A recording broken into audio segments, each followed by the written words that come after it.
Yes. At this point, honorable members, I wish to recognize the president. Mr. President. Point of order. I'll make a longer point of order. I'm now recognizing. One, sit down. Rising on a point of Honorable Floyd, will you please sit down? order. And then you raise your point of order. I've now called on the president. But I'm permitted in terms of these rules to raise a point of No, order. actually, you're not. Until such time, I've given you the opportunity to take Please the floor. recognize me, I want to speak. Take a seat. I've asked Mr. President I to want to address raise a us. point of order first. Speaker, you are out of order. Speaker, Honorable. there is a Shibam. point of order being called. You are out of order, Speaker. And you are the Honorable one who's disrupting the president. You are disrupting the president. Allow Honorable- the point of order No, before Honorable the Malema. president speaks. Honorable Malemba. Allow the Honorable order Malemba. before the president speaks. No, I You will, are disrupting the president yourself. honorable Protect member, I him. will throw you out. I will throw you No, out. but this nonsense that when we speak, you tell us to throw us out. What do you mean by that? Now, It's nonsensical, this nonsense.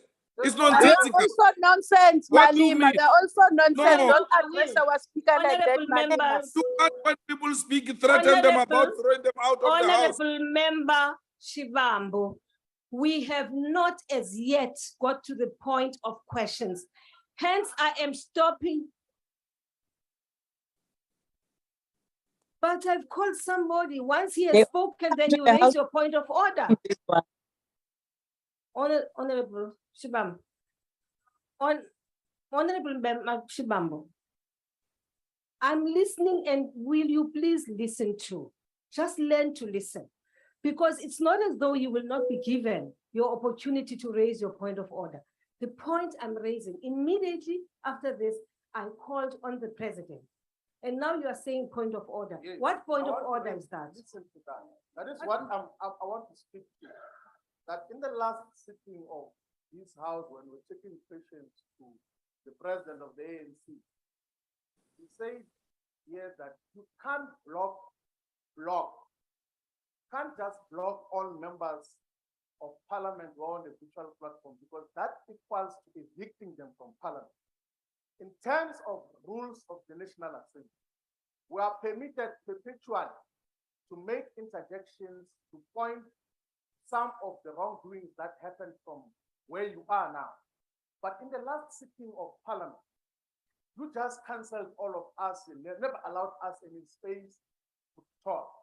We wrote to you to indicate that what we effectively did was to evict all of us from parliament, and that is unconstitutional. To deny members of parliament their right to speak here in parliament. And we have written to you on several occasions that instead of this Okay. hybrid session, which was justifiable under the stricter COVID lockdown regulations, why can't we constitute ourselves as a parliament, all of us? Okay. We have burnt the building where we're supposed to be meeting. And now we're reduced to these virtual sittings where we have got the power to just evict everyone else out of parliament and deny them of their constitutional right and obligation to raise the necessary interventions whenever there is wrongdoing happening in this particular house. Okay.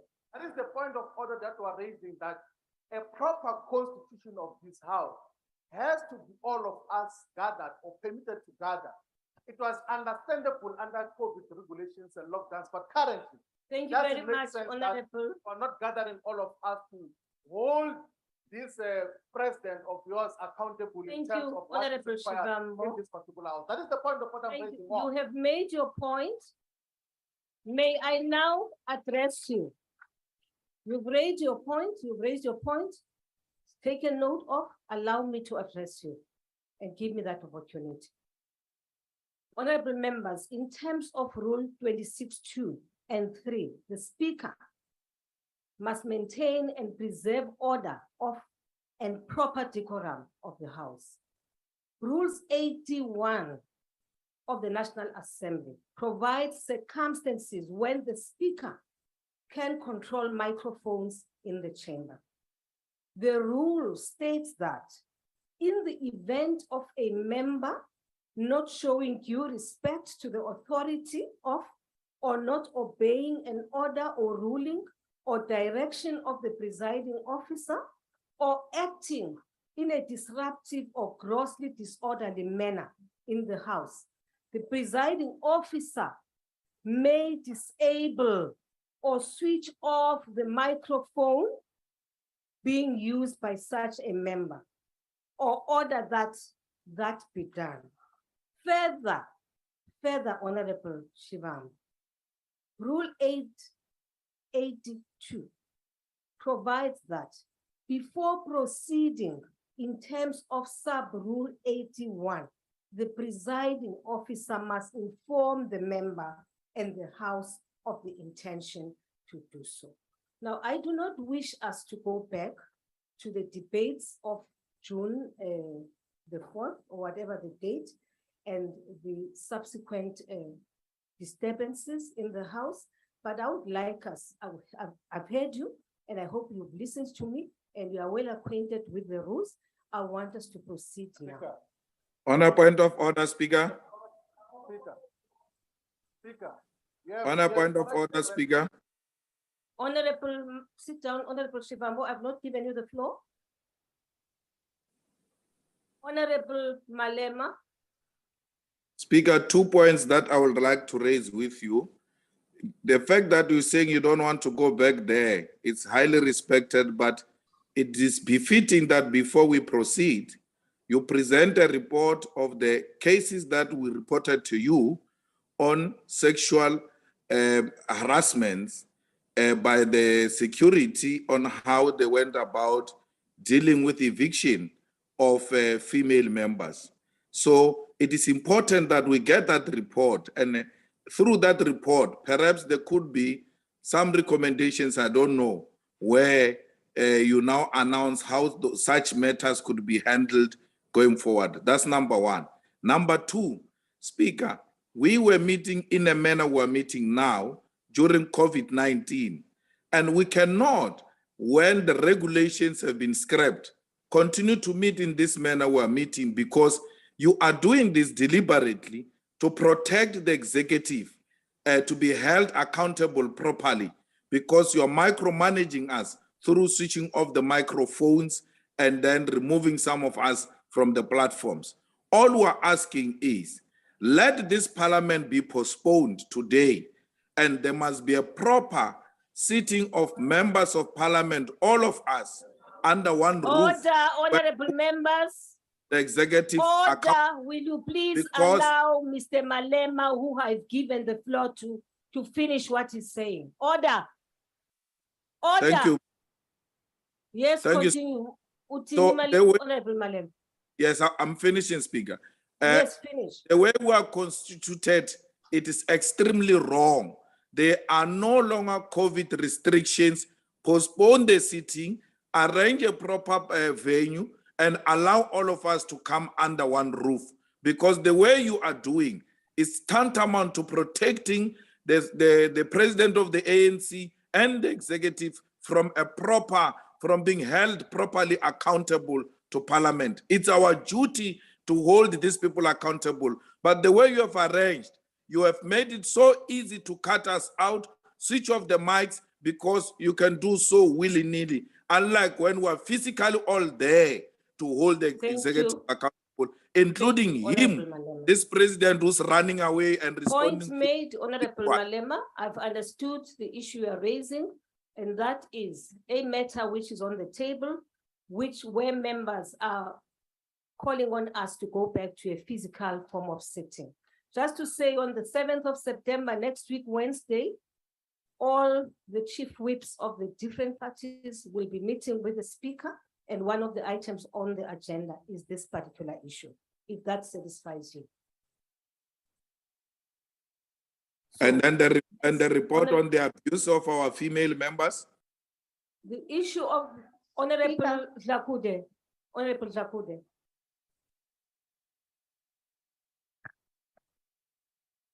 Speaker. Your mic? I haven't muted I your have the mic. right to speak as a member of this house. Thank you very much, Honorable Speaker. Honorable Speaker, according to our rules, today's business is about the questions to the president, because this is the house where the executive is held accountable to parliament. Then the other reports of the sexual harassment and also the issue of the bigger venue or rented venue, that one will be discussed next week. That was the agreement in the Chief Whip Forum where all chief whips were represented. We discussed this matter, and the speaker and all the presiding officers will give us a report in that particular meeting, not today. Today's sitting is about the questions to the president. I thank you. Thank you very much, Honorable Dlakutse. Honorable members, order. Before I take your hand, Honorable Mkalipi, if I may respond to the issue which has been raised by Honorable Malema. One, there's an issue which has been responded to by Honorable Dlakutse. But there is a matter which also Honorable Malema has raised of the report on the matter which was raised here in this chamber on the last day. Now, just to say that that report indeed was received, that report is going to be discussed by the Whipari on the 7th of December, on Friday, actually. It is on the agenda of your meeting of the Rules Committee. But in addition, if I may say this, actually, honorable members of the EFF, because you are the complainants, you also are aware that I have given you a copy of that report. So it's not like you're not familiar with the report and the issues coming out of that report. As complainants, you have been afforded with a copy of the report so that when you interact with the speakers, with the whips on Friday, at least you'll be conversant with the issues in the same way that it affects me as a person who was presiding on that day, and I have gone through the report and I will be part of that meeting.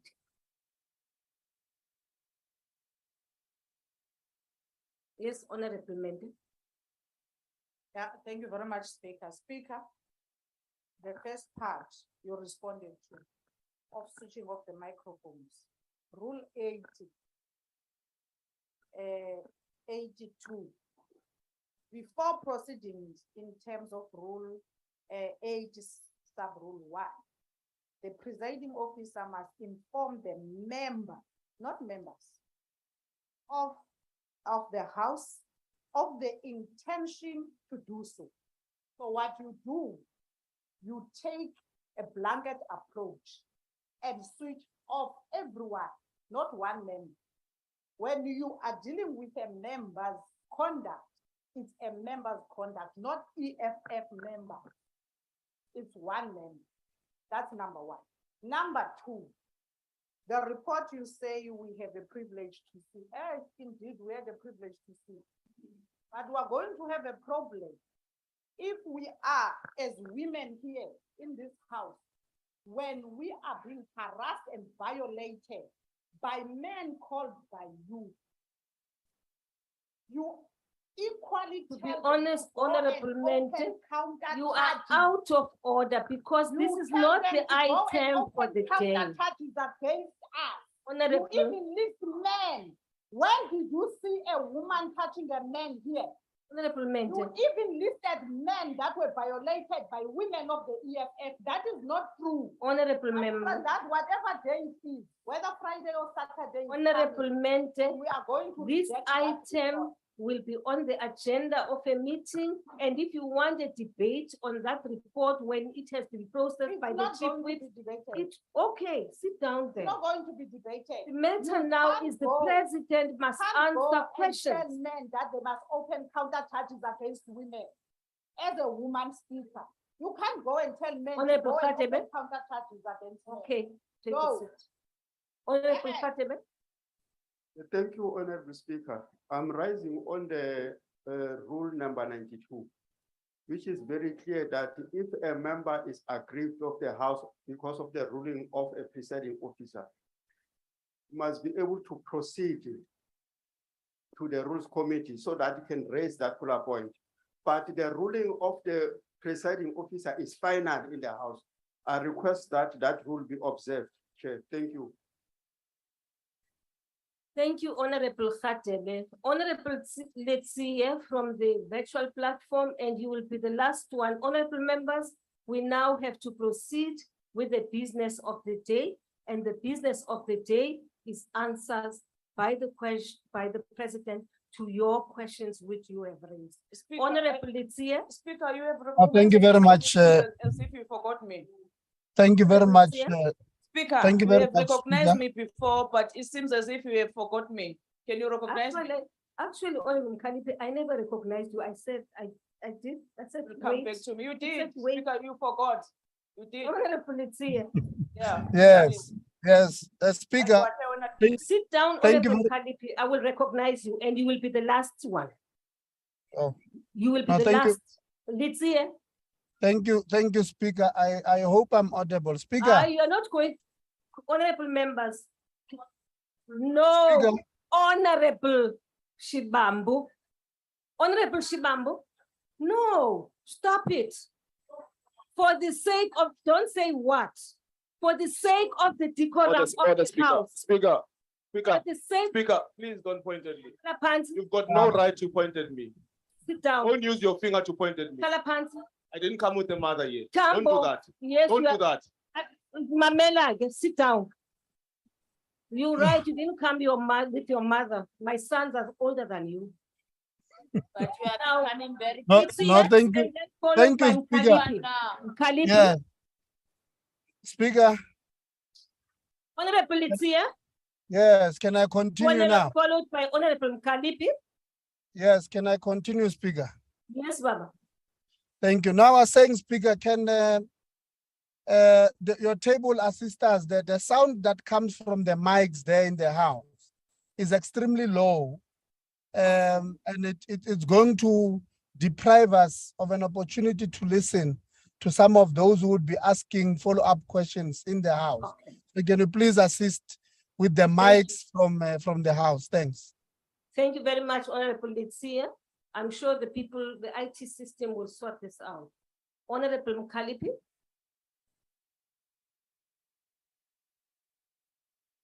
Honorable ICT people, can you fix the com system? Yeah, Speaker. Okay. All right. Speaker. Yes, Honorable Kalipi. Yeah, I just want to say to you, Speaker, I'm rising on a point of order, rules Yes. 92. Speaker, don't try to manage us. 92. And you are not the speaker when. Speaker, don't try to manage us because the issue of opening parliament is an old issue. We've been writing to you. Now we are trying to manage us to tell us about the matter or the meeting that will take place on the 7th of September. So we're saying to you now, today, we're supposed to have your president here, the president of the ANC. He's not here. Where is he? He's not here. So we are saying to you, please give us a response because when you are here, Speaker, we are not representing ourselves here. The people out there, they want to know when are we going to have all members of parliament as per the constitution come and ensure that the executive is accountable to the members of the public. The second point, Speaker, is the point that was raised by the national chair. Speaker, last time when we evicted the spokesperson of the EFF, you also block all of us and you don't observe the rules yourself. So today, ensure that people who are also, yes, we must admit and also apologize because we're also against the rules, Speaker. And today, they are our members who is on the platform and ensure that you don't block them because they are also members. But lastly, is to say that the country has been open parliament. We have been saying that let us go even to Khayelitsha. We have to identify public spaces there, community halls are there. So we can go all of us to Khayelitsha in order for everyone to come and account. Thank you very much.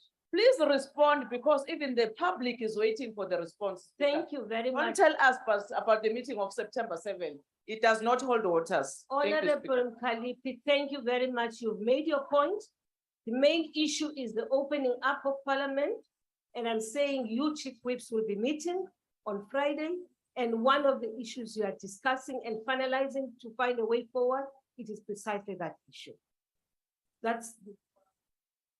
Before you, there is an order here. And I'm just responding to that, number one. Number two, on this matter, honorable members, of blocking everybody.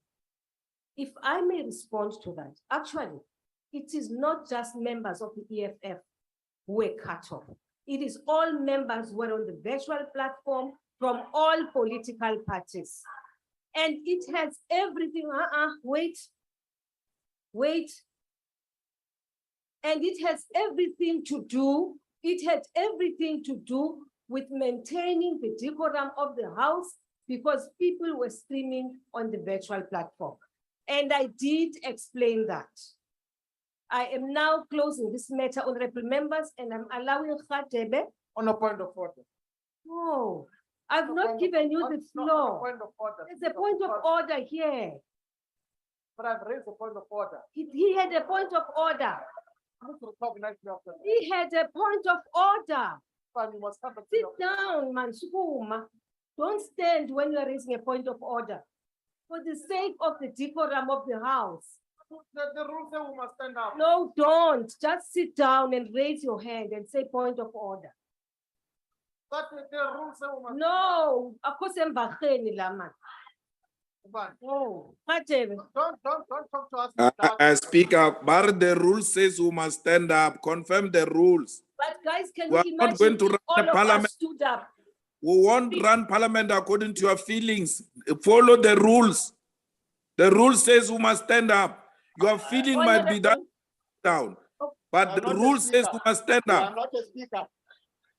Honorable members, okay. Thank Randy, you, where Honorable is the president of the Malema, EFF for in this that thing? lecture. But honorable members, I want to make a plea to all of us. Why are you looking for me? I'm not your president. When I'm not a president of the republic, look for your big nose president here. Why are you looking for me? I'm making a plea to all of you, which is that, honorable members, when you still have your hand up and you are asking to be recognized, please take your seat, you'll be recognized. This is a small room. We can't all stand and say point of order. That's all I'm saying. Honorable Khatebe. Thank you, Honorable Speaker. The first point of order I'll raise is on Rule 84. The Honorable Malema has just used an unparliamentary language by calling you Wena. It cannot be right. You cannot be called Wena. You are the head of this institution. Number two, Chairperson, Honorable Speaker, I'm still rising on Rule number 92, point of order, subsection 12. That rule is very clear that when the presiding officer has made a determination, that determination cannot be challenged here on the floor. I request if the members are aggrieved, they must take it where it's supposed to go to. On the third order, which I'm raising, Chairperson, the Speaker, is on Rule number 6. It's very clear that if an unpredictable situation arises, just like the situation whereby the members are getting rowdy, they're making the House uncontrollable, you can use Rule number 6, whereby you can make a determination yourself, and then that rule will be passed over, that ruling will be passed over to the Rules Committee. But that ruling cannot be challenged. So we're not here to open up your rulings of the past sittings. If there are any people who are aggrieved, they know where they must go to. Thank you, Honorable Speaker. Thank you very much, Honorable Member. Honorable Zulu.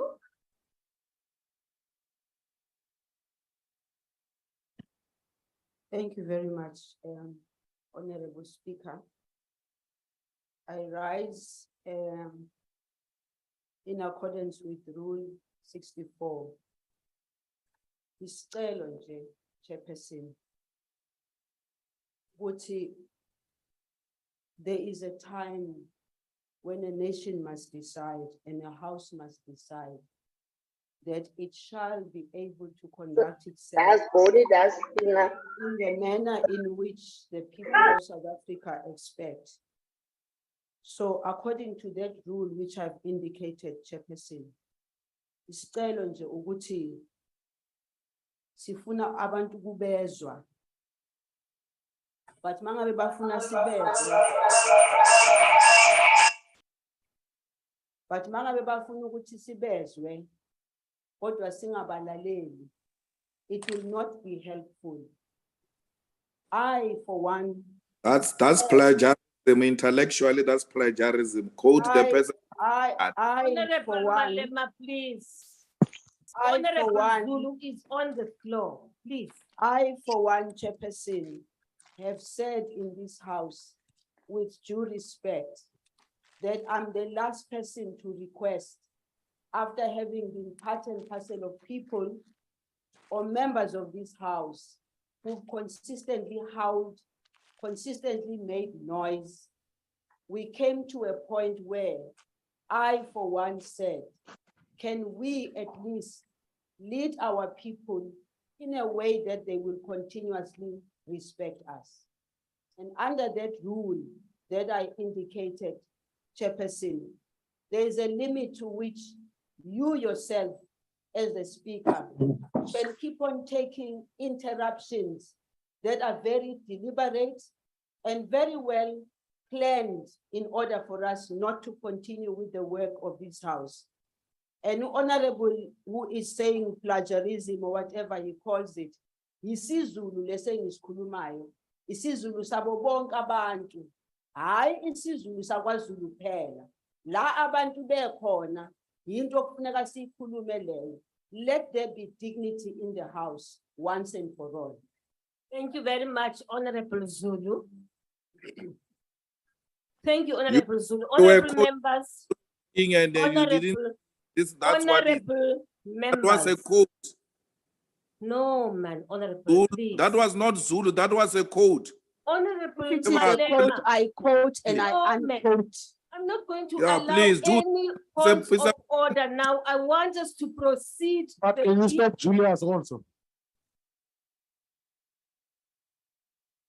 We are saying also, you mean he has not been stopped? What have I been doing? I said, Honorable Malema, stop it. Not once, not twice. What do you want me to do? Honorable members, will you please, all of you, I'm not going to allow you now, Honorable Shivambo. We are now continuing with the business of, I'm not going, because you are diverting us from what we are trying to do. For your permission, I'm just indicating to you that all need to speak. I've got the right to speak. Honorable Shivambo, then if you don't, I've got the right to speak. if you don't want me to recognize, if you don't want me, sit down, Honorable. Sit down for what? Because I want to raise the point. Honorable Shivambo, I'm permitted by the Honorable Shivambo, sit down. You don't have the floor. You must. Honorable Shivambo number 2, you are not going to speak because I have ruled that we are now proceeding with the business of the day. Honorable Shivambo, this is the 3rd time I am pleading with you. And now that— Point of order, Speaker. Point of order, Speaker. Where's the— Honorable Shivambo, I've raised it thrice. Point of order, Speaker. Yes, Honorable, where are you? Yes, Speaker. Point of order, Speaker. Honorable Tambo. Yes, yes. By Munyaye. Thank you. Thank you very much, Speaker. I rise on Rule 92 in terms of procedure, and I'm going to address 2 points in that regard. Number 1, we have asked that we have an open discussion in terms of the blocking of members here, because you quoted Rule 8.2 here, that to remove members on the basis of disorderly conduct. And No, you said but members in the we plural. passed that one now. The plural. Can I finish, Speaker? Can We I be passed indulged? that one. No, be because indulged? you are delaying the Can I process. be indulged? But Speaker, it's my point of order. You've given me the platform. It's not a point of order. Second, Speaker, in terms of procedure, the president and party leader of the EFF here rose and said that we must discuss the report in terms of the investigation of gender-based I violence. have which happened in the provided House. guidance Can that I finish my the point? report Speaker? will be discussed Can I by finish the my point? weekend. Sit Can I down, be allowed to Honorable finish my member. point? Honorable member, Parliament released a statement honorable from member, that investigation all the saying issues that you there was are violence raising, on both sides. But now you Honorable- don't want us to debate the same report to release the statement on. honorable You released a member, statement on that report. honorable Saying there member, was violence on both sides.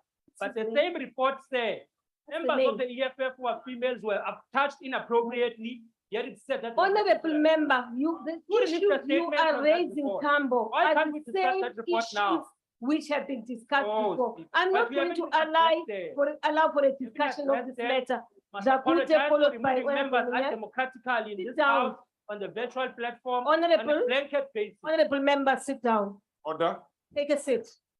order. Yes, Munyai. Honorable Chair, Honorable Speaker,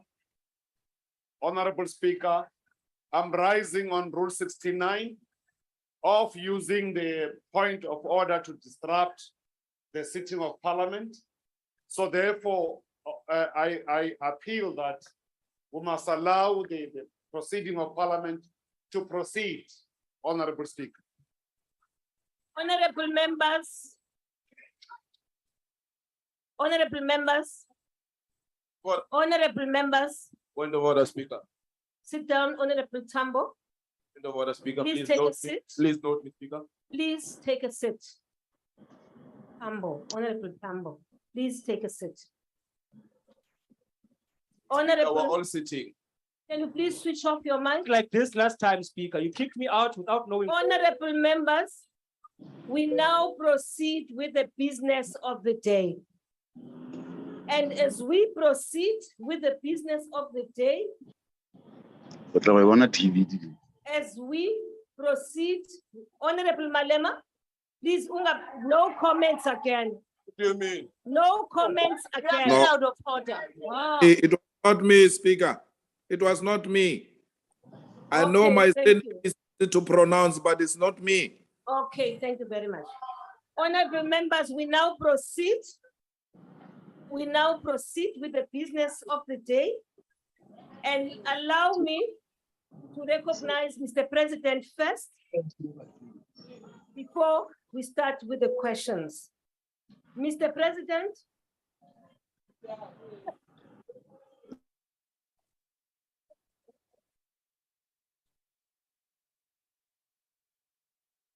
Honorable the President.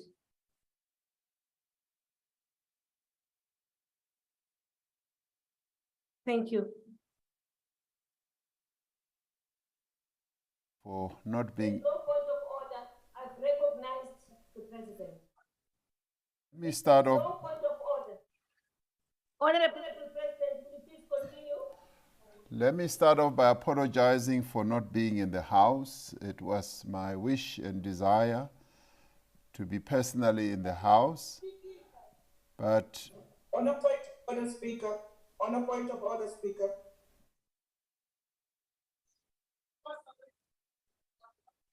On a point of order, Speaker. Ay, Shivambu, On a point of Shivambu. order, Speaker. Don't do that. No, you can, but don't. You may not do it. Yes, you can do it, but you may not do it. Stop screaming at us. No, stop it. It's not right, honorable member. Speaker, It's you're not out of right, honorable Shivambo. I know you are the chief whip of Speaker. the party, but Point your of order, conduct, Speaker. your conduct is not Speaker. correct. Yes, Lakute, honorable member. On a point of order, Speaker. On a point of order, Speaker. Speaker. this On a Labude point just of order, Speaker. asked like that. Speaker. On a point of order. Honorable Lakute, you may continue. Order, Speaker. Thank you very much, Honorable Speaker. Speaker, on a point of order. Honorable Point of order, Speaker. Speaker. Speaker, on a point of order. Of order. Point of order. Point of order, Speaker. Point of order. Honorable members, I see, honorable not an ANC meeting. Of course. Honorable Shivambo, I'm disappointed in you. You are the most disruptive person. Disappointed. You are. We are disappointed so more disruptive. in you. Now, Mr. honorable Speaker. members, the point is, if you are going to stand and all the screening point of order, I Point of will order, not Speaker. recognize you. Can you Honorable recognize me, members. Speaker? I want to speak on a point of order. Honorable members, I will not, Point of I order, will Speaker. not allow 5, 6 of you to stand and say point of order. Point of order. And you believe that this is an august house. But it's you, Speaker, who's causing problem in the Okay. house. No, stop screaming, young lady. Stop screaming. On a point of order, Speaker. No. Honorable, Honorable, you. On a point of order. Point of order. On a point of order, Speaker. I will now recognize. On a point of order, Honorable- Speaker. Honorable Monji, here the point of order followed by Honorable Malema. Point of order. I Followed came by before that, Honorable Speaker. Malema, and I close this. Thank you. Speaker. Before that, Kungubele. raise the point of order. Speaker, respectfully.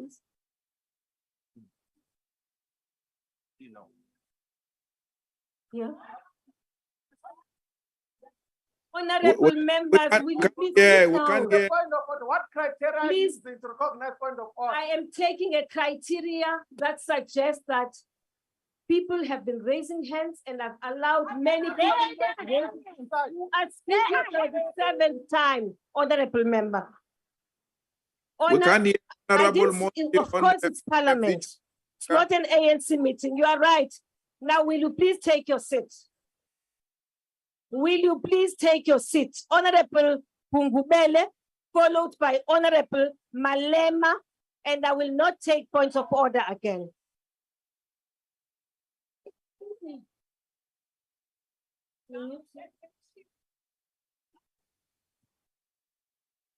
Yes. Thank you, Honorable Speaker. Honorable Speaker, Honorable Shivambu, will you please mute your mic? Thank you. thank you, Honorable Speaker. I'm rising in terms of Rule 69. Oh, Rule 69 is against the abuse of the point of order to disrupt the proceedings. I'm calling upon you. Speaker. Honorable Khalid, No, no, will no, you no. please allow Honorable Kungubele to make his point. Hi, Honorable Mkhalipi, take your seat. Take your seat, Honorable Mkhalipi. Yes, Honorable Kungubele. I'm saying Rule 69, Honorable Speaker, must be invoked because it has been breached several times. They are using point of order to disrupt the proceeding. It borders on turning this parliament into a street bash. So we are requesting Honorable Speaker to invoke Rule 69. Thank you very much, Honorable Kungubele. On a point of order. Actually, Rule 69 On a point of states order. that members may not engage in grossly disorderly conduct in the House. Members may not deliberately, in a sense, create serious disorder and disruption. And this is what the points of order are doing. Number 2, repeatedly undermining the authority of the presiding officer or repeatedly refusing to obey rulings of the presiding officer or repeatedly disrespecting or interrupting the presiding officer whilst the latter is addressing the House. Lastly, persisting in making serious allegations against a member without adequate substantiation or allowing the correct procedure. And that is what Rule 69, as stated by Honorable Kungubele, says. Honorable members, I have allowed you to raise several points of order. And I didn't do so because I'm crazy, I'm mad. I did that because I believe in allowing people to express themselves until it gets to that point where you cut the line and say it can't be it because the house is becoming disorderly. And that is where we are. We are at that point. And I'm making this point for the second time now. Honorable members, I am still allowing Mr. President to then raise the matter he was raising. And then we proceed with the questions for the day. Thank you, honorable members. Speaker, you said I was going to follow after Honorable Mondli. You're right, I did say, I'm sorry, Mr. President, I did say. Honorable Malema, raise your matter. I hear the people who are speaking about turning parliament into street bashes. So we have not been to street bashes. So regulars will know how street bashes run. But the point I was making is that it is wrong for staff members to switch off the mics without your instruction. Members of parliament want to rise and raise issues. All the mics are off, including when Honorable Ngungubelo was trying to speak. The mics were showing a green light, which is a demonstration that some mere administrator who thinks he's got the power he doesn't have, switched off the mics without your instructions. Please control those administrators. They are nothing else but administrators who are elected to be there, and we can't be mooted by administrators who know nothing about being elected. Please. Thank you, Honorable Malema. Honorable members, Honorable as I Speaker, had said, as I had Honorable ruled, Malema is I said misleading this the is House the that last. he has never been to a street bash. Can you remove that one, Ronald please? Lamula, honorable That one members, must be removed. will you please switch off your mic? Please mute. Thank you very much. Mute. I've never been to a street bash with Lamula. He was Point of there. order, Speaker. Is misleading of the order, House Speaker. that he has never been to a street bash. Speaker, Honorable members, point of order, Speaker. what is the point of order? Can that minister who just appeared there, he's lying. He must not say No, the man, president of please, the EFF, man. please. Don't do that. Speaker, please. You know please. that language He's is not, casting that aspersion on our language is president not and used. It's Speaker, unparliamentary. Speaker, you just read the rules now. I You am read the rules saying- now. You said there's no member that must cast aspersion on any member here. You can't That say minister must a withdraw now. person is lying. Will you please withdraw that? I will withdraw that. Yes, thank you. Oh, that's fine. Honorable Speaker, members, wait. absolutely, I withdraw. Speaker, Thank you. Thank you. Speaker, I Having withdraw that. withdrawn, But please, can allow me to understand Speaker, what the minister was saying. What was he yes, saying? yes, Speaker. The minister said that the president of the EFF and the incoming president of South Africa has been to a street bash, which is a Okay. lie. But Now you see, so- I did not hear that. You okay, wish. Can I finish, Speaker? Honorable, Speaker. can you withdraw that, man? Honorable Speaker, Lamula, Speaker. we want to proceed on withdraw Speaker. that. Speaker. Hello, sorry, Speaker. Hmm? I'm still on the floor, Speaker. No, but you're down now. How do you know, Speaker? No, but you've told me How the did- no, I essence, didn't say that. the Can I- essence of Um, what. My point of order can be in two parts. I've been asking to speak. You know what? Honorable Speaker, Tambo, Please, Honorable can you Tambo, withdraw? That's number one. Number two, Honorable Speaker. Tambo, please take your seat. Speaker, I've got another part Take your seat. to my point of order. Take your seat, man. Take your seat. On a point of order, Take Speaker. your seat, please. On a point Please, of order, Speaker. please do. Take your seat. On a point of order. Speaker. Will you please take your But I'm seat? raising on a point of order. I am pleading with you to take your seat. I am equally pleading with you. You are saying you are being aggressive. That is a point of order. You want to speak, and I'm pleading with you to take your seat.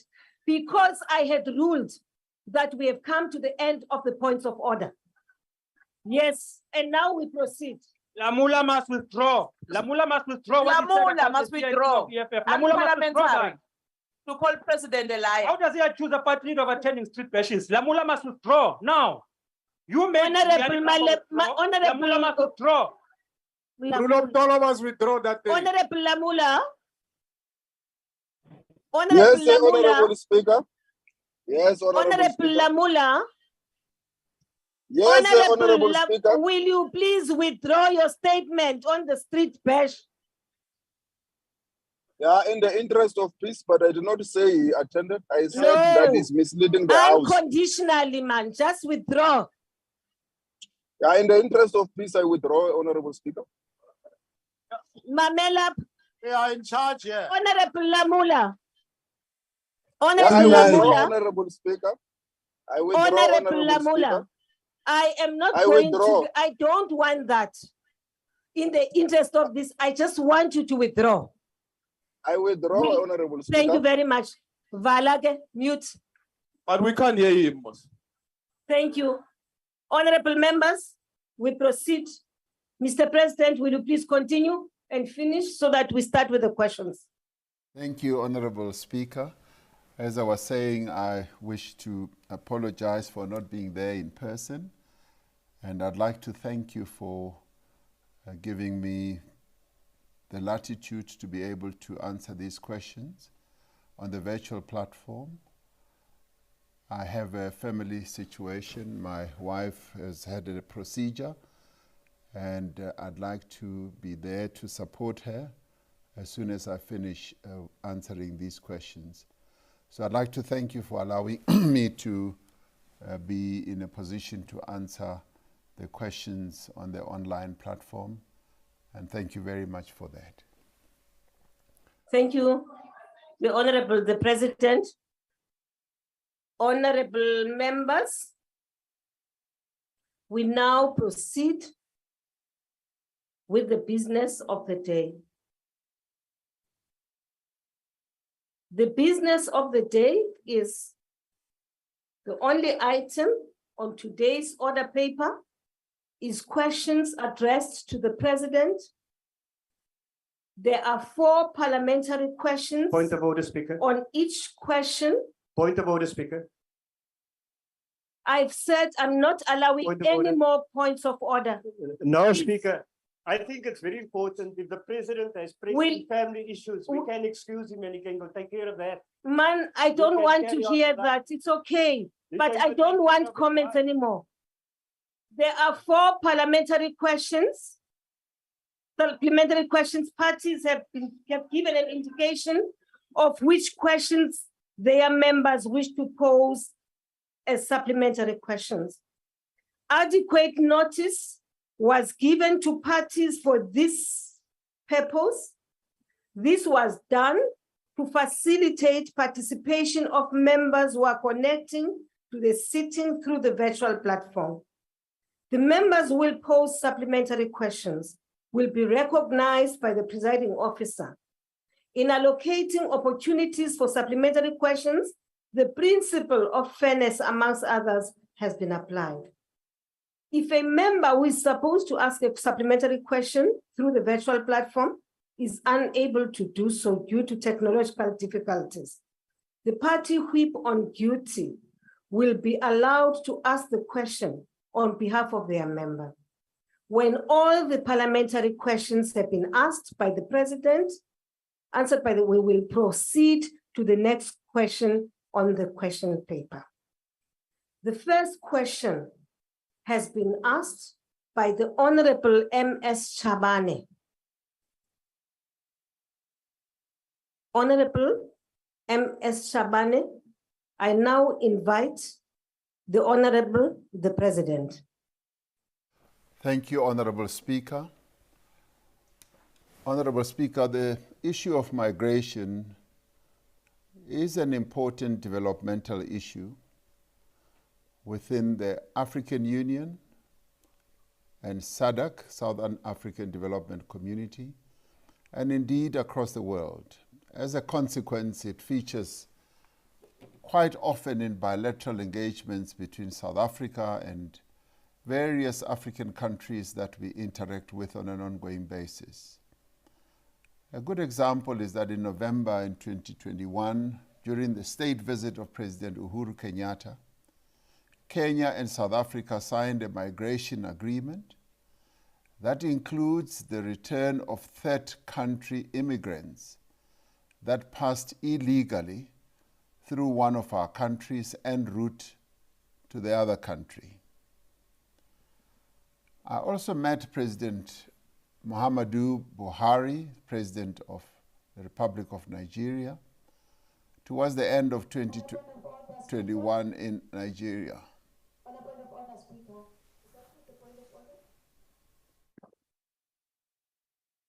Honorable Speaker, eyona nto ke ebesiyilindele kupresident ukuthi aye ngo apho kufele khona ithole. Athethe ngephalaphala elaplazi lakhe. Honorable member. Honorable please take Speaker, your seat. Honorable Speaker, Please take your seat. Please take your seat. First question is on migration. It is nothing. The president makathethe ngalento ama-Afrika awayilindele. Indaba yasephalaphala nemali ephansi kwamatrasi Honorable Matulelwa. Honorable Matulelwa. Honorable Matulelwa, the first question on the order paper is a question on migration. It has nothing to do with Palapala. You will raise the Palapala issue when the time comes. Please take your seat. That was the first question, Honorable Member. Switch off your mic. Thank you. Please continue. No point of order until the president has finished this question. I'm entitled to a point of order. Until he has finished answering the question, take your seat. I get that, Speaker, but I'm entitled to a point of Honorable order. Mahutwe, sit down. Take your seat. Rule 92 says I'm entitled to a point of order, Speaker. Honorable Shirwa Thalapans. Speaker, ngicela point of order. I'm entitled to a point of order in the House, whether you like it or not. Honorable members, I had said that was the last I've accepted, Honorable. What rule? What rule? And I said, What rule? on the basis that, What rule are you using? to say Speaker, that? it's not up to you all the time. We are Which entitled to point of order. Which rule are you using? Honorable members, 69. Which 69. rule are you using to Honorable suppress the point members, of order? you Which are rule are not you going using? to disrupt the House. No, but what rule are you You using to will suppress the not point of order? disrupt the House. 69. We 69. will allow for him to respond to the issues you raised in the question paper. What I will not allow is at a point when the president or any member of the executive for that matter is responding to a question and then you say a point of order even before you've had the answer. So I'm not going to allow Point that. of order is allowed in any part of this sitting. But in this You can raise a instance, point of in this- order anytime. We want an Honorable Khatib. explanation of the man in the mattress and pillows of Cyril Ramaphosa Khatib, today. We want the man which is in the pillows. the money No, is Speaker, we not cannot be number abused like one. this. Pala is not number one on the list of questions on the order paper. Yes, Speaker, but it's a priority.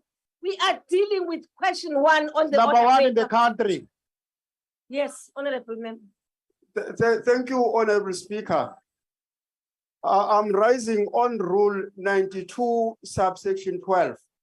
Honorable Speaker, you have made a ruling around. So Rule who said 69, German Cat must speak? Around Why Rule German Cat 69, is speaking, Speaker?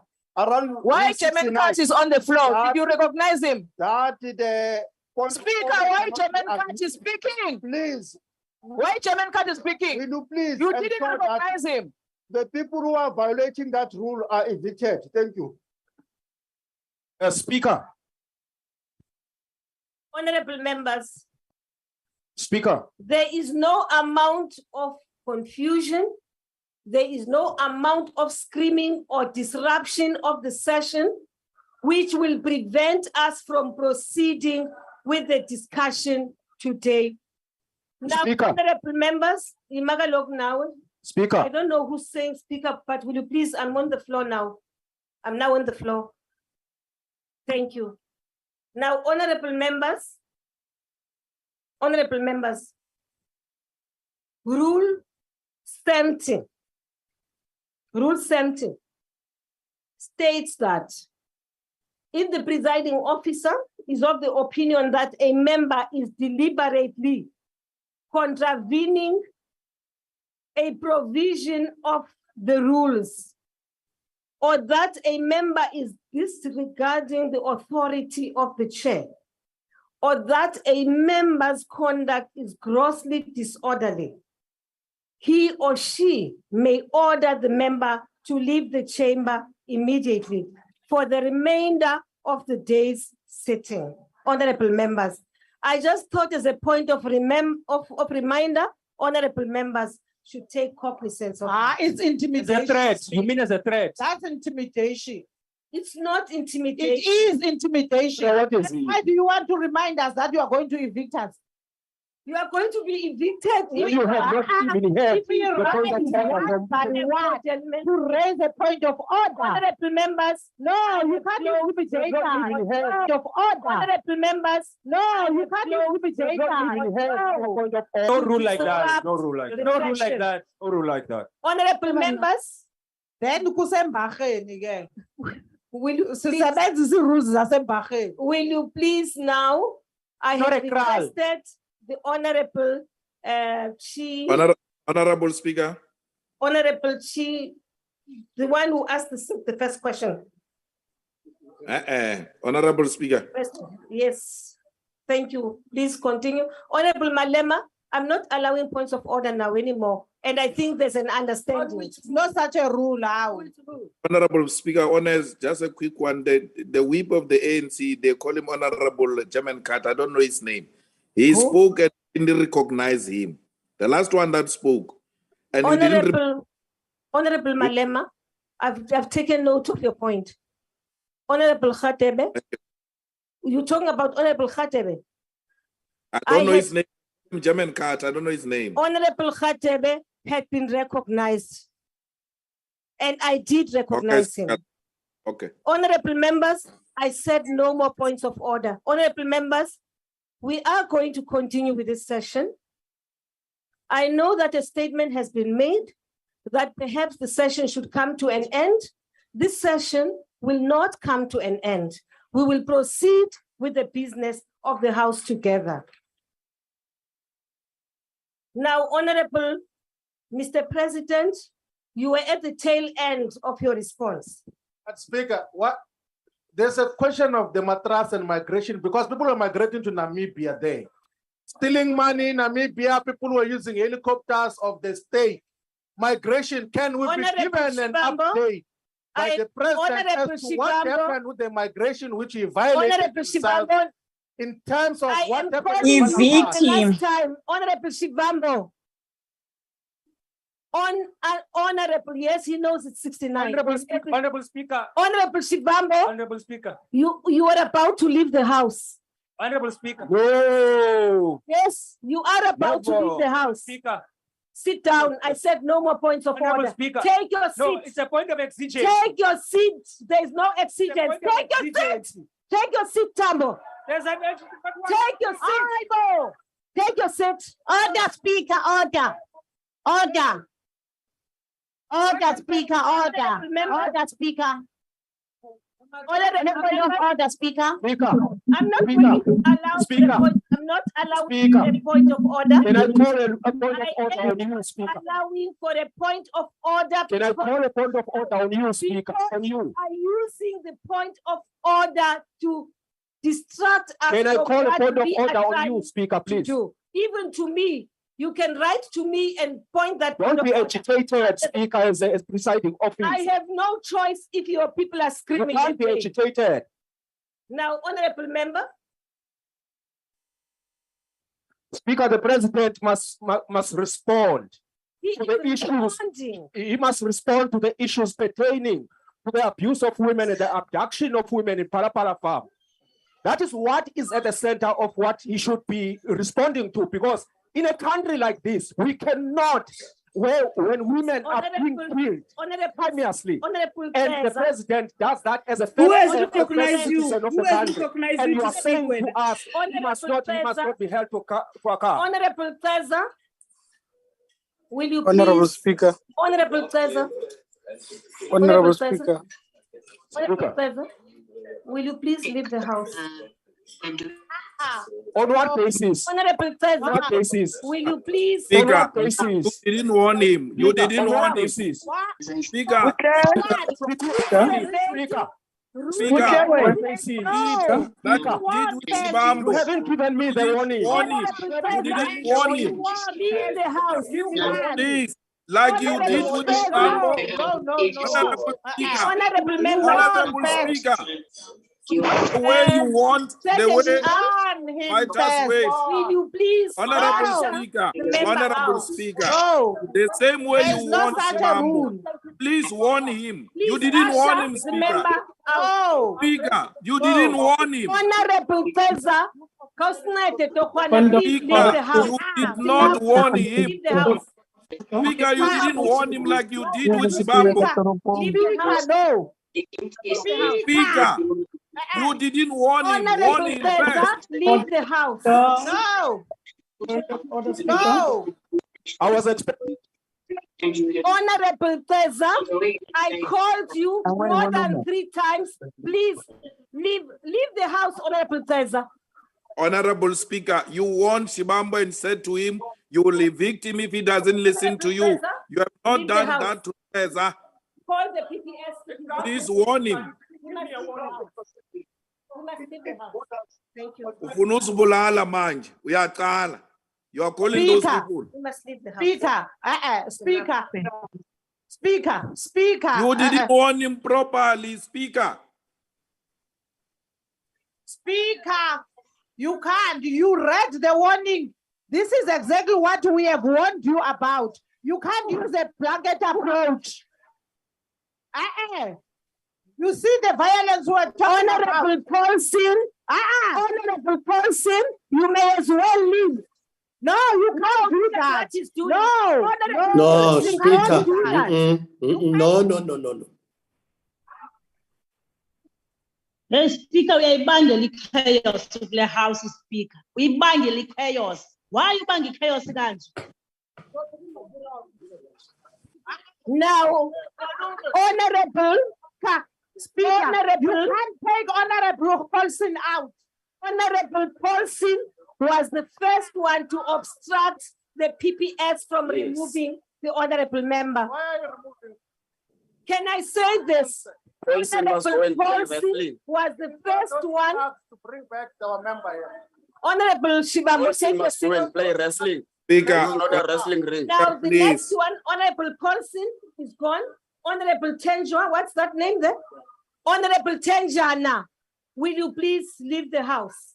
For what? For obstructing the PPS. No. Obstructing the PPS. Why? On Why? out. Why? You know what you did. What? What rules are you using now? Why Honorable- is he You know leaving what the you house? You are member Honorable of that person. Why? we help you run the house, please. But you know what you did. Why? Tell us. Tell You us. all know what you did. Puma. Speaker, can I help you? Point of order, Speaker. Speaker, can I Point of help order, you? Speaker. Mute your mics. Your mics, please. Honorable Chenjuan, no member, to all of you, no member may in any manner whatsoever physically intervene in, prevent, that's what you did. Kuma Puti, Honorable Chenjuana, Speaker, Sergeant in arms, please remove Honorable Chenjuana. Speaker.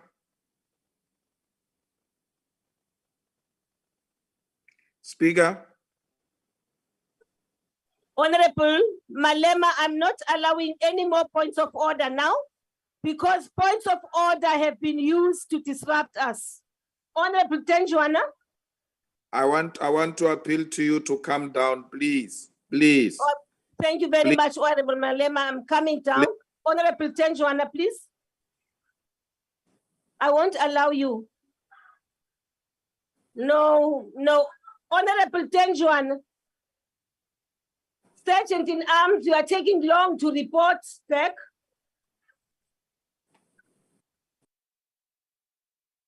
He's refusing. We're in an army base here. PPS must usher him out then. Instruct PPS must now remove Honorable Tenjuan. Honorable Tenjuana, please leave put. Because I saw what you did. I haven't heard from other people. I saw when you were shaping.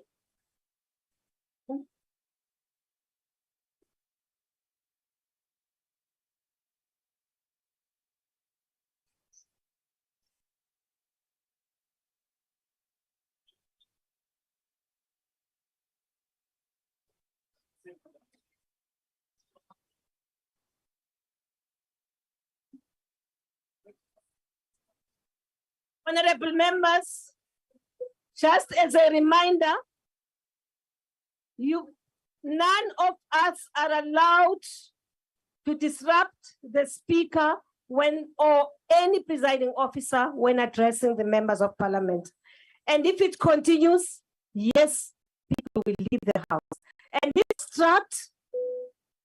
And people obstruct the PPS from ushering a member out. Yes, the person who is responsible for that will have to accompany them and leave too. And that is the issue, that's all, honorable members. Thank you very much, honorable members. On what rule are you rising? On what rule? You're not addressing me because I don't want to be addressed, because you are using points of orders and making statements to disrupt the house. That's what is happening. The rule says you must inform the member, you must allow them to withdraw. Which rule is that? I read the rules out clearly as I was preparing to ask those members to leave the house. I did. You are not listening. Rule 73 talks to that. Go to a rules book. Rule 73 will explain that to you. Thank you, honorable members. Point of order, Speaker. On you, on a point of order, Speaker, please. No, Please, Honorable Malema, kudala ndivumela na point of order. I've ruled on the points of order now because the points of order are being used to disrupt us. Can you please stop now?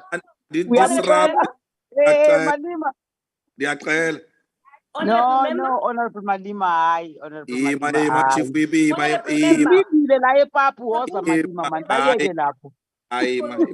my chief whip. Speaker. Remember, Mr. President, are you done with your answers? On a point of, I just want to highlight something quickly, Speaker. Man, please, honorable member. Mr. President, are you done with your first question because we were interrupted? No, I'm not done, Madam Speaker. Thank you. Will you proceed then? Not done. Please proceed to answer the question. Now, in dealing with the issue of migration, Madam Speaker, we, as I was saying, we interact on a continuous basis with various countries on our continent. And amongst the agreements reached is to have a consular migration forum between ourselves and a number of countries, but specifically between Nigeria and South Africa, where senior officials meet twice a year to look at visa issues, illegal migration, and other issues concerning either of our two countries. Similarly, an immigration cooperation agreement formed part of my discussions with President Nana Addo Akufo-Addo of Ghana in December last year. We had bilateral commissions at head of state with Mozambique in 2022 in March, as well as Botswana in April of 2022. In both cases, cooperations on deportments and agreements on migration cooperation were broadly concluded. In the last few months, there have been engagements at ministerial and officials level with our counterpart countries such as Lesotho, Botswana, and Zimbabwe on migration issues. Now, during our chairship of the SADC Organ on Politics, Defense and Security over the past year, we have prioritized the draft regional migration policy framework and action plan. The draft plan proposes principles as well as strategies on matters such as border governance, irregular migration, labor migration, and others. Like any sovereign nation, Madam Speaker, we have the right to implement policies and measures that guarantee the integrity of our borders, that protect the rights of South Africans and provide that all who reside in our borders have a legal right to do so. To this end, there are ongoing joint operations by South African Police Service, our South African National Defence Force, the Department of Employment and Labour, and the Department of Transport to deal with illegal migration. Now, the first cohort of the Border Management Agency border officials has been deployed in areas where we know that there is often illegal entry into the country. We are dealing with the challenge of illegal migration, and we must remember that we are a democracy founded on the rule of law. Acts of lawlessness, intimidation, and humiliation directed at foreign nationals, whether they are documented or undocumented, should not be tolerated. If migration is managed properly and occurs within the legal framework, those from other countries who are foreign nationals can contribute positively to our society, as they could bring skills and resources to our economy and create jobs for South Africans. We have recently undertaken a comprehensive review of the policy framework for work visas to ensure that migration is managed in a way that benefits our country and supports our national interests. We need to work together to ensure that all the country's laws are enforced by the relevant authorities firmly and consistently. I thank you, Madam Speaker. Thank you, the Honorable the President. Before I allow you, Honorable Shabane, to raise your first supplementary question, may I just remind all of us once more that Rule 92 provides, amongst others, that a member may raise a point of order at any time during the proceedings of the House in terms of the procedure prescribed in Rule 66.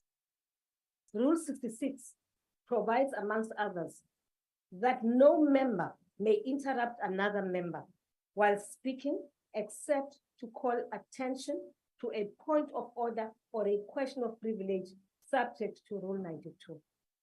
And that is why I have decided that I'm no more allowing for points of order, because these points of order, some of them have been spurious points of order, and they are disrupting us from the work which we are seeking to do today. Thank you very much. Honorable Chavane. Thank you, Honorable Chavane. Thank you, Madam Speaker. Thank you, President. Mr. President, thank you for your comprehensive response, particularly your articulation on the AU Agenda 2063 progress, thus far linked to migration. The positive side of migration is that it can contribute to economic growth of the country, the tourism sector, to advance relations between member states. The undesirable side of migration relates to its illegality and possible link to criminality. In the recent past, we have witnessed a terrible incident in some parts of our country, as in Krugersdorp, where our undocumented foreign nationals freely terrorize our people and engage in illegal mining. Mr. President, how do we strike a balance between the need to protect our national sovereignty by tightening migration process on one hand, and on the other hand, advancing AU Agenda 2063 that talks to the integration of the continent? Thank you, Madam Speaker. Thank you very much, Honorable Chavane. The Honorable the President. Thank you, Honorable Speaker. The integration of our continent at various levels includes the ability of all countries on our continent to be able to trade together, to be able to develop each other's economies, but also it includes the movement of people between countries. And this is an important developmental issue for our continent.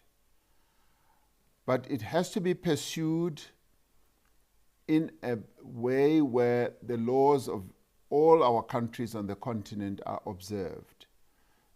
This cannot be pursued at the expense of any country or in a manner that undermines the rule of law of any of the countries on our continent.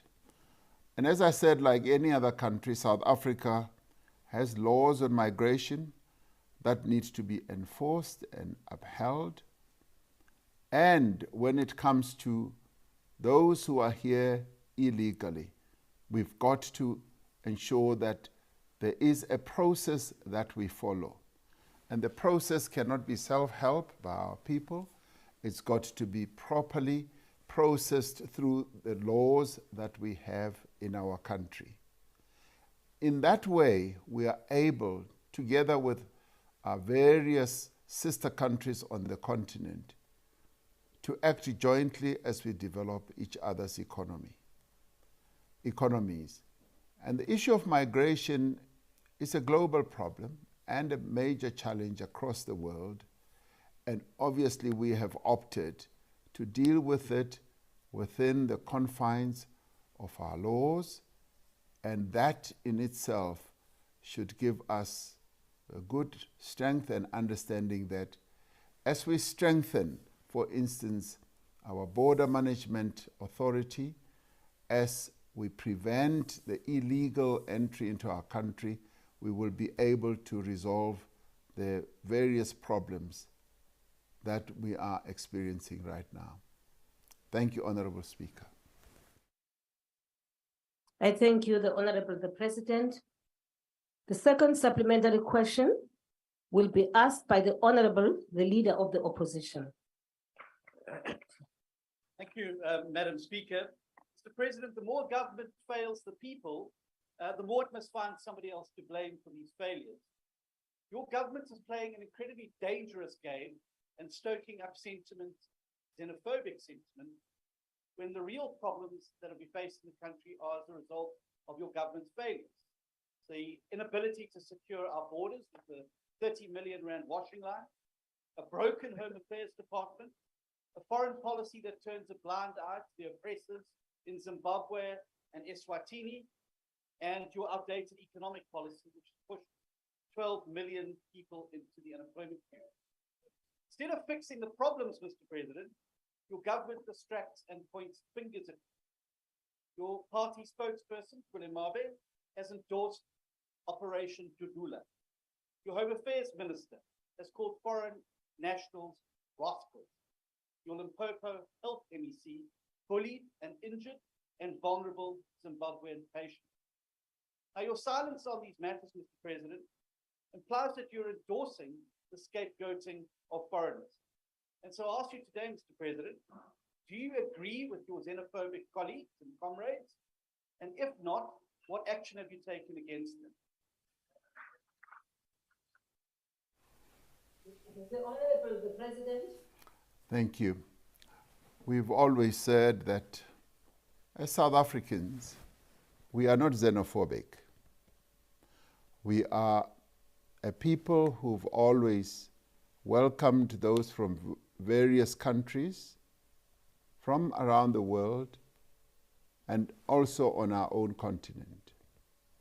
In many ways, South Africa has been built with the participation, with the help of people from various nations, and they have helped to develop our country as well. So by any stretch of anyone's imagination, we are not a xenophobic nation. And even the leadership of the party that I lead are not xenophobic. Yes, there are challenges, as I said, that are global when it comes to issues of migration. And our people also respond to the various challenges that they also experience on a daily basis. For instance, when it comes to service delivery, our people feel strongly that yes, the preference should be given to South Africans. And they are right in many ways to feel like that. But at the same time, we've got to ensure that whatever is done within the confines of the law. Our foreign policy is actually admired around the world because we've taken foreign policy decisions of a progressive type that are applauded in many other countries. Our participation on the African continent through the AU is highly respected. In SADC, South Africa is held in high regard, being the type of country we are and the economy size that we have. And in many, many ways, we contribute progressively to various policy positions that are taken by SADC and also our continent. So South Africa is not xenophobic. South Africa is quite welcoming. And we saying that rule of law, legality has to be observed, as it is the case in any other country around the world, but also specifically on our own continent. And as we integrate our continent from a trade point of view, from an investment point of view, we also recognize that there will be movement of people. People from South Africa are moving to various other countries on the continent, and people from other countries are moving to South Africa, and we are saying it's all got to be done within a particular legal framework. And that is where we stand, and we believe that is the correct stance that any country can take, and that is where we are headed. Our Home Affairs Department is dealing with enormous challenges that emanate from the past as well, and I believe that they are doing a really good job, particularly now as they are setting up the Border Control Authority, and that in itself is going to help us to ensure that there is legality, and the migration, which we cannot avoid and run away from, is done within the legal framework that we have. Thank you, Madam Speaker. Thank you, the Honorable President. The third supplementary question will be asked by the Honorable N.F. Shivambu. No, thank you very much, Speaker. It is common cause now, President of the ANC, that there are millions of dollars that were brought legally from Qatar and from the literal community of farm and hidden under mattresses. And when it was taken from your farm, you sent your security guards to go and look after that money in Namibia. Did your head of security and your political advisor comply with immigration laws when they were chasing the money which was taken from your farm? That is one. Two, do you agree with what was done by the MEC of Health in Limpopo of mistreating a fellow African from Zimbabwe in terms of the conduct that happened in Bela Bela last week? That is the question. The Honorable the President. On the first issue and question, that matter, which relates to one of the questions that will come later, is a matter that is currently under investigation. And the various investigating arms or agencies of our country are in the process of dealing with that matter. And I will say a little bit more about that later when the question properly arises. On the second one, obviously, the MEC of Health in Limpopo has raised an important issue: how service provision is affected by migration. That is an important issue that is top of mind in the minds of many South Africans. And indeed, it is part and parcel of having to deal with the whole issue of a framework around migration, not only on our continent but elsewhere. As people move around the world, one of the issues they are often asked is, are you able to make provision for any service that may have to be offered to you in any shape or form? So that is part of that whole process of having to deal with migration. So the MEC, as I said, has raised an important issue which is currently under debate. And of course, she raised it in the presence of a patient, and I guess it's such an important issue, it could have been raised in another way, but be that as it may, it has been raised, and it has evoked quite debate not only in our country, but also in Zimbabwe and also in the rest of the continent. And it is a matter that is going to enjoy quite a lot of attendance, even as we meet at head of state level, to discuss precisely what the movement of people should really entail, what should accompany that in the form of services, in the form of health issues, in the form of either criminality and rule of law. So all those matters, Honorable Speaker, are matters that are germane to the whole process of migration, which we as a nation also have to deal with within the context of Pan-Africanism, within the context of being a part of this continent, and within the context of our basic humanity. And also in the end, it has to be done within the context of our own constitution. We have a constitutional architecture that looks at the people who are present in South Africa and also how they should be tended for or how services should be provided to. So those are issues that need to be debated as we move forward. Thank you, Honorable Speaker. I thank you, Honorable Mr. But President. Speaker, the question was The not last answered. supplementary question Speaker, will Speaker, be asked. the question was not answered.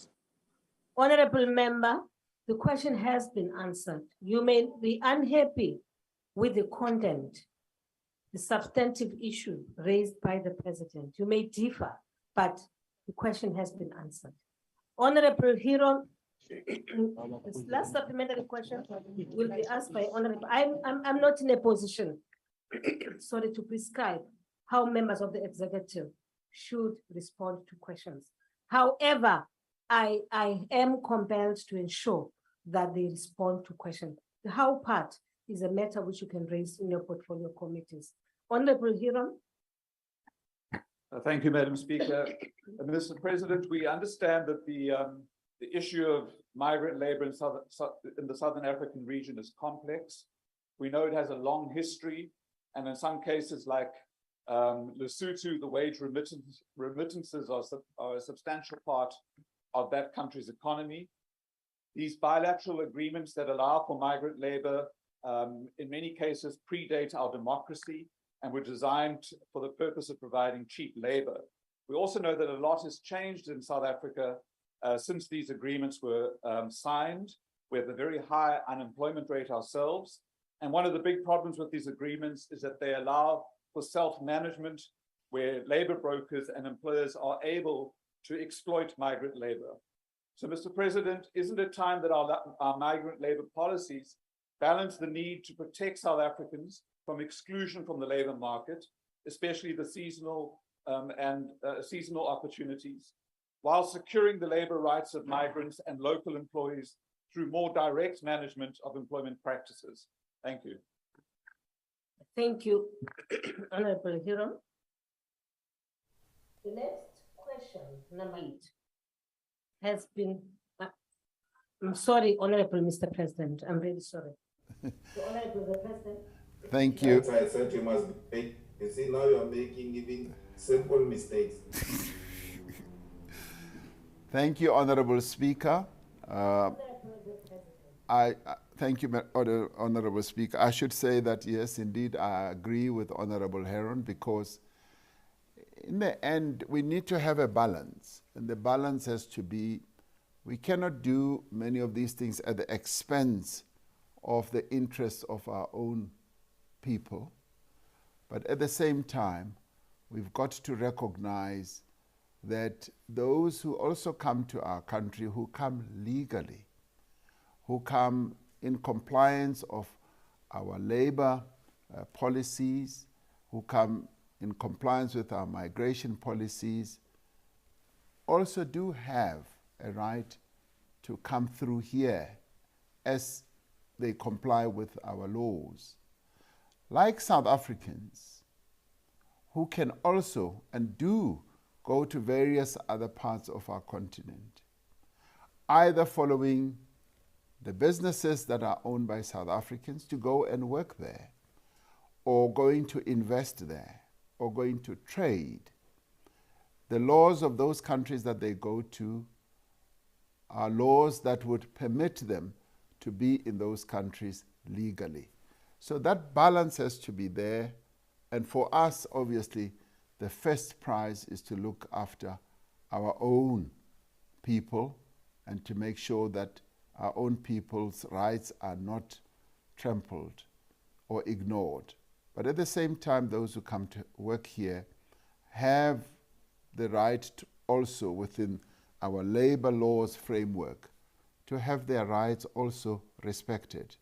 And I therefore would agree with Mr. Heron that yes, as everything keeps on evolving, and policies also evolve, we do need to look at whether the policies that we still have are still relevant for the modern times that we live in, and also look at the various industries and sectors and the extent to which they are able to have workers from other countries to come to work here on a legal basis. Thank you, Honorable Speaker. I thank you, Honorable the President. Question number 8 has been asked by the Honorable, the Leader of the Opposition, the Honorable the President. Honorable Speaker, violence perpetrated by men against women and children is a devastating social problem that can only be solved by every part of society working together.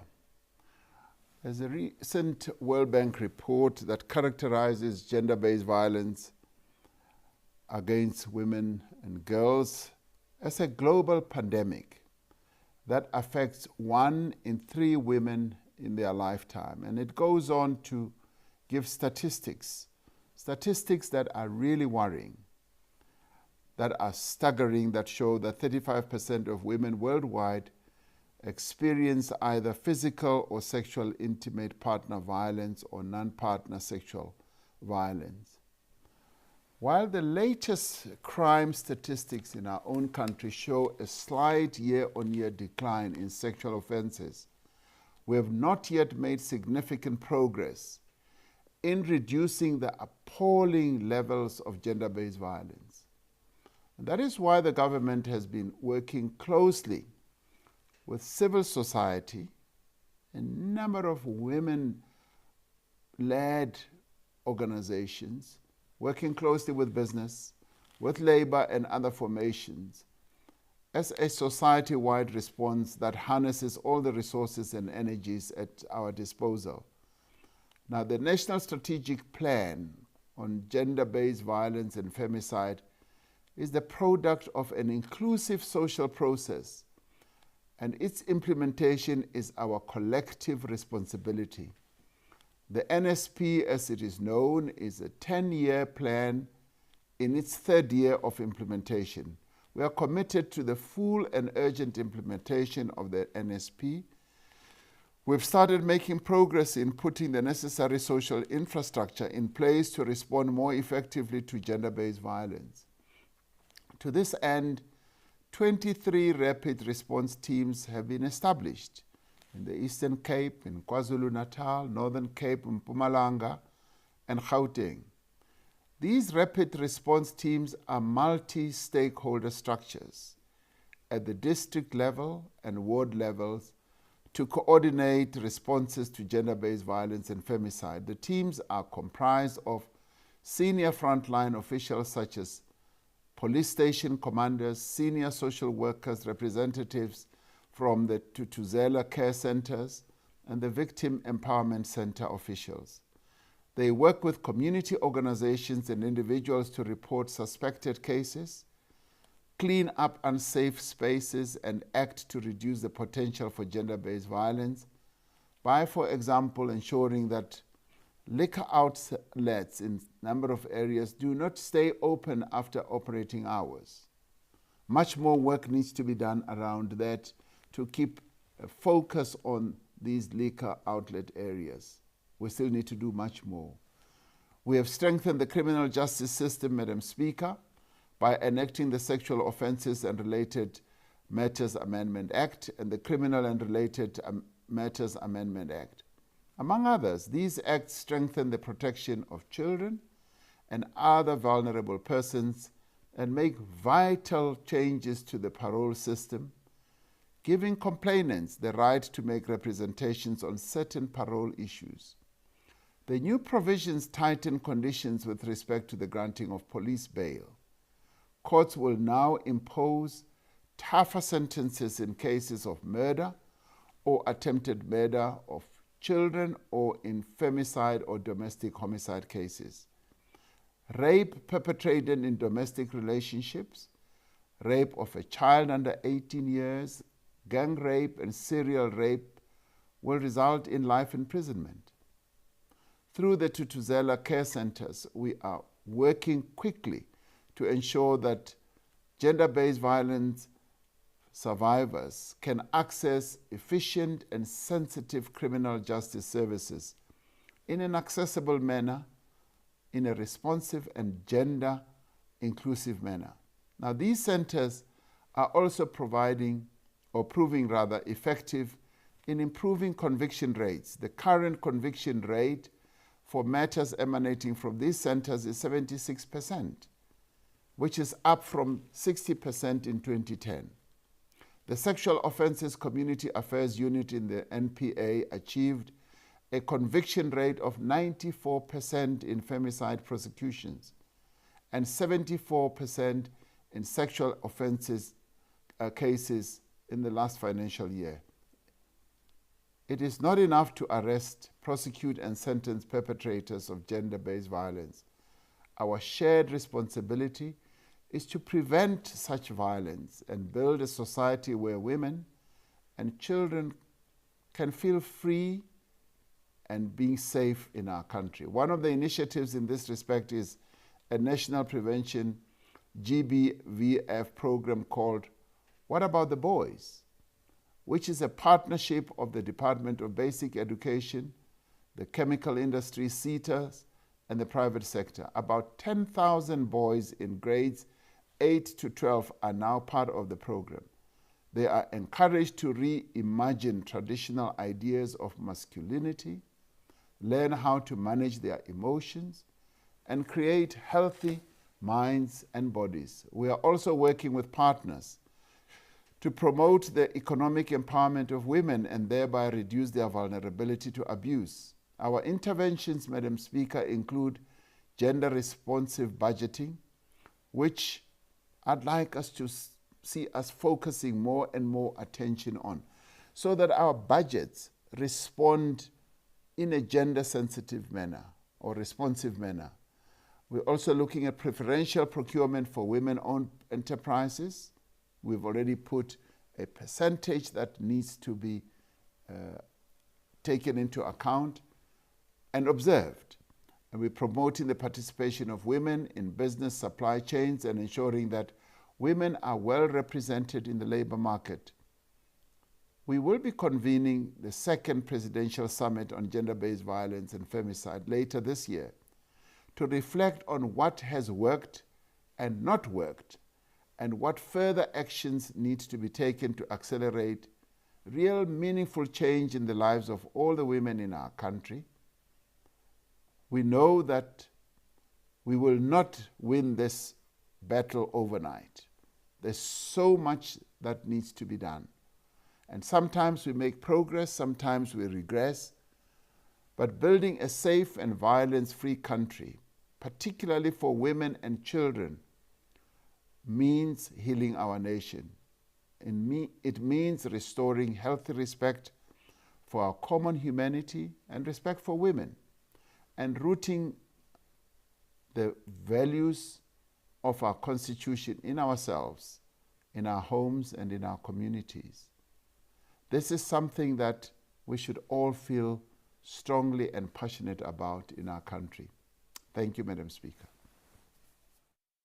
I thank you, the Honorable the President. The first supplementary question will be asked by the Honorable the Leader of the Opposition. Thank you very much, Mr. President. A month ago, your police minister, Beck said in an interview that a 19-year-old rape victim was, quote, lucky to be raped only once. It's clear from this comment that Minister Cele has himself given up and lost faith in his own ability to keep South Africans safe from rape, murder, and other violent crimes.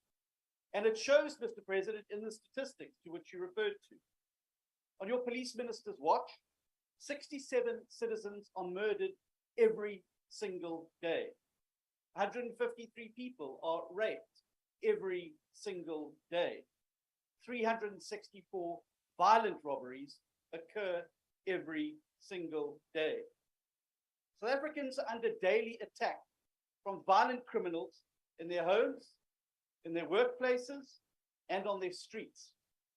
And your police minister, by his own admission, has given up trying to protect them. Mr. President, the question to you today, if he has given up on his own ability and has no faith in his ability to keep our citizens safe, why do you have faith in him? Why have you not fired him yet?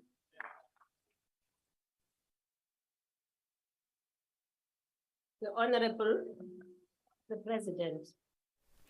Thank you, Honorable Speaker. I would like, with great respect, to dispute and disagree with Honorable Steenhuisen that Minister of Police has given up on the fight against crime, and particularly on issues that have to do with gender-based violence. He is often at the forefront of ensuring that we do fight crime. And you refer to the statement that he made after the Kagiso incident.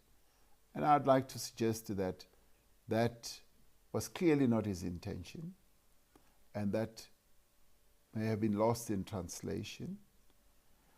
But as far as his commitment, he was there. He was there soon after that incident happened. And he was there amongst other leaders, not only to care for the victims, but also to ensure that there's an investigation that has led to the arrests that have ensued. Working together with the police commissioner, the national commissioner, with various other police officials. And let me say that he is often there whenever all these calamitous criminal activities happen. So I think we need to give him a little bit of latitude and also recognition. The issue of criminality in our country is recognized by everyone. It is a major problem, and we are addressing it. Just last week, we held a meeting of the National Security Council, and we urged all our law enforcement or security agencies to focus on criminality, and particularly also to focus on various areas or nodes of great criminality like illegal mining and a whole range of others, particularly gender-based violence. And I do think that we are making progress, and we will make even greater progress with the greater determination that the police are going to be demonstrating going forward, and the focus that the leadership of the police are also going to be demonstrating. That we have a problem is what I recognize and all of us recognize, but that we will address this issue and deal with it is something that we are focusing on, and will make sure that it happens, because it is important that South Africans feel safe, and it is important that the police focus on ensuring that the levels of criminality in our country are brought down significantly, if not eliminated. Thank you, Honorable Speaker. Thank you, the Honorable the President. The second supplementary question will be asked by the Honorable Zet Ngomo. Thank you very much, Madam Speaker. Mr. President, gender-based violence and femicide takes place within a community and families. Those same families are shaped by culture, religious orientation, and their economic struggles to survive. Those factors have an impact on gender-based violence and femicide. Mr. President, my question is, how do we strengthen the family unit as communities in order to deal with the root problem in society, when within our families reside embedded patriarchal practices and toxic cultural practices, so that we strengthen the struggle against gender-based violence and femicide? I thank you. The Honorable, thank you, Honorable Nkomo. The Honorable, the President. Thank you, Honorable Speaker. Indeed, this is a societal problem. And it is for this reason that we say all of us need to address this issue in a way that we are all implicated. We therefore need to embark on a number of interventions, actions that will lead to the solution. And I'm rather pleased that through the interaction that we have with community-based organizations is beginning to get us to address the important issues. For instance, the issues of patriarchy, the issues of paying attention to the boys, as I said, and making sure that we inculcate a sense, a consciousness of respect for women and for the correct values in our society in young people as they grow up. And also address the issue of this toxic masculinity that is there. But also focusing on the family as a unit that needs to be nurtured, and where at a societal level we are able to do what we've always done over generations, that the society, the community takes an interest in what happens within their confines. Where there are abuses, the community should find ways of intervening. And it is through this, when we engender this spirit, that we will be able to have preventative measures that are much more effective. And I'm pleased that a number of educational institutions, be they universities and so on, have also taken this up. So this being a broad societal issue, we need to work together. And I found that when stakeholders work together to address common society problems, we're able to make progress. This is even more so when we have to deal with the issue of gender-based violence and addressing issues of patriarchy, an issue of this toxic masculinity, and now the focus being on young boys, which is a movement or a process that I'd like to see spread more and more in our country. We are possibly still at the beginning stages, but if all of us can put our hands or our shoulders to the wheel, I'm sure that we will be able to make progress. Thank you, Honorable Speaker. I thank you, the Honorable President. The third supplementary question will be asked by the Honorable Z. Majosi. Honorable Z. Majosi. Are you on the virtual platform? Honorable Speaker, she is meant to be on the virtual platform. Perhaps she's having some connectivity problems. May I ask the Honorable President the question on her behalf? Yes. Thank you. Honorable President, for South Africa's criminal justice system to be effective under Pillar 3 of the National Strategic Plan on Gender-Based Violence and Femicide, the DNA backlog of 58,000 cases needs to be cleared. Such operational incapacities in dealing with cases of GBV is dangerous, as victims are left exposed and accessible to the perpetrator. Mr. President, how would your government capacitate the provincial criminal justice system to deal with DNA backlogs that will aid in mitigating instances of perpetrators being in close proximity to their victims? And how far along is the process of clearing the DNA backlog of 58,000 cases by September 2020? Thank you. The Honorable the President. Thank you, Honorable Speaker. Just to be more specific on this, the Minister of Police and I have discussed this issue of the DNA backlog, and he's assured me that a number of steps are being taken. Initially, it was a case of this whole procurement process that had gotten stuck, and I'd like to believe that now the process the whole matter is being addressed and the process should get underway. It is concerning that we built up a backlog of 58,000 DNA samples that need to be cleared, and it is an area of focus that I've also communicated to the Minister that needs to be cleared up. At the provincial level, yes, that is where we need to capacitate our provinces to be able to deal with this type of matter. Thank you, Honorable Speaker. And the last supplementary question will be asked by the Honorable P.J. Groenewald. Geachte Speaker, through you. Honorable President, it is correct that you say that there is improvement. I have just received, for instance, a report, a household report. Order.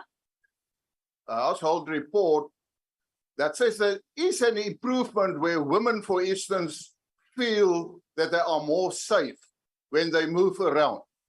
But the fact of the matter is, if we look at the murder rate of women and children for the first quarter of this financial year, then we see there's an increase when it comes to women of 53%, in children. But when it comes to assault with gross bodily harm, then we see in the case of women, it increased with 55%. And when we talk about children, 17 years and younger, we say it's an increase of 58%. Now, Honorable President, we had a meeting with political leaders and yourself in 2018, and I then said to you, the problem is the criminal justice system. I heard what you said on the question of the IFP, but my question is more specific. What steps have you as President took to ensure that the criminal justice system is improved? And then I refer not only to the police, but to the judicial part, and for instance, correctional services. I think there are too many rapists that get parole and then they just continue with their criminality. Thank you, Honorable Member. You've exceeded your time. The Honorable, the President. Point of order. Speaker, on a point of order, I wanted to... I did not give you the floor. But I did not give you the floor. Please give me. I did not give you the floor. Give me the floor. I am not giving you the floor until I recognize you. Recognize me. Honorable Member, what's happening to you? Please recognize me. Ow. I am not going to recognize you because I had closed all points of orders. Must take a point of Honorable the President. Thank you, Honorable Speaker. I'm glad that Honorable Groenewald has recognized that there's been an improvement, but I agree with him that much more needs to be done and can be done. And the focus should be on key priority areas, such as, for instance, when there's a point of order, you must keep quiet and allow other people, Mr. President. There is a point of not the speaker. Honorable Malema. Unlike you, Honorable Malema, please. Honorable Shibambo. I wanted to clarify if it's permissible for us to make follow-up questions from the main podium because we've gladly do so. So all the follow-up questions that we want to make, want to come and stand. No, Honorable. Because it was a point of order, because we must be consistent in the room. No. If it's allowed, we want to make follow-up questions from there as well. So that Honorable Member Shivambo, your president you- is hiding somewhere. We want to ask questions from there because it's not here in any way. Honorable Shivambo.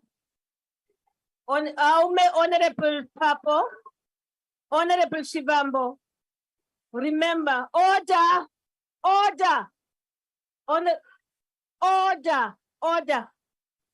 Honorable Shivambo, remember, whenever we're preparing for questions, you have a right to submit follow-up questions, an indication that you would want to make a follow-up question.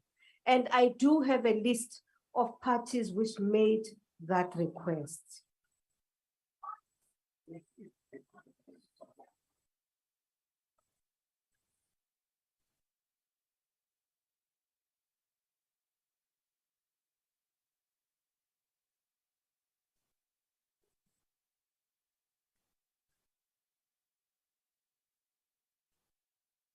Honorable members, honestly,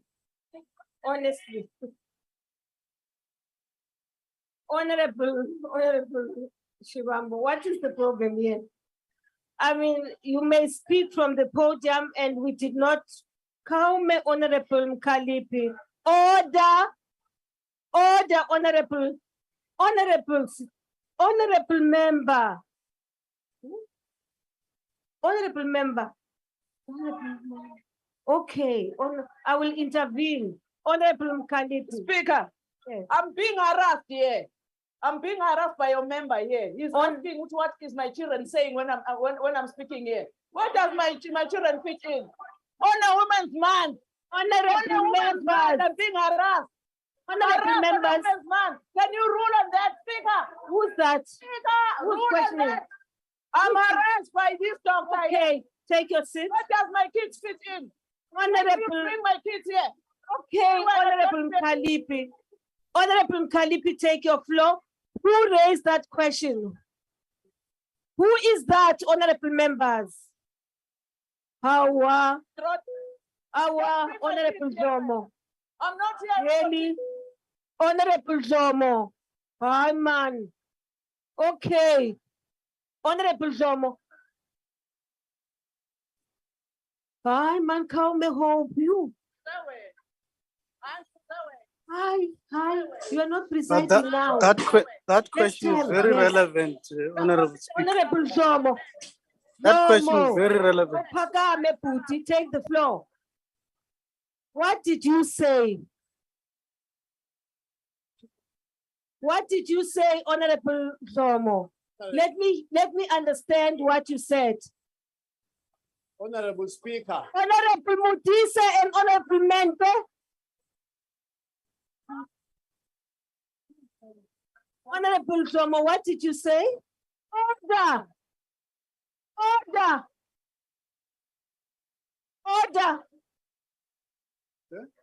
Honorable Zomo. Honorable Speaker. What did you say? What did you say?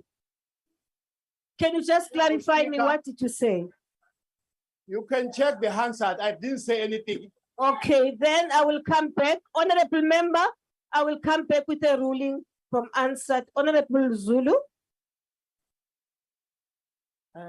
Thank you again, Honorable Speaker. Again, on the same rule that we raised earlier on. It is just a plea, Honorable Speaker, because members of this House on both sides do have to appreciate what we've been raising all the time. What is actually very disturbing right now is what members of the EFF on the front and members this side actually going to a point of almost talking physical threats against each other. Again, no, honorable member, I'm allow her. She is on the floor. She is on the floor, and I granted her that opportunity. Yes. I am really pleading, Honorable Yes, ma'am. Speaker. Worst of Honorable- all is it's Women's Month. Yes. So the last thing we need is between us women in particular, making the kind of threats that are being made in the house. I thought we've long gone past that stage. As I indicated earlier on, the people of South Africa will learn from us. And when we learn, we must learn and show that we have learned. So this that has been going on here, Honorable Speaker, it's a pity you did not hear. But members who are here, they heard the physical threats. And it's a plea, Honorable Speaker, that all members must withdraw from any form of physical threats. The Thank last you. thing we need is that, Honorable. Yes, I have changed, and I'll show you that I have changed. I struggle to make sure that we make the change. I've made the change. Okay. Yes. Just thank you very much, Honorable Zulu. Honorable members, Order, honorable members. Honorable members, order, please. There is a matter which has been raised here. Not only has it just been raised, I had it all, but there was somebody I had recognized on the floor. I was asking Dr. Domo, honorable member, to clarify what he had said, which had annoyed Honorable Mukadi. Now, Honorable Domo has referred me to the Hansard, and I will check the Hansard and come back and rule on the matter. However, Honorable Ima, hold on, hold your horses, please. Now, at that point, there was an exchange, honorable members, between Honorable Mudisa and Honorable Mende. Honorable members, both of you, will you please stand? Honorable Mende and Honorable Mudisa, yes, Sisi. Yes. Honorable, now. No, it was, honorable members. Honorable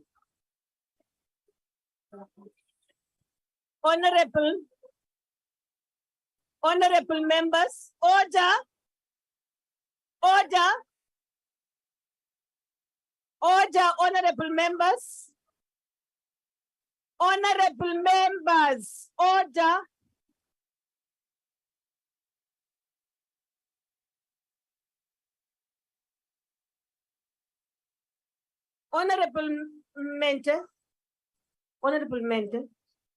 Honorable members,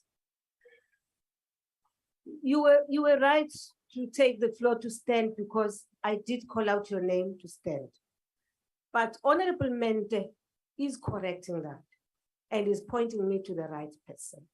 Will the person who was having an exchange with Honorable Mente take the floor, honorable members?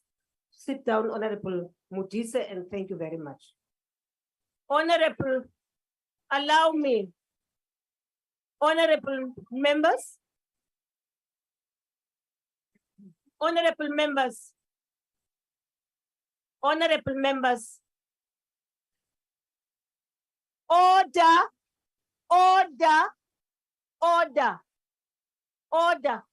honorable members, you are honorable members.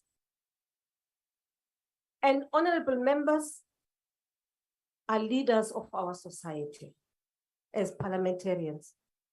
And you have a responsibility to maintain the decorum of the House. And I think what Honorable Zulu said about the fact that this happened at a time when it is Women's Month says it all. And I just think that, honorable members, it was incorrect of you, Honorable Mente and Honorable Mugweba. We are supposed to be exemplary to our people who are watching us. We are supposed to be exemplary to our children, to our families, to our members who are watching. And I do want to, no. I don't need you to help me to deal with this. Honorable Mente, Honorable Mkweba, with all due respect, I'm appealing to both of you to withdraw what you said to one another for the benefit of this house. Thank you very much, Honorable Speaker. I withdraw. Thank you very much. Honorable Mente. Thank you very much, Speaker. I will not withdraw protecting my members because she, after Dr. Dong. No, Honorable Mente. Honorable Mente. There is context to everything. Honorable Mente. Honorable Mente. You are not going to sit Honorable- here and intimidate my members. Honorable Mente. It will never happen. Honorable Mente. Honorable Mente. Honorable Mente.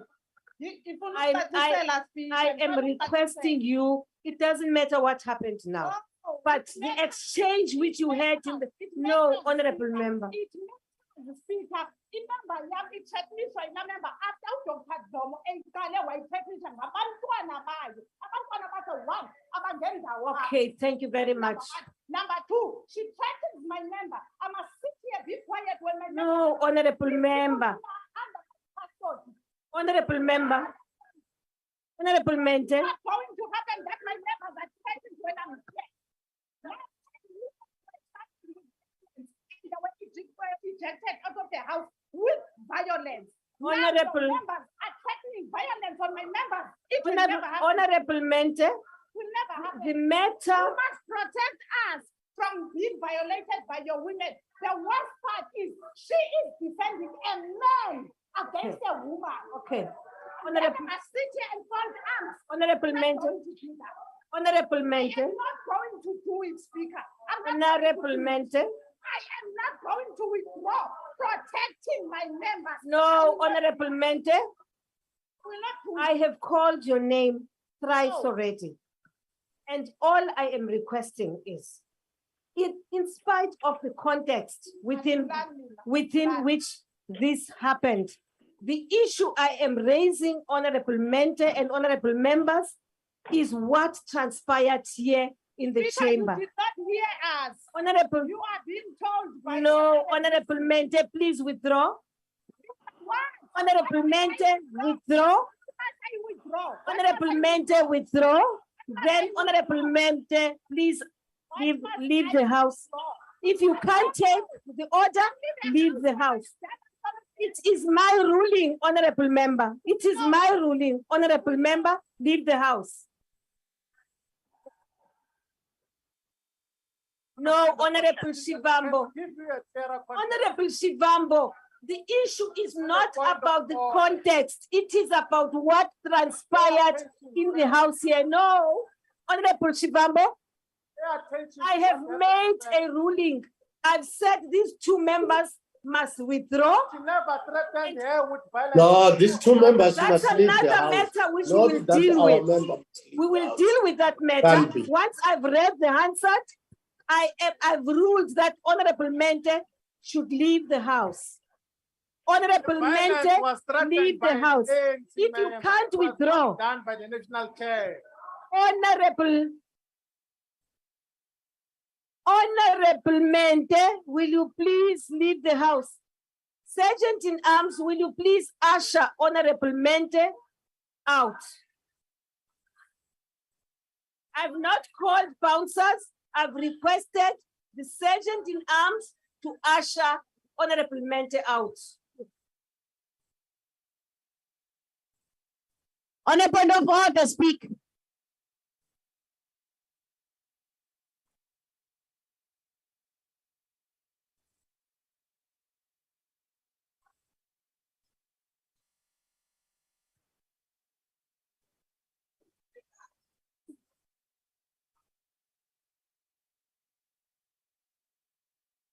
Speaker. Speaker Ngabula. I've said the Speaker, are you calling men against a woman? should again? request the women PPS members to usher Honorable Mente out. Thank you. Speaker, We can I speak? proceed, honorable members, Speaker, can I speak? not allowing any point of order now. No, but Speaker, this thing started about me. No, Honorable Mkhalipi. Honorable Mente, please leave the house. But Honorable Shivambo, please give the way so that Honorable Mente can be ushered out. Please give the way.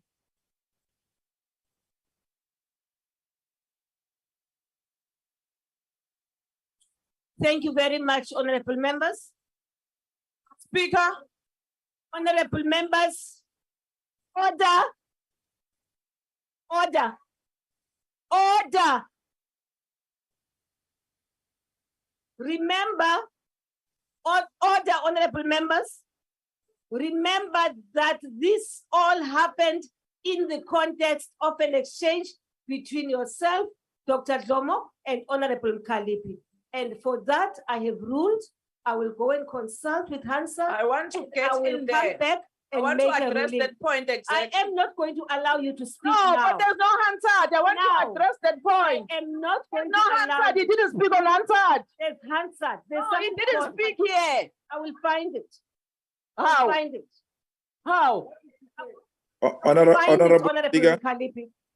Speaker, Honorable uchemile. We worse than Baleka speaker ngendlela ocheme ngayo. Now, honorable members, Honorable Speaker. honorable members, we now proceed. We were at a point where the president must answer to the question raised, the supplementary question, which was the last, raised by Honorable PJ Funebald. No, Speaker, you were at the point where you were passing a ruling on the point of order of whether when we make follow-up questions, should we take that to them, because we'll gladly do so. Honorable Shivambo. We had not given a ruling on that. We were busy doing that. I did actually. I said, The ruling. I said there is nothing wrong. However, we encourage people to answer or to pose questions from where they are, but I was not going to interrupt him at that point where he was at the podium. That's what I said. But you No wouldn't have problem. said it because there was this exchange which was going on in the chamber, honorable member. Now for the record, that's what I said.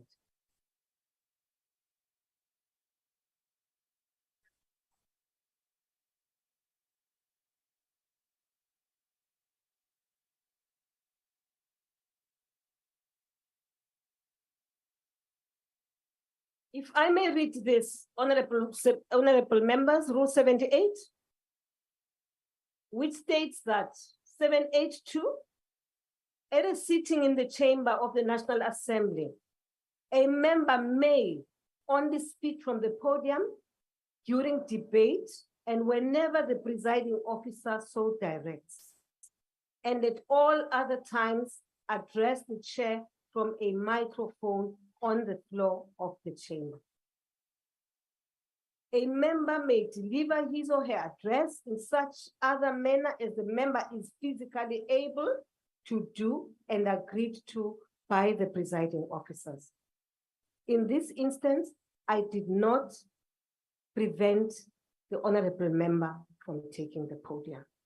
And therefore, honorable member, I really request that we proceed.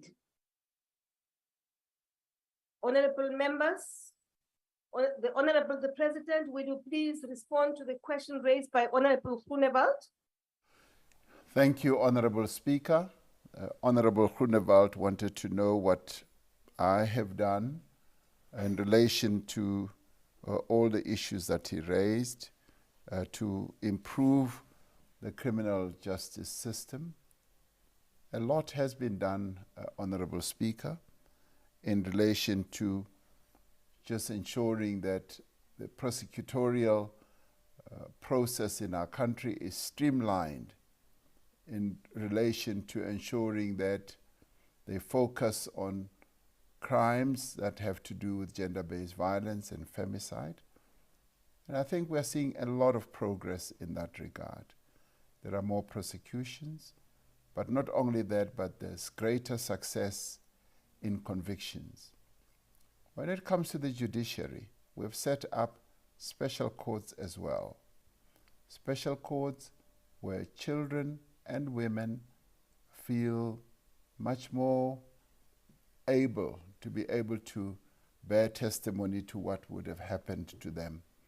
I visited one of those courts in Gauteng and saw how well structured it is and how the judiciary is also able to ensure that those types of trials do take place in an environment that enhances the process of justice to go on in a way where victims are able to testify and relate their experiences in a much more conducive environment.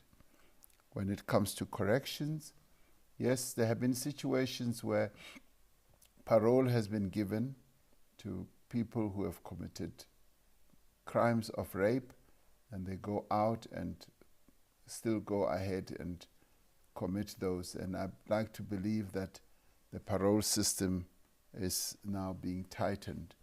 And when you look at the work that the police are now doing, police stations have now become much more serious in as far as ensuring that when they deal with issues that have to deal with gender-based violence, rape, and crimes against children, they've set up various structures, either highly well specialized or trained officers, and there are also social workers who deal with that.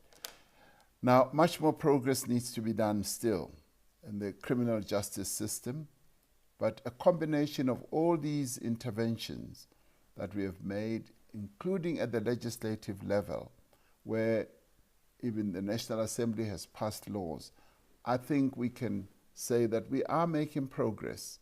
Clearly not enough progress in the eyes of many people, also in the eyes of the women of our country. Much more needs to be done.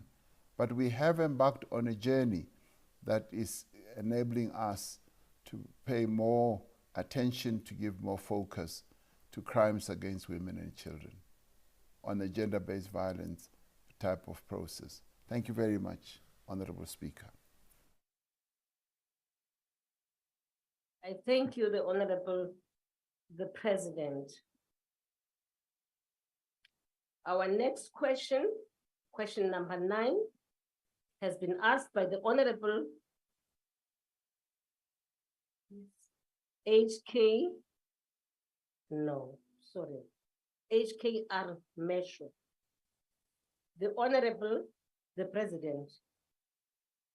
Thank you, Honorable Speaker. The report of the expert panel, which I set up into the July 2021 civil unrest, concluded, among others, things that the South African National Defence Force did not undertake any scenario planning for a possible sudden deployment, nor put in place or put in measures necessary to deploy that they, or should they be called upon to do so.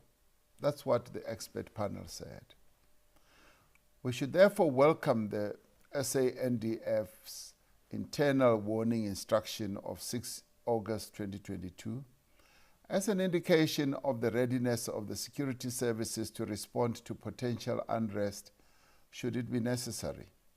In this instance, it was not necessary for the President to authorize the deployment of the SANDF to support the South African Police Service in managing the security situation in the country.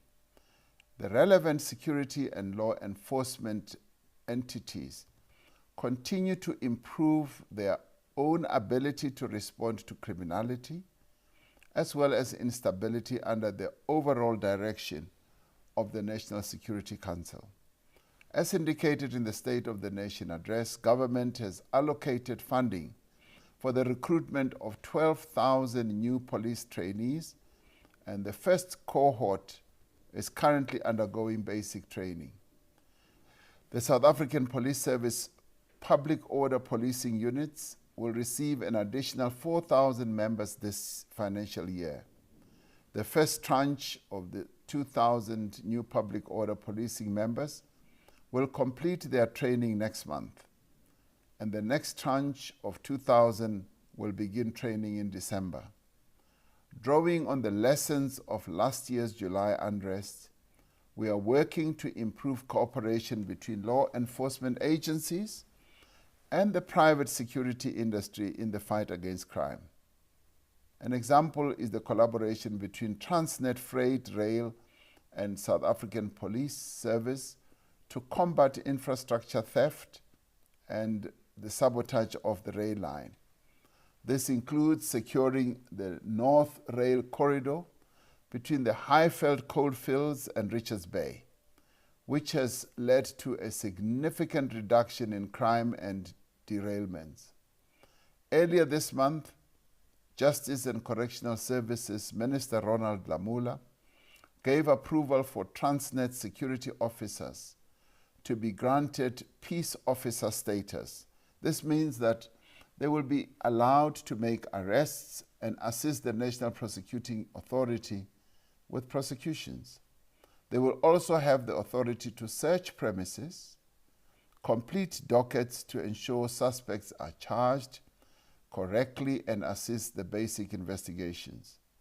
Another example of cooperation is between mine security, private security, and the South African Police Service to fight precious metal theft and illegal mining. As a result of these joint efforts, we are seeing progress in areas such as Mpumalanga and Limpopo, and also Northwest, that have been flashpoints of instability as stolen metals were moved to illicit markets abroad. Government is taking the challenge of illegal mining extremely seriously. Last week, the National Security Council held a meeting to focus on the work being done to tackle illegal mining and related crimes. The South African Police Service has established task teams to tackle illegal mining, alongside other task teams dealing with construction site extortion, copper and cable theft, and theft and vandalization of economic infrastructure. The National Security Council agreed on further action to tackle illegal mining, and that the SANDF could be called upon to support the South African Police Service should it be required. Now, together, all these efforts should steadily reduce the prevalence of criminality and combat attempts to undermine police order. However, it is important that all our security forces remain alert and ready to act if needed. But we also urge our communities, through the various community structures that are in place, such as community policing forums, to be able to assist the police in the work of dealing with criminality in our country. Thank you, Madam Speaker. Thank you, Honorable the President. The first supplementary question will be asked by the Honorable KRJ Mishwe. Thank you, Honorable Speaker, and thank you, Honorable President. The ACDP is extremely concerned about the current state of criminality in our country. Violent service delivery protests, incidents of vigilantism, abductions, kidnapping of women and children in particular are also increasing, and hijacking of residential properties have become commonplace, which is a great concern. Mr. President, when members of Operation Dudula set up roadblocks and checkpoints to stop people with darker skin who are suspected of being foreign nationals, preventing them from accessing hospitals and clinics, while the police are watching in a posture of endorsement, or when they search and demand official documents from business owners they suspect to be foreign nationals in the presence of the police, that we believe sends a negative message to the international community that South Africa is becoming a failed state where lawlessness is allowed to entrench itself and members of the public are allowed to take matters in their own hands. So what I want to know, Mr. President, while I appreciate what you said, and that there is collaboration and cooperation between different agencies of security, the issue of soldiers being involved practically to crush, to stop, and to arrest drug lords. The fight against drugs seems to be lost because there is an increasing number of children that are addicted. So I want to know, Mr. President, what should happen to show government that the matter is serious and desperate? All the plans that the president is talking about consist of things that should have been done long ago, but it's only now that government is talking about collaboration. So I want to know what has to happen to send the message of agency or SOS to government and to the president that something needs to be done to finally stop violence in the country and make our streets safer for particularly women and children. Thank you. I thank you, Dr. Mishra. The Honorable, the President. Thank you, Honorable Speaker. I would like to say to Honorable Mishra, Reverend Mishra, that indeed the message has been, well, the alarm and the call has been raised quite prominently. Many of the issues that Reverend Mishra is alluding to, the issues of kidnapping, the issues of lawlessness, are matters that have registered and action is being taken. There has been failure, as has been admitted, and with the new invigoration that we have infused in the police, the National Commission of Police is highly alert of all these matters, together with the minister, and there is now much more of an action-oriented approach, which is going to deal with these matters. Reverend Mishra raises, Honorable Mishra raises the issue of bringing in the soldiers to arrest and crush all these activities. I'd like to say that the army can only be called in to support and assist the police. The process of arrest and dealing with criminality is a function of the South African police, where we, in certain circumstances, will bring in the army. It is when they have to come in to give support, to give assistance to the police. And the police will be the ones who will lead that process. You need to remember that our soldiers are trained with a particular focus in mind. And as they come in, they have to be giving and lending support and assistance under, yes, the leadership and direction of the police. The president, in deploying the army, also has to notify Parliament, as we all know. So deploying the police, rather the army, is quite a serious matter. But the National Security Council in its recent meeting realized that there will be situations where indeed we might need to bring in the army.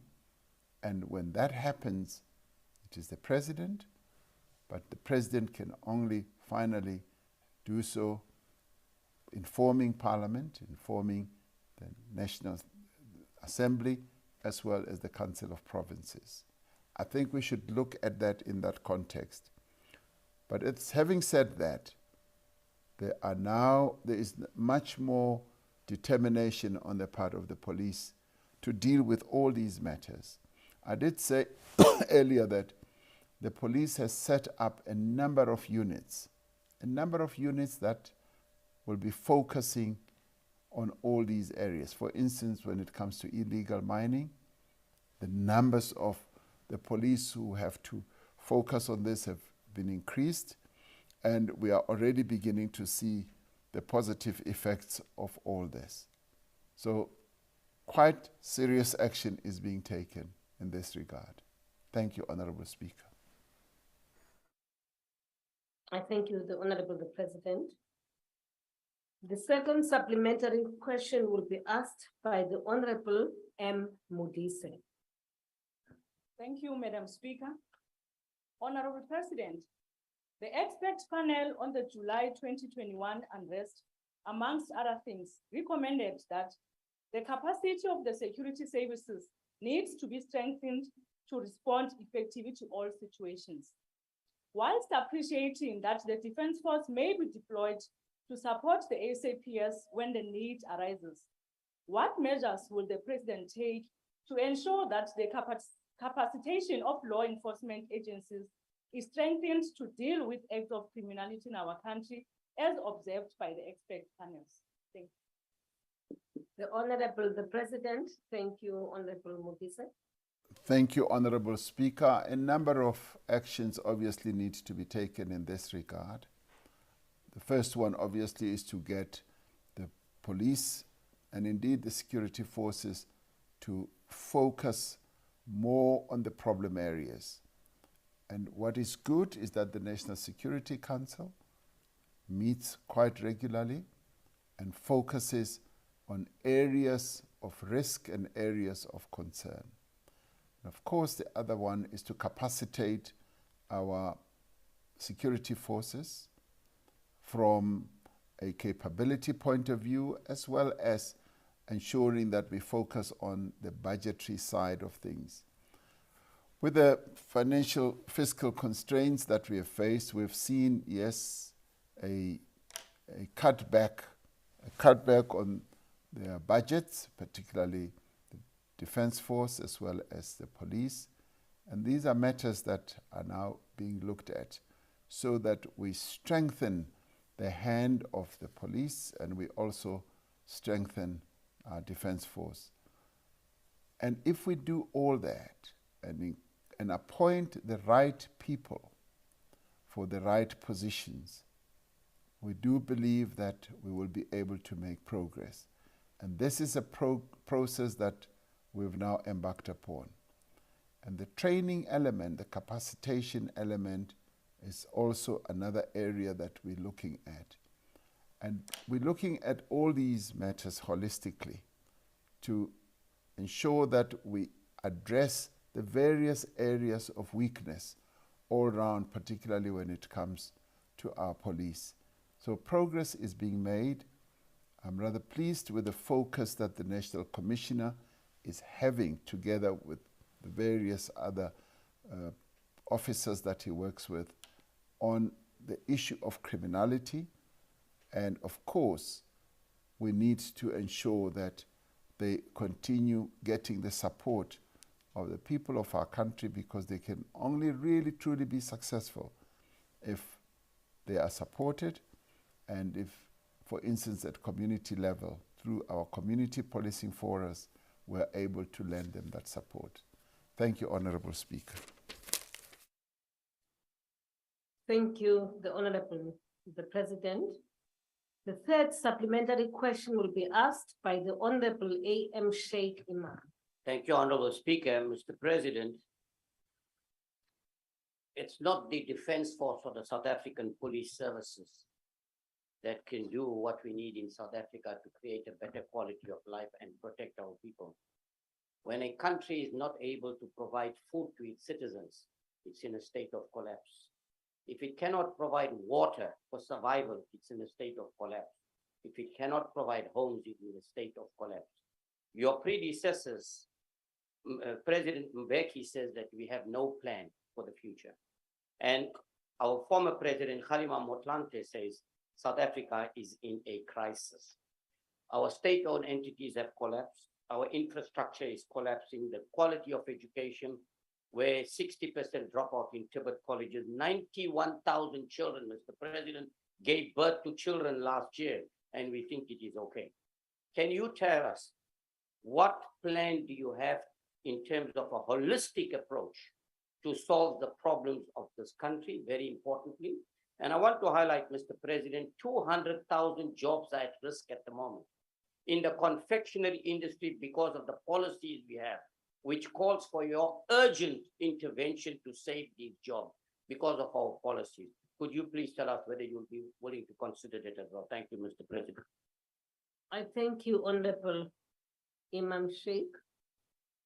The Honorable, the President. Thank you, Honorable Speaker. We have a number of interventions that we are embarking on. As regards having a plan, we have a plan. We conceived a plan for recovery and reconstruction, which we put to various stakeholders, and it was adopted and embraced. And it is this that is guiding us at this point in time.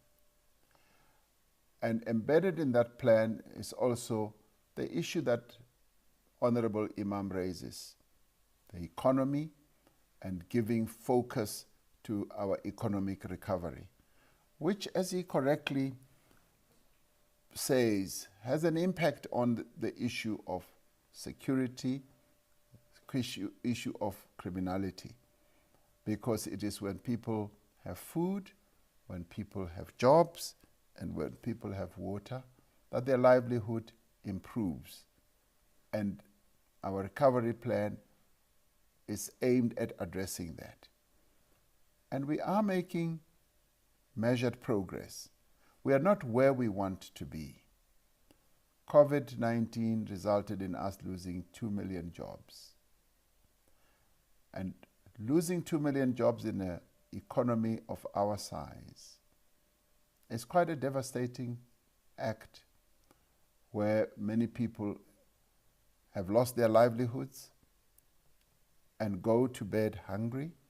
And it was for that reason that government had to intervene, to introduce a relief measure for many of our people who were not able to cope with the ravages of COVID-19.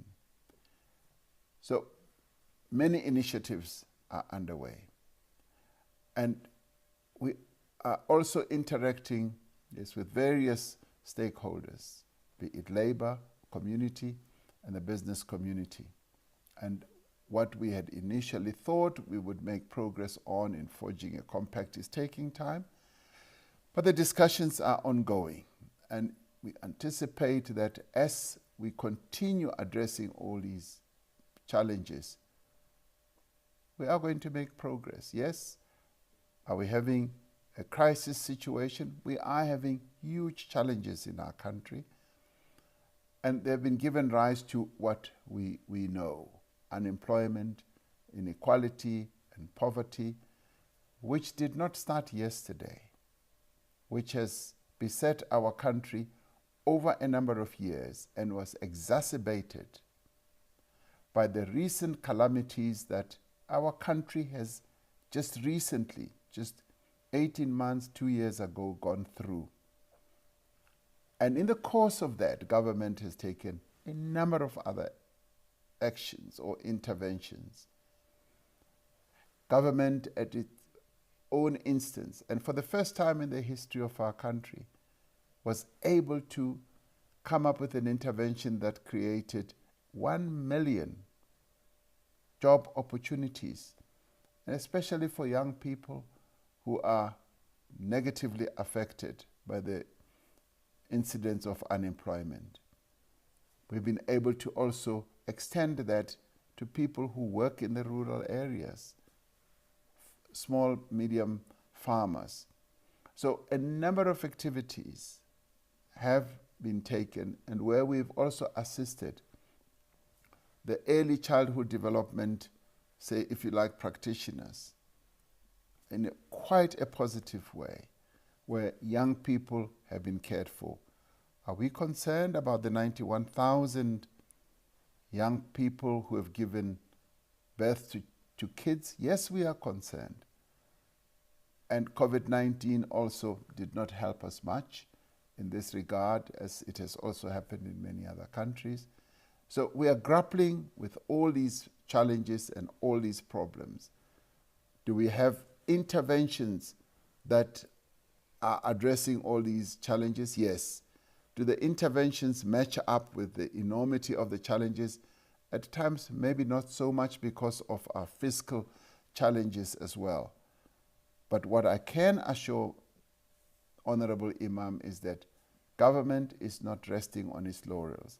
And we are also continuing to deal with issues of corruption, another major pandemic, if you like, that our country has had to face during the course of this period. And we are beginning to see great progress that is ensuing in that regard. So progress is being made. We need to make much more progress, but we are moving forward. And at times we seem to be moving backwards, but forward movement is what is our great focus. Thank you, Honorable Speaker. I thank you, the Honorable President. The last supplementary question will be asked by the Honorable General P.H. Holomisa. General. Speaker Mall. Can you hear me? Yes, we can Hello? hear you. Yes, we can hear you, General. You may Thank proceed. you. Mr. President, okay, Honorable President, firstly, we wish Umamekaya a speedy recovery.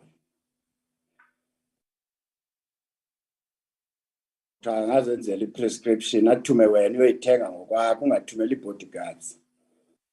Mr. President, would you consider establishing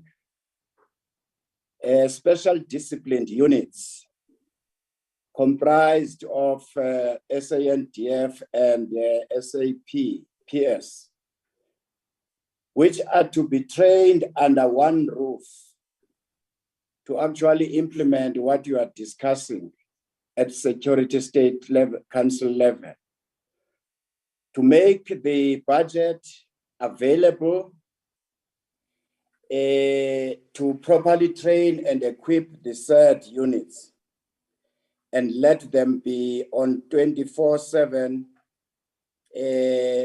standby in all 9 provinces. That would improve the lack of state of readiness we've witnessed on a number of occasions, where you issue an instruction, for instance, to a defense force, and it takes them time for them to deploy. But if they are trained and they've got equipment, and those operation orders would be monitored at national level, perhaps by Security Council or in a joint operation center. That would also, Mr. President, You have exceeded your time, General. You have exceeded your time. to enhance their capacity. They should work with police crime General. and military intelligence units. Yani elikhathi lami ixesha abanye kubanika apha ixesha elininzi. Ananyani man kule nto yenu. Thank you, Thank you Mr. very President. much. Thank you, General, Honorable General. The Honorable the President. Thank you, Honorable Speaker, Honorable General Holomisa. Uthetha njengo-General wenyani. And you're making a number of what I would call positive proposals on improving the state of readiness of our security forces or units. And it's something that really we need to think about. What you should have noted, which is what sparked Honorable Misha to raise the question, is the notice that was issued by the Defense Force, which was aimed at getting the Army to be action ready if they are called upon to be ready. That I saw in very positive light, because it basically meant that the Chief of the Defense Force and his various other officers are seeking to address the weakness that the expert panel into the 2021 unrest had spoken about. So there is a move to improve our state of readiness. And similarly, on the SAPS side, there is that similar focus as well. So you are suggesting, Honorable General, that we should have units that would be combined and look at what needs to be done to improve the state of readiness in all our provinces. It's something that is currently underway in different iterations, maybe separately, but you are suggesting do it as a combined force. That's something that can be looked at, although it will need to be looked at within the protocols of these various units, these various institutions, the Defense Force and the police. Because when they are called upon to help each other, they intersect at a particular area of focus where the Defense Force is called upon to support and to assist the police. But I'd like to thank you for the suggestion put forward. Thank you, Honorable Speaker. Thank you, Honorable the President. That comes us to bring us to the end of that question. And question number 10 has been asked by the Honorable N.Q. Mbana.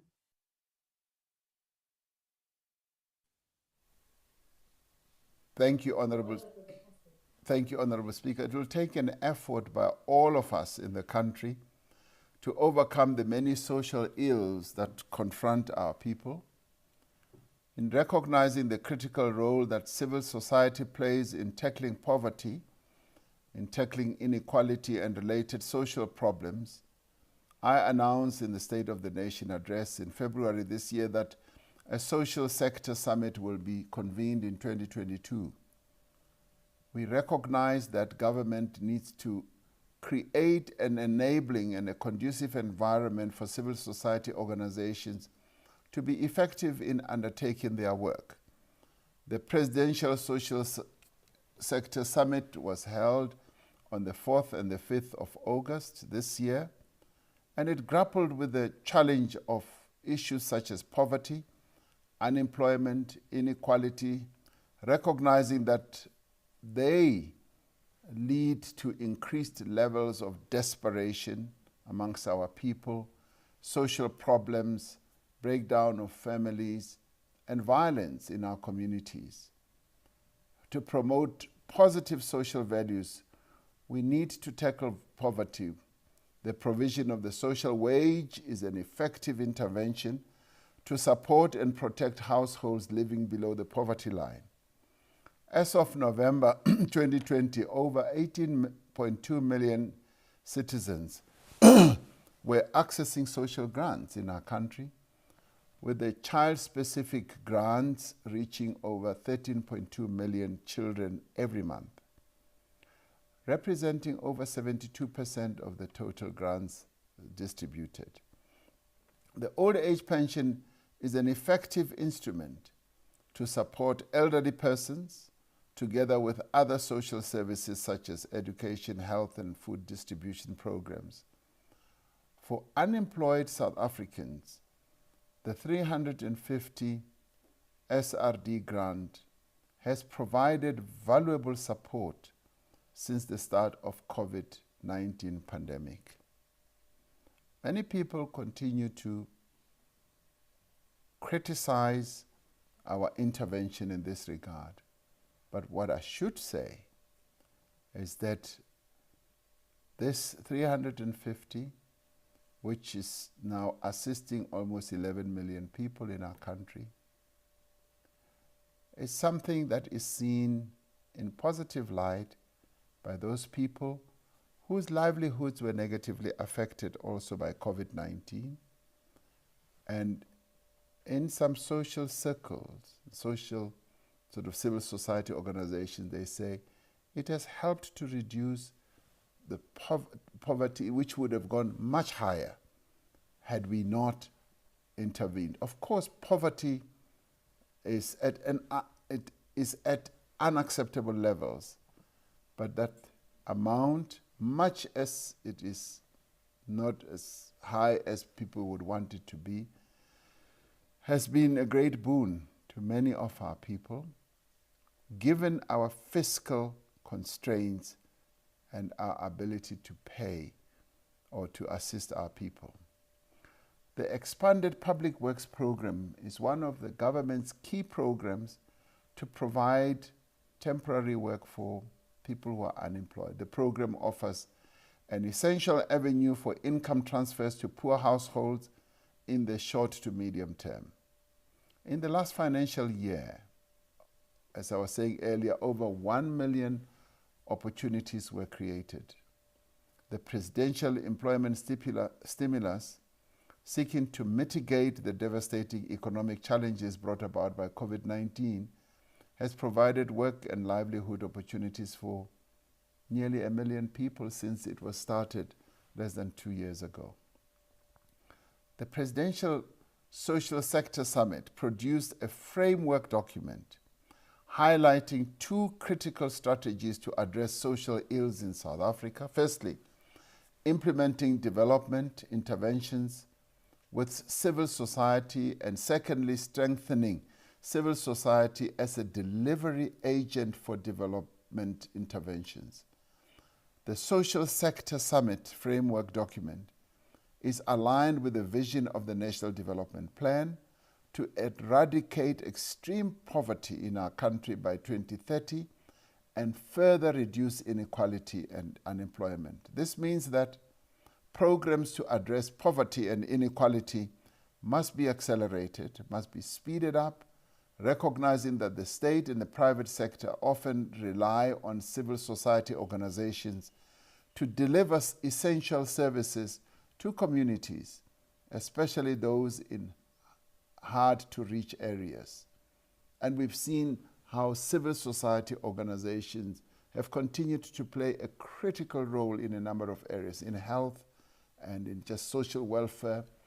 Now, the Presidential Social Sector Summit laid the basis for more responsive and effective collaboration to deliver on the promise of a better life for all South Africans by ensuring that commitments are clear and that they strengthen existing initiatives to promote shared values within families and communities.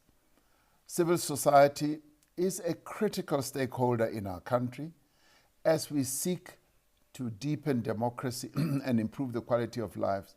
So civil society can help us address the social ills. The call for partnership with civil society sector is premised on the acknowledgement that government alone cannot address the developmental challenges our country is facing. And central to the partnership between government and civil society is the joint commitment to pursue matters of national interest, such as fostering shared positive family values, promoting social cohesion within communities, nation building, and ensuring communities' responsibilities is there in protecting citizens. We agree that our developmental interventions, therefore, must be structured in a way that promotes strong family values and strengthens diverse family units and households. Some priority areas already exist and include social ills like gender-based violence and alcohol and drug abuse, to name a few. Now, we signed a framework agreement, and civil society committed to ensuring that society takes joint responsibility in dealing with communities' pathologies by combating all forms of crimes, addressing social ills, providing youth and women empowerment initiatives, caring and supporting people with disabilities and older persons, and also addressing crime and corruption at the community level. So all these measures, Madam Speakers, and interventions were embraced and are owned by civil society organizations to address our social ills. And I felt very encouraged at that summit that we had so many civil society organizations that span the full spectrum of our lives as South Africans, from sport to religious, you name every other area, and that we were all united in wanting to work for a better South Africa. I thank you.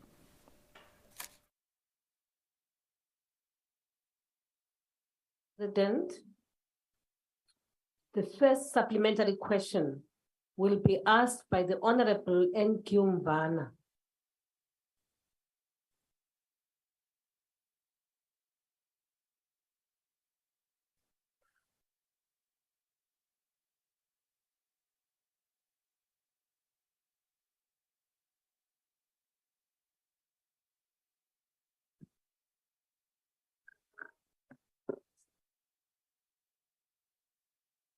Thank you, Honorable Speaker.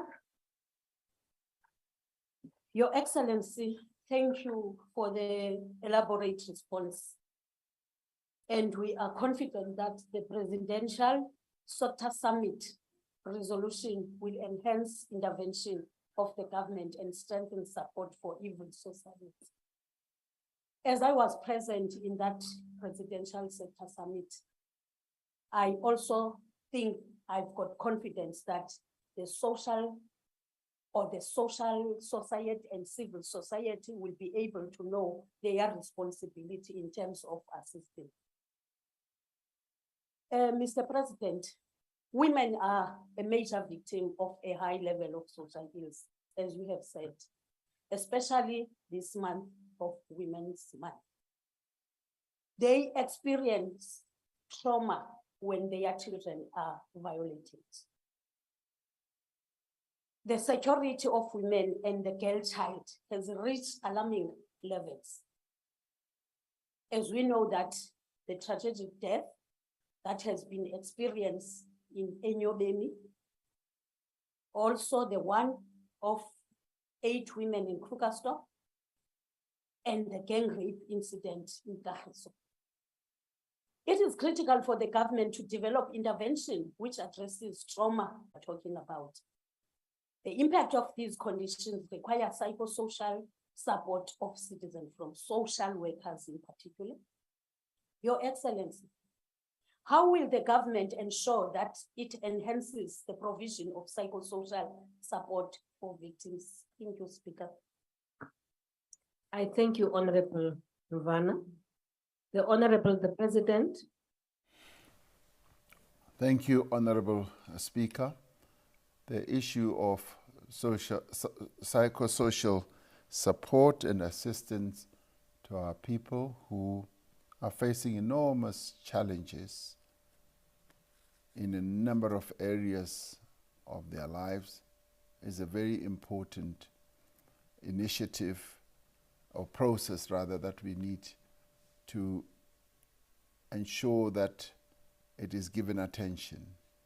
And obviously, through the various officials that we have in government and those that are within government structures like social workers, and those that still need to be brought in are the ones who will play a key role. However, civil society organizations are the ones who are at the forefront of all this because they are much closer to the challenges that our people face, to the needs that our people face.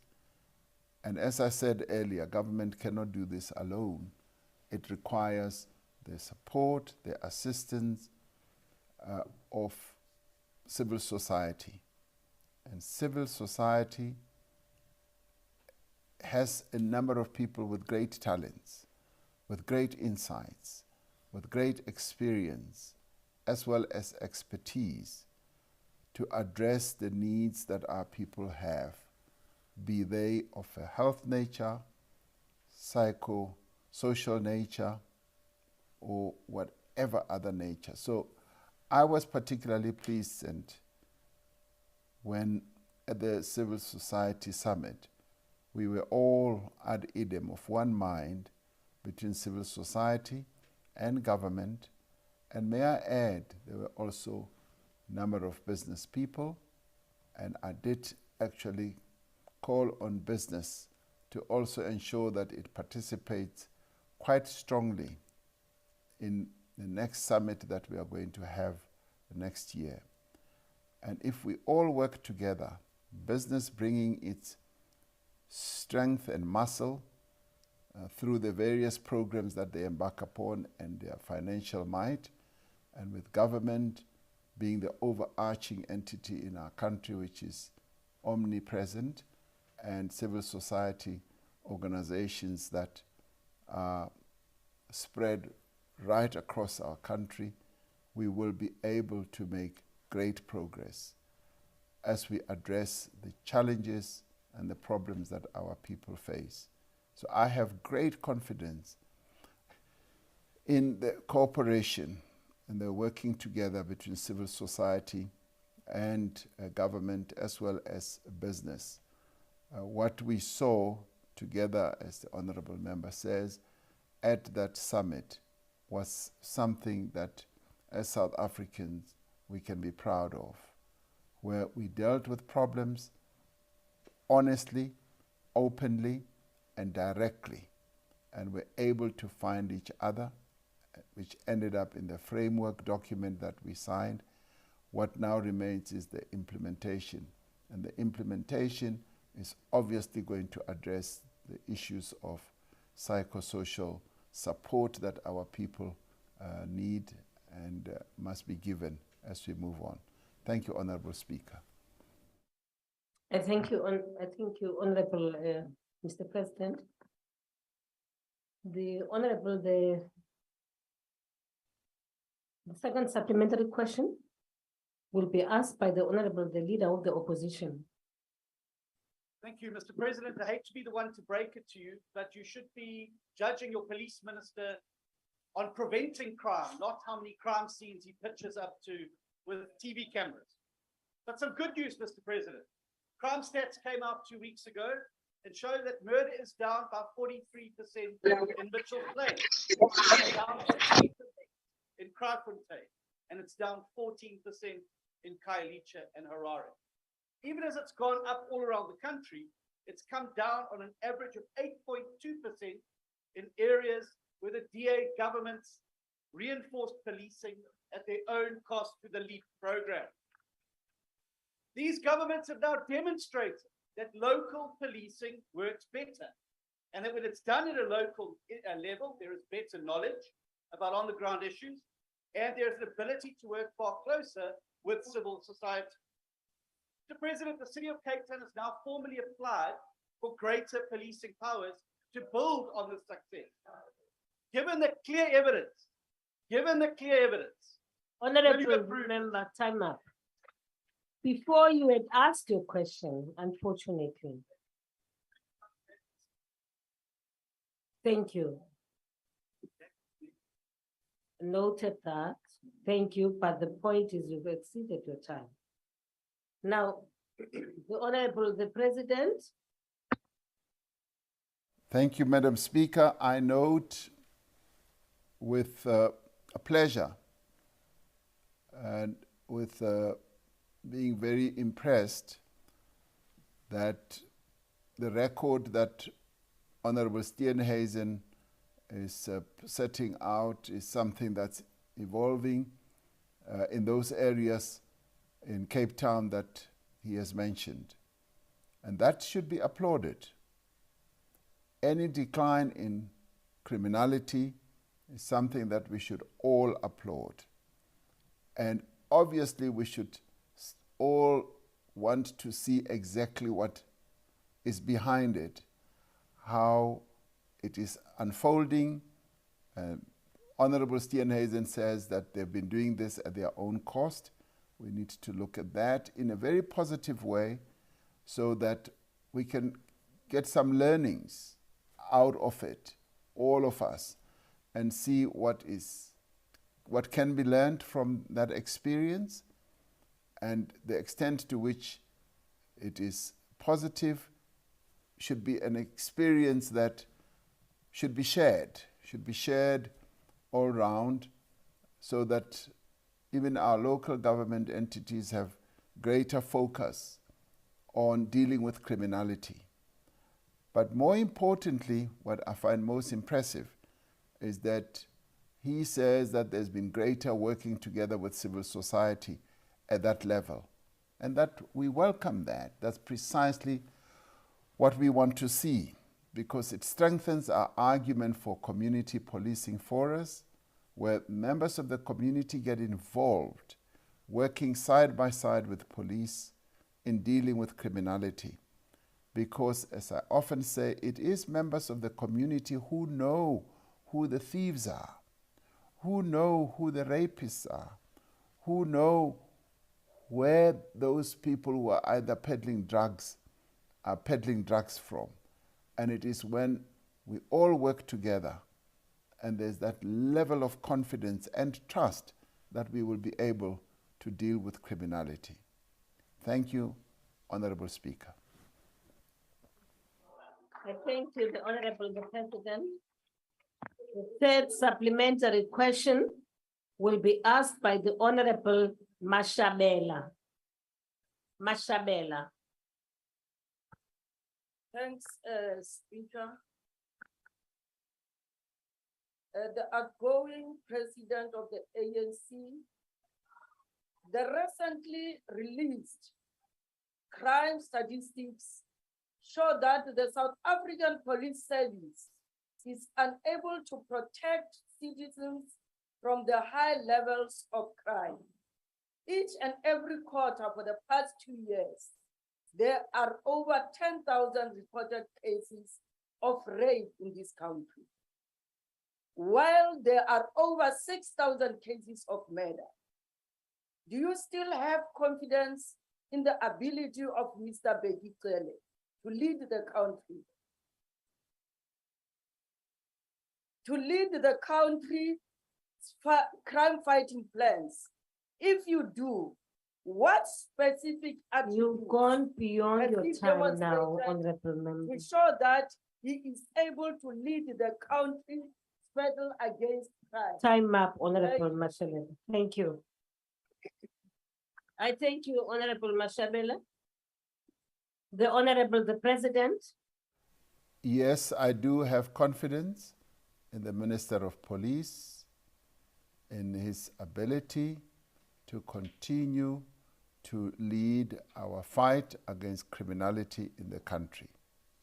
Thank you, Honorable Speaker. I thank you, the Honorable the President.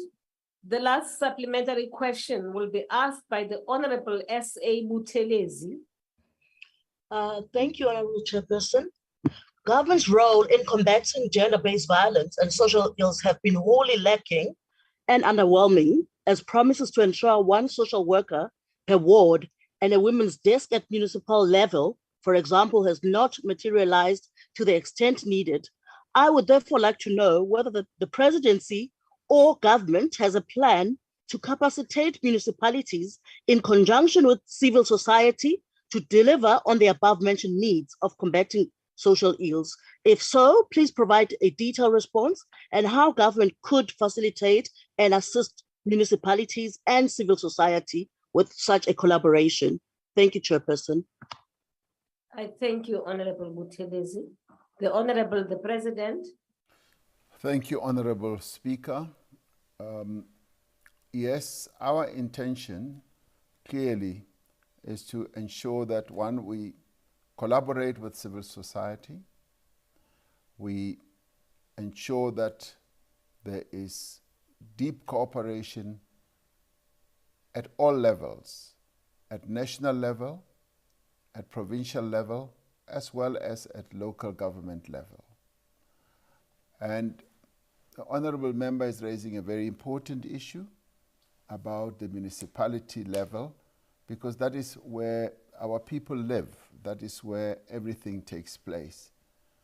And to the extent that we may not really have paid close attention, this is an opportunity that we all have to ensure that at municipal level we are able to deepen and broaden the collaboration between civil society and government agencies. And Honorable Member refers to one ward, one social worker.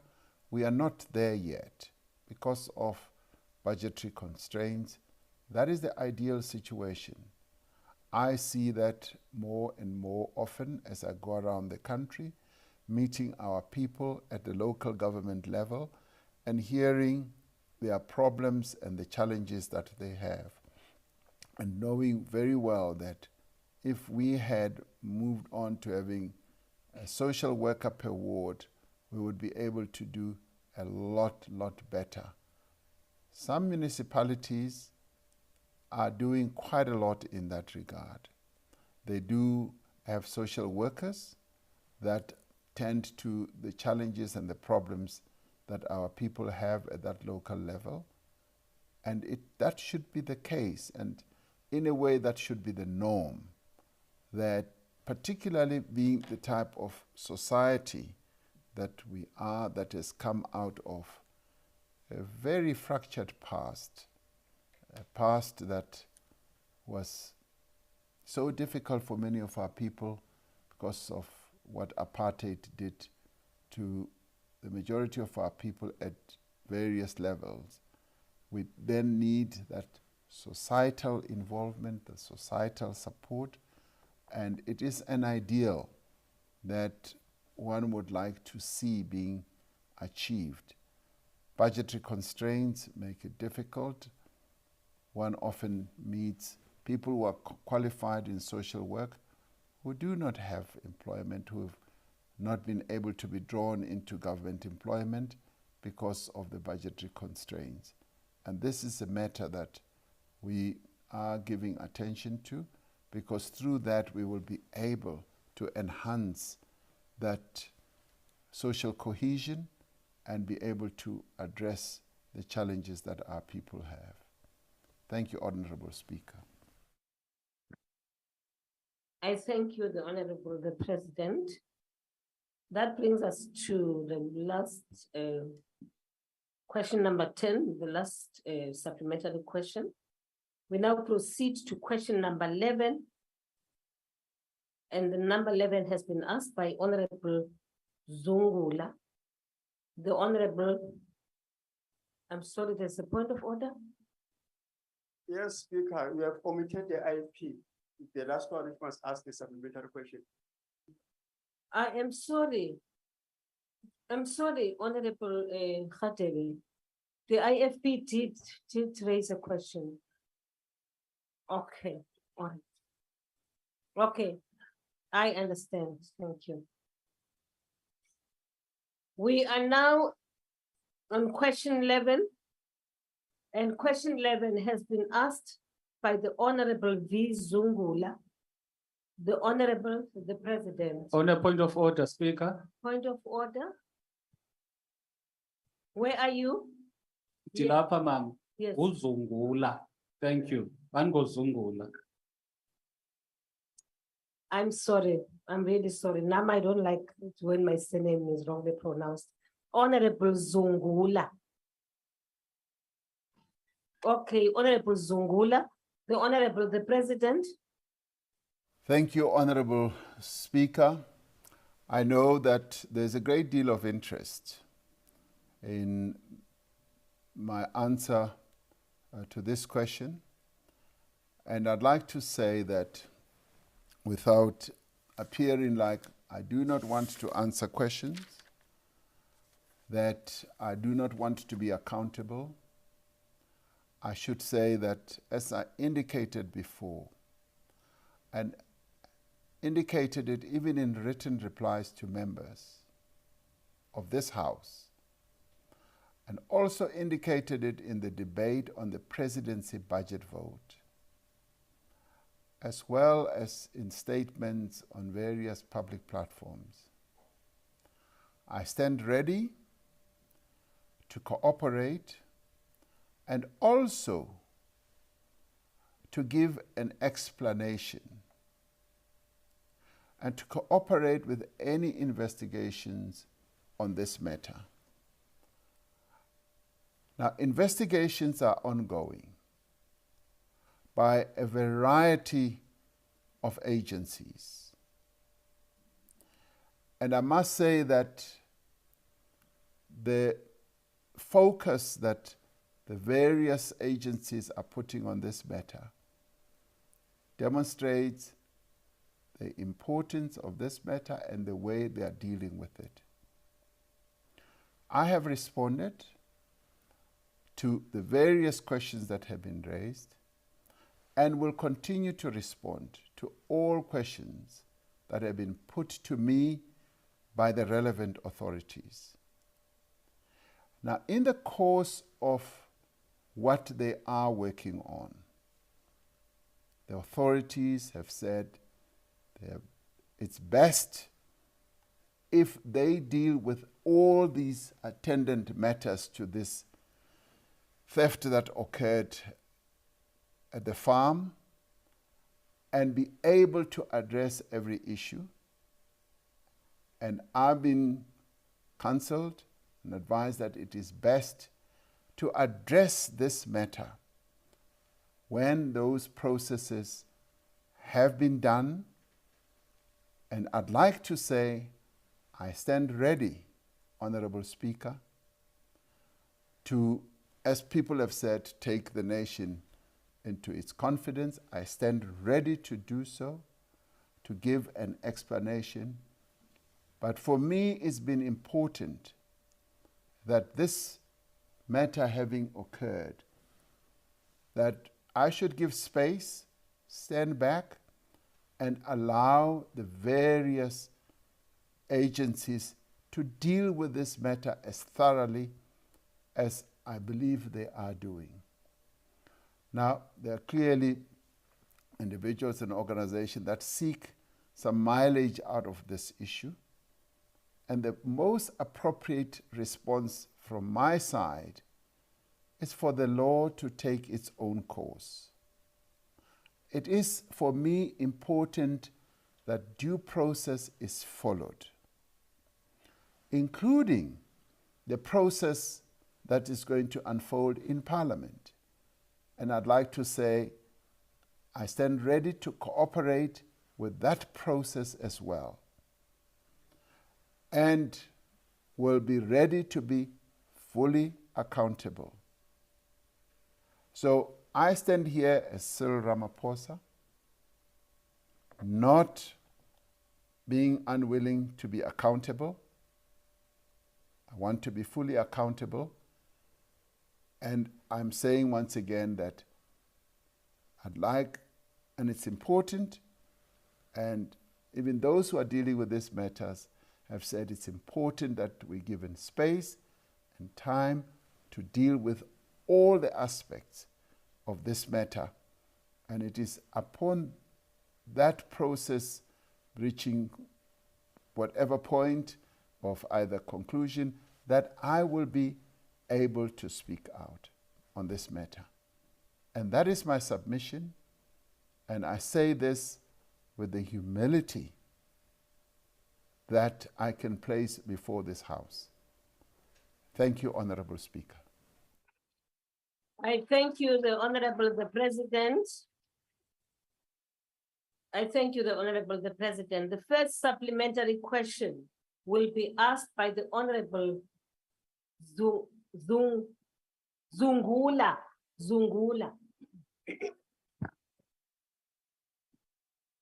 Speaker, the President has not answered. We can't accept his explanation about law enforcement agencies and everything that he has stated. The purpose of asking questions, and we in Parliament follow a process whereby the NA table approves those questions. It is because we want answers. Now, if the President does not want to answer, you must rule on that, Speaker. So I can't move on, Speaker, to asking a follow-up question without the answer being given. I'm not done, Speaker. I'm not done. My question has got two parts. If you're to listen to the so-called answer of the president, he's not covered anything that I've said. So, Speaker, I want to state to you, ask Lomhlekazi akaphinda aphendule, then I'll ask the follow-up question. Follow-up, Speaker.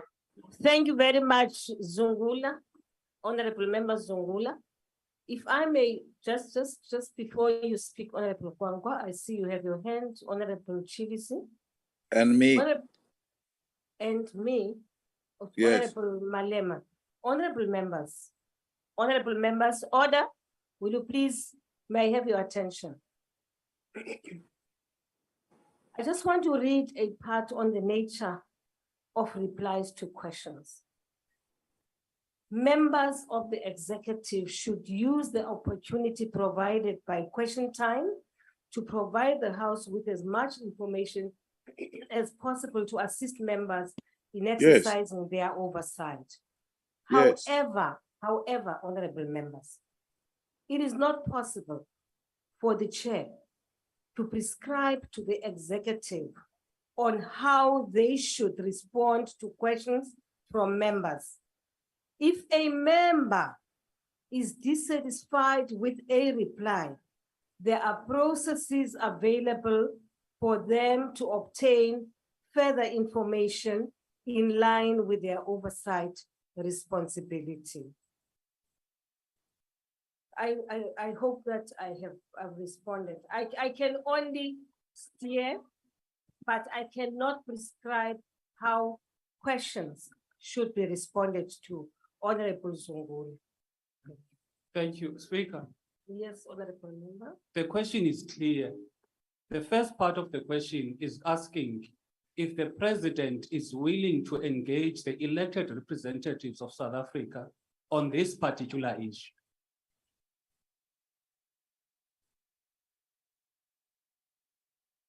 Okay. Hi, Kanimeni Galoku. Order! Order! Kabaxelele, Speaker, Order. ungabachazeli. Honestly, don't get excitable. Order, just wait. Order. Honorable Zungula. I'm concluding, Speaker. You The stopped president. and I thought No, you no, no, I stopped. did not speak. I did not Okay. stop. I was waiting for them to keep quiet. Okay, continue. Then he did not answer that, Speaker. The second part of the question was, would he have handled the situation any different? He did not speak about that. He spoke about the law enforcement agencies, the very same law enforcement agencies he did not believe on, because if he believed in the same law enforcement agencies, he would have reported the matter to the police in 2020, but he did not do that. So what I'm saying, Speaker, Thank you, Honorable. Speaker, I'm concluding by saying, if a question is not answered, you can't say you are prescribing. We can't come here and ask a question which is very, very serious on the conduct of the president, and he waffles in terms of attempting to answer, and you are saying you are not going to prescribe. The bottom line is that the question is not answered. Honorable members, if I may have your attention. And not only that, Speaker, you spoke and we want to speak as well on this matter. We're not at the Yes, festival. yes, you may actually be, yes, you'll probably be better informed before you speak. No, but you spoke. No, Honorable Malema, you don't know what I'm going to say. Honorable members, sorry, you'll recall that there was a motion which was submitted by the ATM. Initially, when that motion was submitted, just before we left, we left Parliament in June. That motion was not in a proper format for it to be called a substantive motion, right? Then subsequently to that, after writing back to Honorable Zungula, Honorable Zungula has since written back to submit the same motion, but in a format which clearly meets the criteria of a Yep. substantive motion. That's number two. Now, having done that, the rules which you passed here in 2018, honorable members, right? If I may say this, indicate that once that has happened, right? You then put together a panel of 3 eminent people, preferably legal brains. Now, the speaker here has since responded to Honorable Zungula and has also invited political parties to submit names of those eminent people. I am expecting that tomorrow the office of Mr. Kaso, Thursday, will submit a list of 15 to the Honorable Speaker so that then the Honorable Speaker can pick 3 names from those names, which 3 names then will be charged with the responsibility. That is, if people agree, because they are yet to be approached, then the 3 people will then go through the issues and will be given 30 days, and they will make a determination and submit a report suggesting whether in fact there is a case for the president to answer or not. I am On a just- point of order, Speaker. No, I'm just raising this. On a Lima. point of order, No, Speaker. no. I'm just saying. I'm not- raising a point of order, Speaker. Mama, you are extremely out of order. I mean, we are from the president. patient You are with you. addressing the Section You are 89 process. Yes. Actually, You are not in the you Section are 89 even process. answering. You You are are not dealing with just questions and answering. answers to the president. You are answering for the And what you are president. asking for is that the president respects this house by answering questions.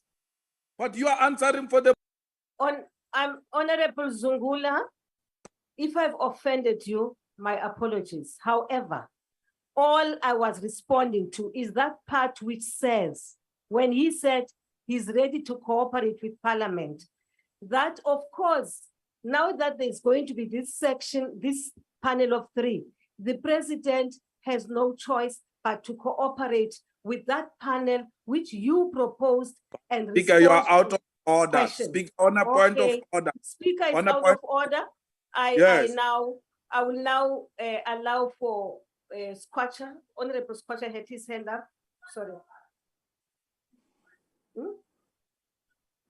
It's sorry, sorry, it was Kwangwa first, then yourself, and then Munyai. And Honorable Malema, Malema, yes. Yes. Sorry.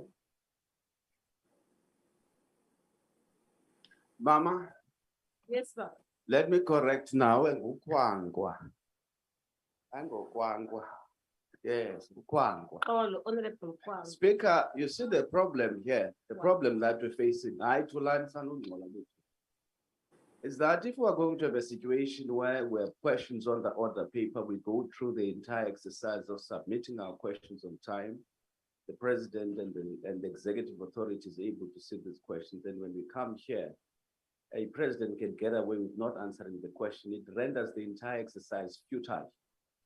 It is a critical question and bazawuza abantu uyibeka ngesintu bafike bazosithela ngesebe lenkawu apha sithi baphendule imibuzo bengayiphendulanga. Ayikwazi ukwenzeka. Honorable Zungula, isn't it right in saying the question has not been answered? There has not been an attempt on the part of the president to respond to the question or to attempt to even give an answer. Ukuthi the law must take its course and whatnot does not address lento siyibuza apha simfuna iphendule ngoku. Thank you. Thank you very much, Honorable Kwang. Thank you very much, honorable members.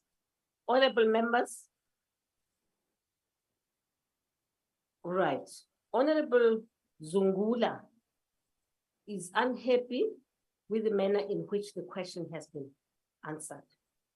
And following that, there are a few hands. Honorable Kwangwa has made his point.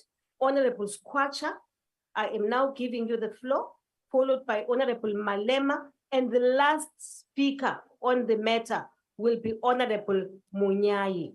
And I am deliberately doing this because I do not want an impression created that we do not want this issue to be responded to. Cebis? Honorable Cebis? Thank you very much, Honorable Speaker. I'm Honorable Squatch, I'm not Honorable Speaker. Honorable Ngombana Cebis. Thank you very much. Thank you very much. I really want to say, Honorable Speaker, that after you had just read, I thought that would have a chance to proceed, because the difficulty listening to the response by the president and looking at the question, sitting here, the president has adequately answered the question. And he has even referred to him being accountable.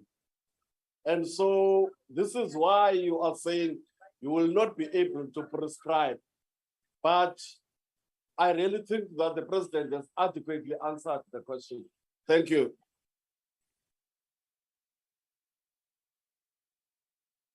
Thank you, Honorable Squatcher. Honorable Malema, followed by Honorable Munyai. Honorable Malema. Thank you very much, Speaker.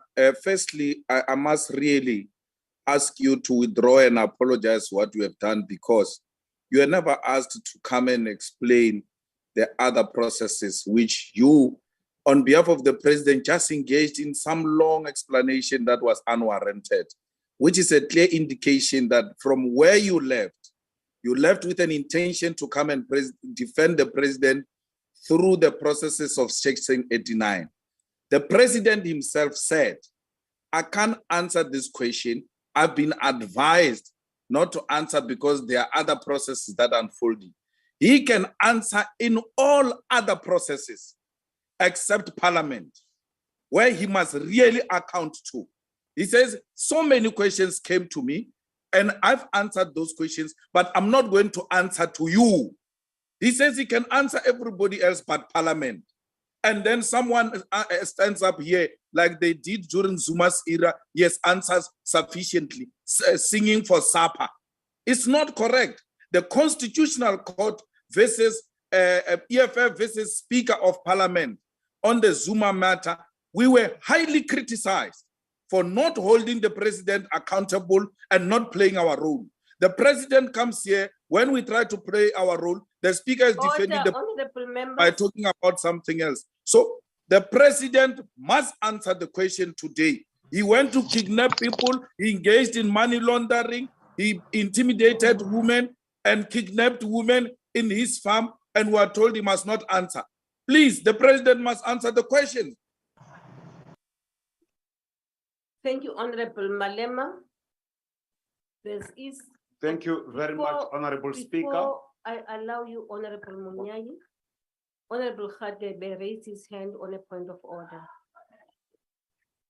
No, thank you, Honorable Speaker. I'm rising on Rule 85. Honorable Malema has just Speaker. Honorable Member, Speaker. please, as Yes, Speaker. Yes. You didn't say you're not taking point of orders. What are you doing with this guy now? Something which must come through a substantive motion. You're going to open point of orders, yes, Speaker. That must be clear. Honorable Point of orders have been closed. Honorable the Speaker, I'll appreciate the Speaker to invoke Rule 92 and also Rule 142, such that if the member is aggrieved, they knows what to do so that the matter can go to its committees. Thank you very much, Honorable Munyai. Honorable Shivambu. Yes, and you are the last one on this matter. Honorable Speaker. Otherwise, it will go on and on and on. My hand is also up, Speaker. Thank you. Yes. And the rules of the National Assembly obliges the members of the executive to respond to questions. Your president is saying he can't respond to questions because the only time he cannot respond to questions is when the issue in terms of Rule 89 is still awaiting a judicial decision in a court of law. This issue is not sub judice. It is not before a court of law. We do not know whether there's investigations or not, but there's no permissibility, none whatsoever, for Mr. Ramaphosa not to respond to this question because the Constitution obliges him to respond to each and every detail that we have asked. There is no law that permits him to avoid this question. So he must respond to the question about what happened in Palapal. The Reserve Bank has just responded today to say that they've asked him questions as to what is the origins of the dollars in Palapala, and he has still not yet responded to that as well. Why can't he be held accountable? Which law is he using to refuse accountability to this house? Who is he accountable to if he can't be accountable in this house? Because it is an obligation. Order, honorable members, order, If there's please. a case number or an investigation, it does not give him the right not to respond to questions today. So he must respond to the questions that are asked. Now the main question and all the follow-up questions that are going to pertain to Palapala. There is no permissibility in terms of the law for Mr. Ramaphosa not to account of the millions of dollars that are stored in his mattresses, sofas, and pillows, and everywhere. So he must be able to respond here today because that is his obligation. That is what he saw to when he said he wants to be president of this country. We want answers today, and it must happen today, now, here.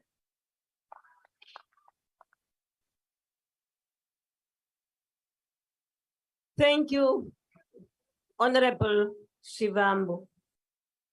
Honorable members, I think it's important for me to just clarify why I raised the issue. I wasn't saying the president should not respond to the issue, but I had taken note of what he said, and that is, he is ready to cooperate even with the process in Parliament. Now, my assumption then was that when that panel takes off, he will be able to answer the questions then. Of course, you are unhappy about that, so I am now allowing Honorable Kwahobe to raise her hand. Speaker, Thank you. Honorable member? My hand was up before Honorable Kwahobe. Honorable Kaloku Sungula. My hand was up before. Bonile Baba, I noted you. Thank you. I note, remember, you are the one who's raising this issue. So then there was an issue here from the members, and I will allow you definitely to be the last one on the matter. Is that agreed? Thank you. Honorable Kwahobe, followed by Honorable Ntlangwini and Honorable Pungubele. Thank you, Speaker. I'm rising on Rule 140, which is questions to the President. It's quite important, Speaker, to note that subsection 2 says the questions must be submitted to the Speaker at least 16 days before the question day. So which means that the President and your office had these questions for 2 weeks before this matter was brought to the House. It's simply not good enough then, Speaker, for now the question to not be answered. If it was ill-suited, the question should have been removed from the question paper. Now we're sitting here and we're arguing back and forth about a matter that was now allowed to be on the question paper. The question must then thus be answered. Thank you. I note your comments, Honorable Kwahube, and I now give the floor to Honorable Ntlangwini, but Honorable Ntlangwini is not here. They said Honorable Mkalipi. Honorable Mkalipi, they said. Okay, no problem. Very Ntlangwini, because we belong to EFF. Speaker, you must not do what your predecessor have done before. We have been fighting with her by protecting the former president. You are doing exactly that. We are saying to you, allow the president to take the nation into confidence on what happened to Palapala. It's not a choice. The president have an obligation to take us into confidence and the nation and the poor people who are swimming on poverty while he's sleeping on top of millions. So is the president must answer now today, and when a speaker, Sukendleleni, allow the president to answer. He is the president of this country. Thank you. Honorable Kalipi, kodwa ke xa uthi suka endleleni, as long ungathi ndiza kususa endleleni. Thank you very much, Honorable Kalipi. Honorable Gungubele. Thank you, Honorable Speaker. I think there's a risk of setting new convention. My understanding is that when questions are raised to the executive, what you are minimally entitled to is the response. Two, we don't have a memorandum here, like at school, where when we ask you a question and there's a prescribed way how to answer it. Three, we've always said, if a question is of a particular nature, where it deals with a member in a particular way, a substantive, what we call motions, needs to come to the table. This kind of a question falls in the general set of questions. It has been responded to. Response is the minimum word. You spoke and you got spoken back to. So that's how the president has responded. You got the response. Can you call all down this rubbish that has just been said here? Can we call this rubbish to order, please? The rubbish that has been said here, can you please call it to order? The word rubbish is allowed in parliament, by the way. The word rubbish is allowed in parliament? The word rubbish can be used, yes. Whether you are speaking rubbish. In what context is it allowed? No, Speaker. Rosina, take I'm just asking, in what context, yes. Speaker, you can't have what this Honorable Kungubele. person, member of parliament. Honorable Kungubele. Mr. Kungubele, what he basically says, he says that if you need to just open your mouth and say hi, beg, yes, you have responded. That is not a response in terms of the obligations of the Constitution and the rules of the National Assembly. That is just taking us for granted. If we allow this to pass, it means that all the time we ask questions. We're going to have these members of the executive saying that I'm still thinking about it. I'm still going to apply my mind on it. I'm going to respond to other authorities other than parliament. When the obligation is very clear that this institution must receive honest and frank responses from members of the executive. And that is what Mr. Ramaphosa must be doing. He had his question for more than 16 days. He knew that this question is going to be asked today. We want honest responses as to just what happened in Palapala. What is the source of the money? What happened? Why was the SAPS involved in enforcement of law in a case that was never opened in any police station? Those responses must be given today here. And you can't say it is not our responsibility as members of parliament to demand such responses. It is our obligation. We have to hold the executive accountable.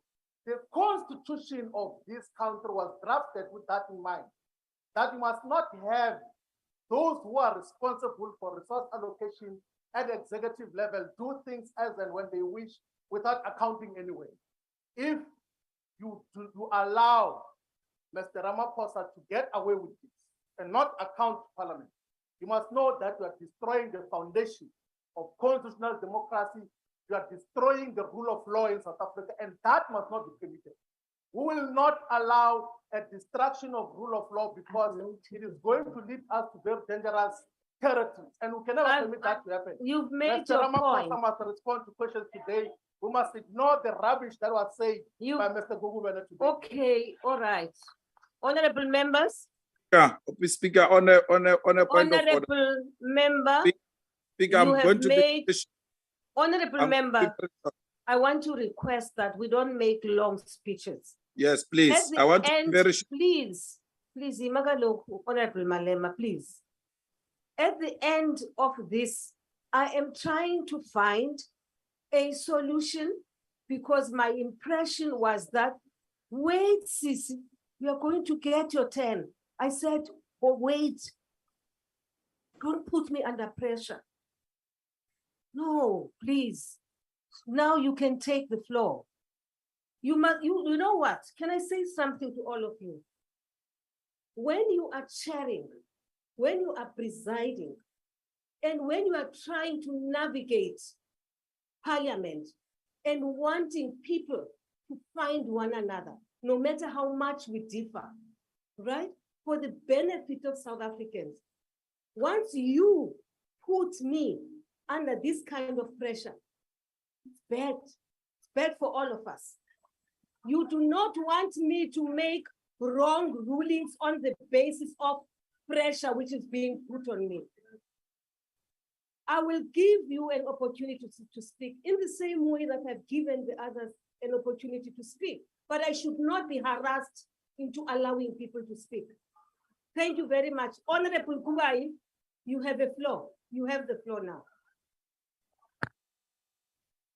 Thank you very much, Madam Speaker.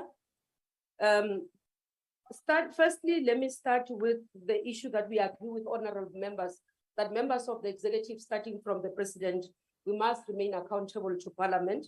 And I think from cabinet, we continue to do that. As a member of the ANC, that's what we stand for and what we have agreed to, supporting for the foundation of this constitution. So we agree with that, Madam Speaker, as a principle.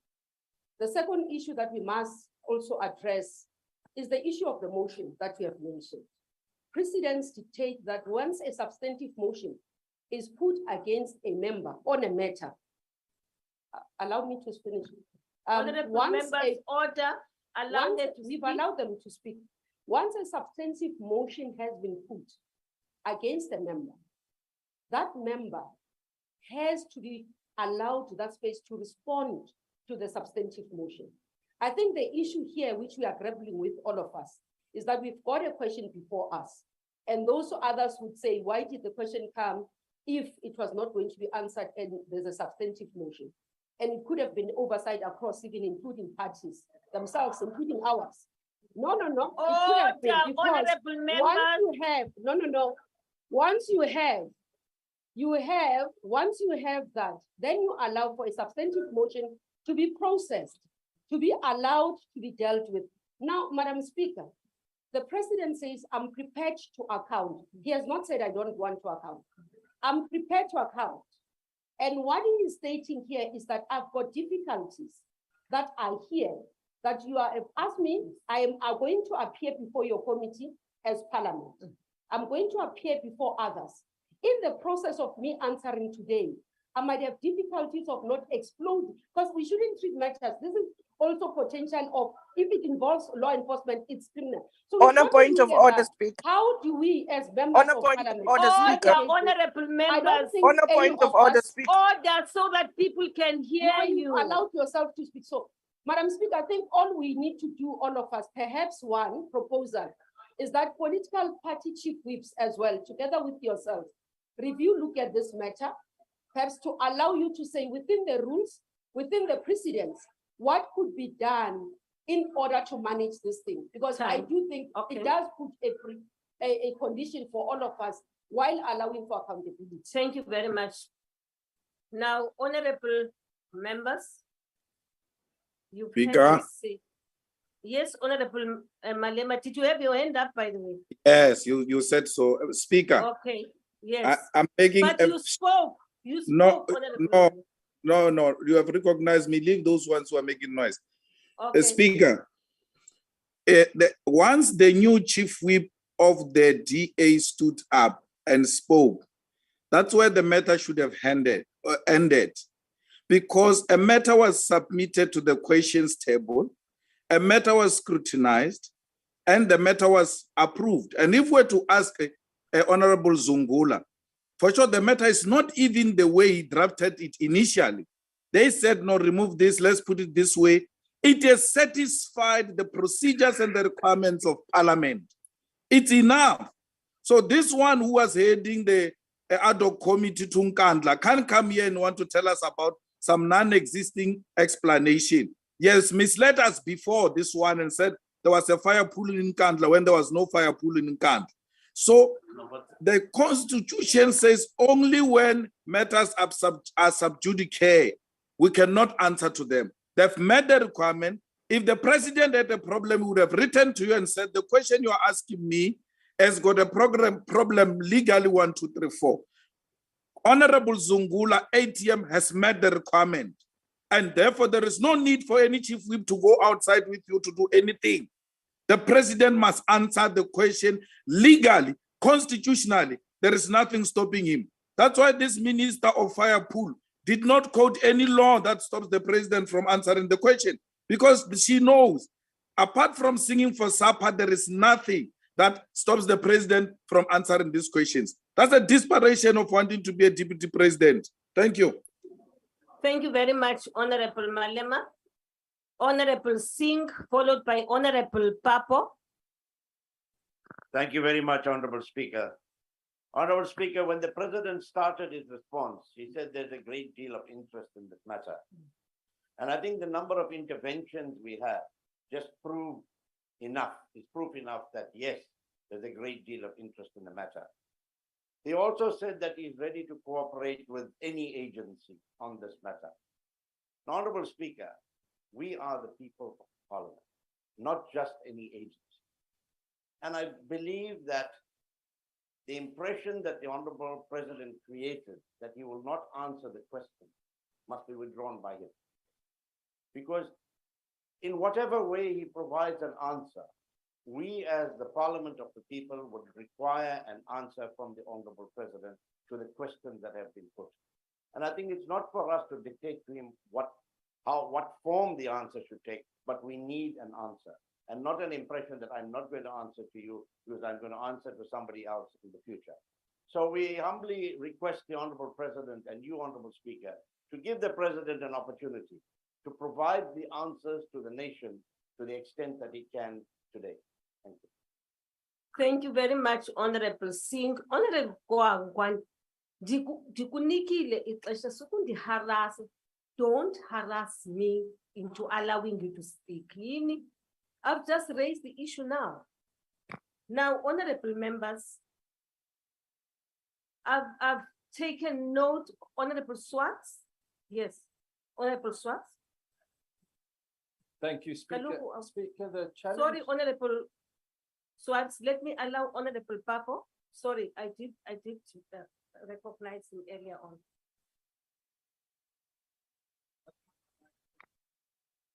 Honorable Papo, you have the floor. I think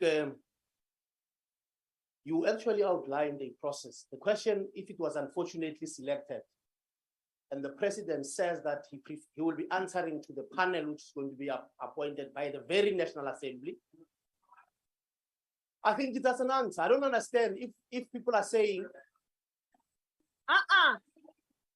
Order, honorable members.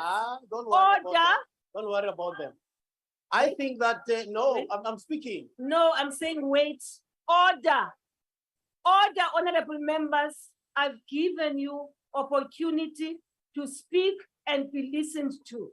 Allow Honorable Papo to express his views in the same way that you have expressed your views. I don't Honorable agree with Papo. what they said, but I didn't say that they are wrong. Yes, those are views. I think at some point you need to make a ruling. There was the response given. That response said, in Parliament, I will respond to questions to the panel you are going to respond. You are going to form. If members do not like the response, there are procedures if you don't like a question and the response from a question. There is no rule which says that you then force somebody to answer a question in the plenary. If you do that, it will be against the very rules which you are actually talking. There is no member who can be forced to answer a question the way other members want.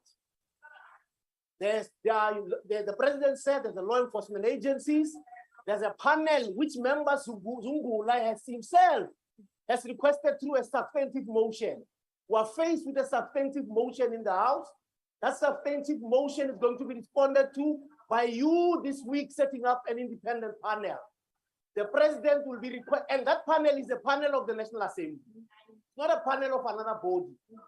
an attempt to try and embarrass the president or do will not work. You are not forced by the rules to force a president or a minister to answer a question the way some members want it to be answered. I don't know how you're going to do it, because we've had instances in the House where a minister will answer a question the way they understand the question. So to whatever story member Malema taking pot shots at our members and so on, it will not actually help, because you are not going to force the president to answer the question, because in a manner they want it to be answered. Thank you. And then we're then subjected to threats. We're then subjected to threats by membership. That's why I asked him, if it does not happen, so what?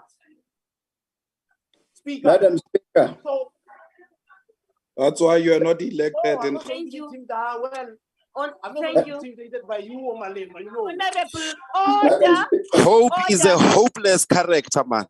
Order, Don't honorable just members. call my name Go when I to hope hell. is- Oh, Speaker. Honorable Don't members. call my, has been answered. that hope must And not those just who call do my not name like the the way he answer, likes. tough luck. That's why you're not elected in Gauteng. It's because of this bomb copish. And you see the speaker, Malema is making personal attacks on us. Malema is making personal attacks on us on the platform. On a point of order, honorable for you. There's no personal Honorable attack. for You are you. not elected on because you're a fool. Madam That's why Speaker. you're not elected. You're a stupid. Malema, don't insult others. No, but Malema is Don't do attacking that. us. No, you are not elected. It's a fact. I'm not Honorable insulting you. You was not members. elected. Malema is attacking us on the That's why you was not elected. Malema, you are out of order. And you too. Madam Speaker. You are out of order.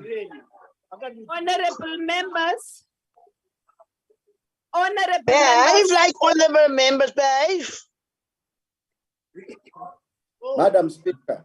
Speaker, I raised the issue that Malema is attacking us on the platform. Hope you are hopeless, man. You are a hopeless Man, is idiot. attacking us personally on the platform. I've heard you.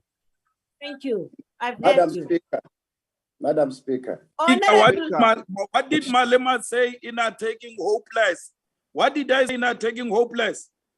What is an Honorable members. insult I said Honorable against members. hopeless? Honorable members. Honorable Imani Kaloku. I hope Hima Kaloku. Hima. Wait. Honorable member, I don't expect that from you. Please. I don't want you to do that when I'm talking to you. I'm addressing you. Honorable members. Honorable members. And this will But no, Speaker, I Hope, won't. Speaker, Hope is Allow- also a coward. He won't do anything. He's a useless Honorable coward. members. He won't Madam do Speaker. anything. Honorable He can try to members. get angry This pretending. kind Yeah, and we're of not Coward, scared Ben of hope. Parliament and This outside kind You Parliament. must know we're not scared of Won't do anyone. anything. Hope. We're not scared of antagonistic won't do and anything when. exciting engagement is not going to help us to solve the problem. The issue Thank- I have raised here, honorable members, order. Order. Order, man. Chabalan, honorable members, order. Honorable Kwakwa, Sandra, order. You see, the problem is that now we are behaving like young people. As in children, as in children, as in children. No. Order, Speaker. My apologies, as in children. Order, Speaker. Yima. I said you'll have the last word. I want to raise a point of order, Speaker. Honorable members. Honorable members. Honorable members. I allowed people to raise this matter. I can change. It's okay if you take over. You win the election first. Now, the point I allowed for this discussion to go on and on, right?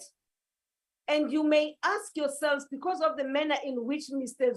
Zungula raised the matter, and I allowed it. I allowed you to speak. Now, I did not allow you to speak because I have no appreciation of the rules or I am crazy.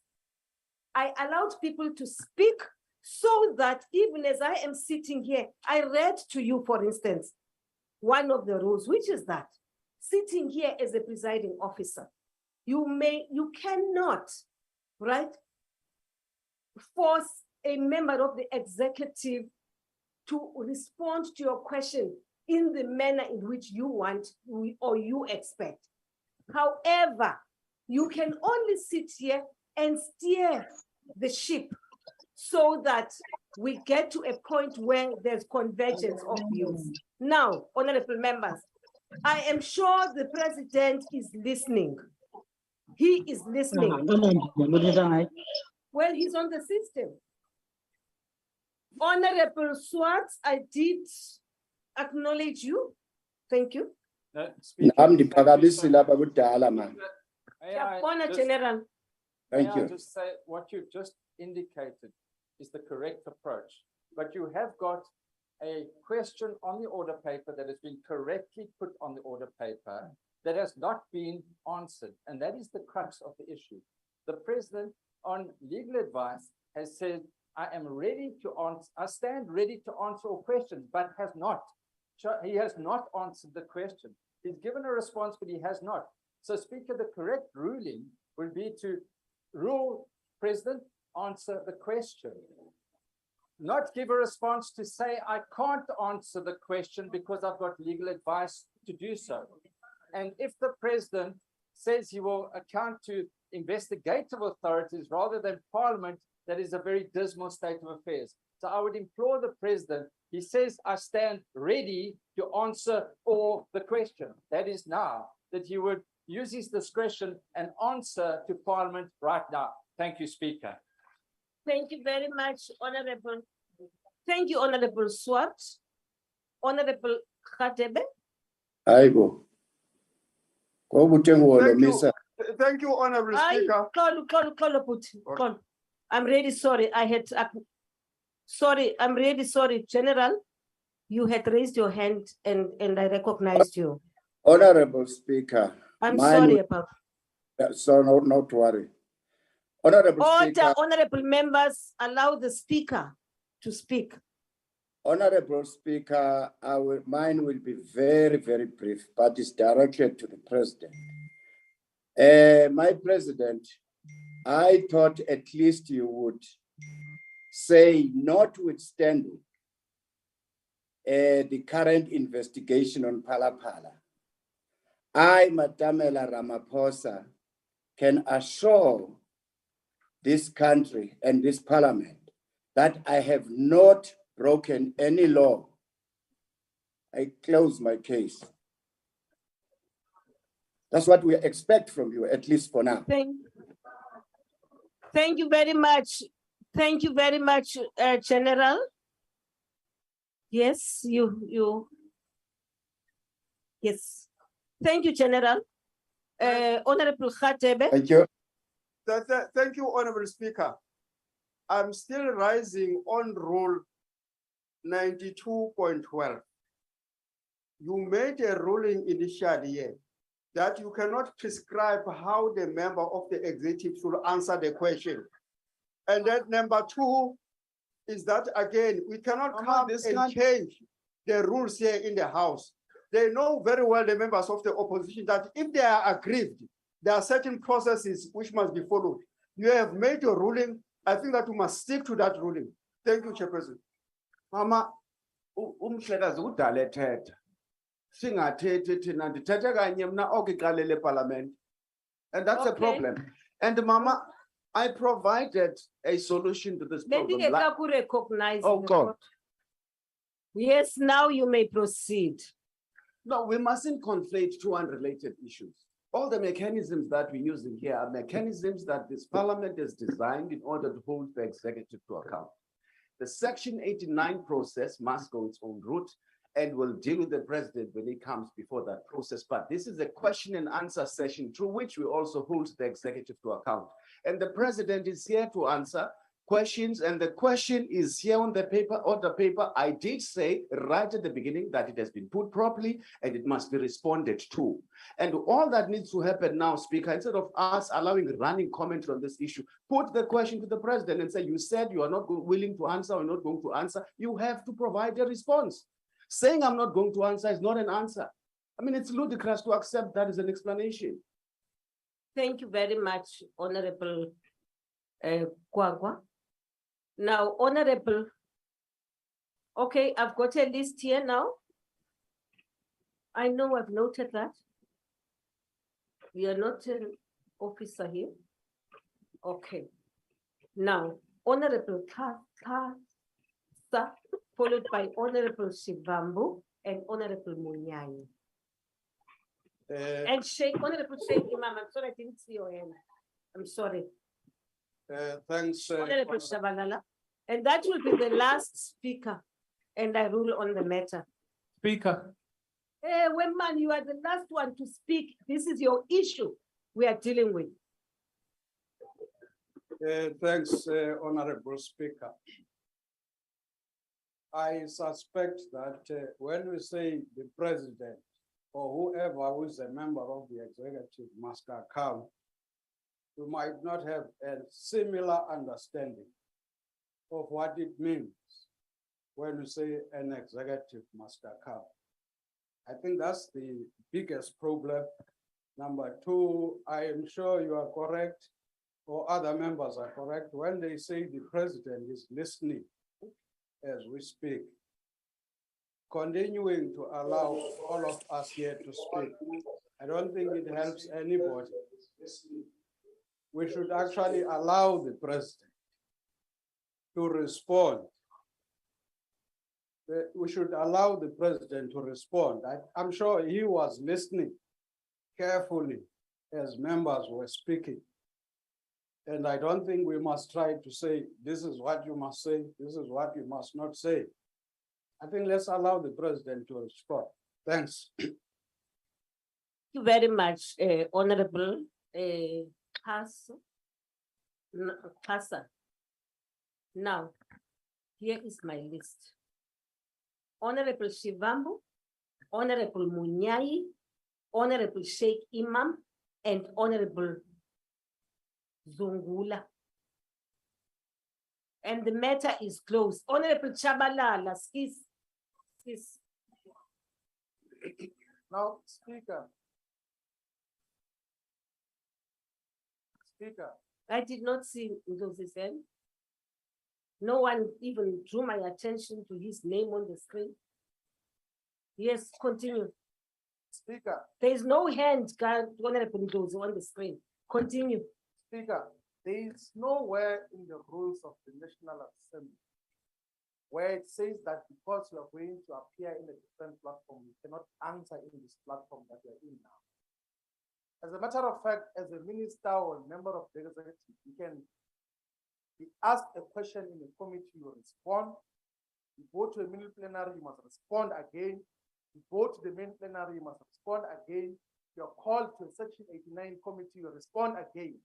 And if you are not a coup, the responses will always be consistent. If you ask me what is the color of this jacket I'm wearing, it's red today. I can't say I'm going to answer next week Tuesday. Unless if I'm a cook, then I'm still trying to figure out what I'm going to put up together and create a story. If the president, these are factual issues that are being asked him. If he has got factual grounding on what exactly transpired, why can't he give the answer now? Yeah, he has responded, he has not answered. He has responded, but he has not given the answers as to just what happened. If it's a person of principle who upholds the constitution of this country and is a truthful person, he can respond today, and even in Section 89, he can respond the same response. There's nothing which is going to implicate him here. It's not even awaiting a judicial decision yet. He's not yet arrested. He's going to get there very soon. He's not yet arrested. He has not yet been charged. And there's an obligation. It's not a choice. It's not a choice. It's not. according to his will, whether he wants to respond today or tomorrow. It is an obligation that he must answer today the question which was properly tabled here for this question session. He has been aware that he's coming to respond to this question today and give proper adequate answers. He has been avoiding all these institutions. He delayed with the public protector. He's delaying with the South African Reserve Bank. But here we can't allow that as parliament, that he must run away without giving us the appropriate answers as is. But there is no law that says because you are going to appear in the next platform, you can't respond or give an answer in this particular platform. He's obliged Thank to you, respond and Honorable. answer today. Let him do so today. We want the answer today. Okay, thank you very much, honorable members. Thank you. Honorable Munyai. Thank you very much, the Honorable Speaker. One, I rose before earlier and requested that the Speaker, an appeal that the Speaker must invoke Rule 92, subsection 12A, which indicate that when you have made a ruling, like the Speaker did,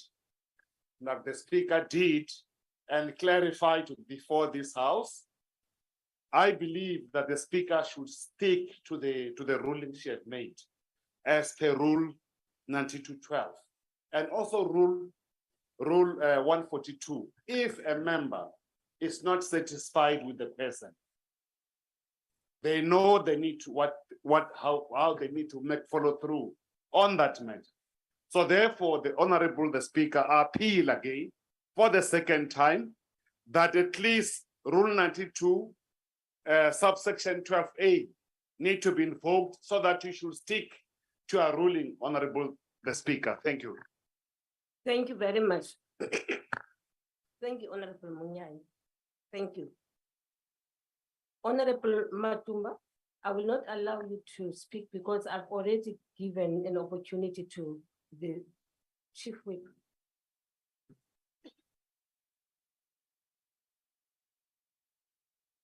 Now, Sorry. I said after Munyai, is that it?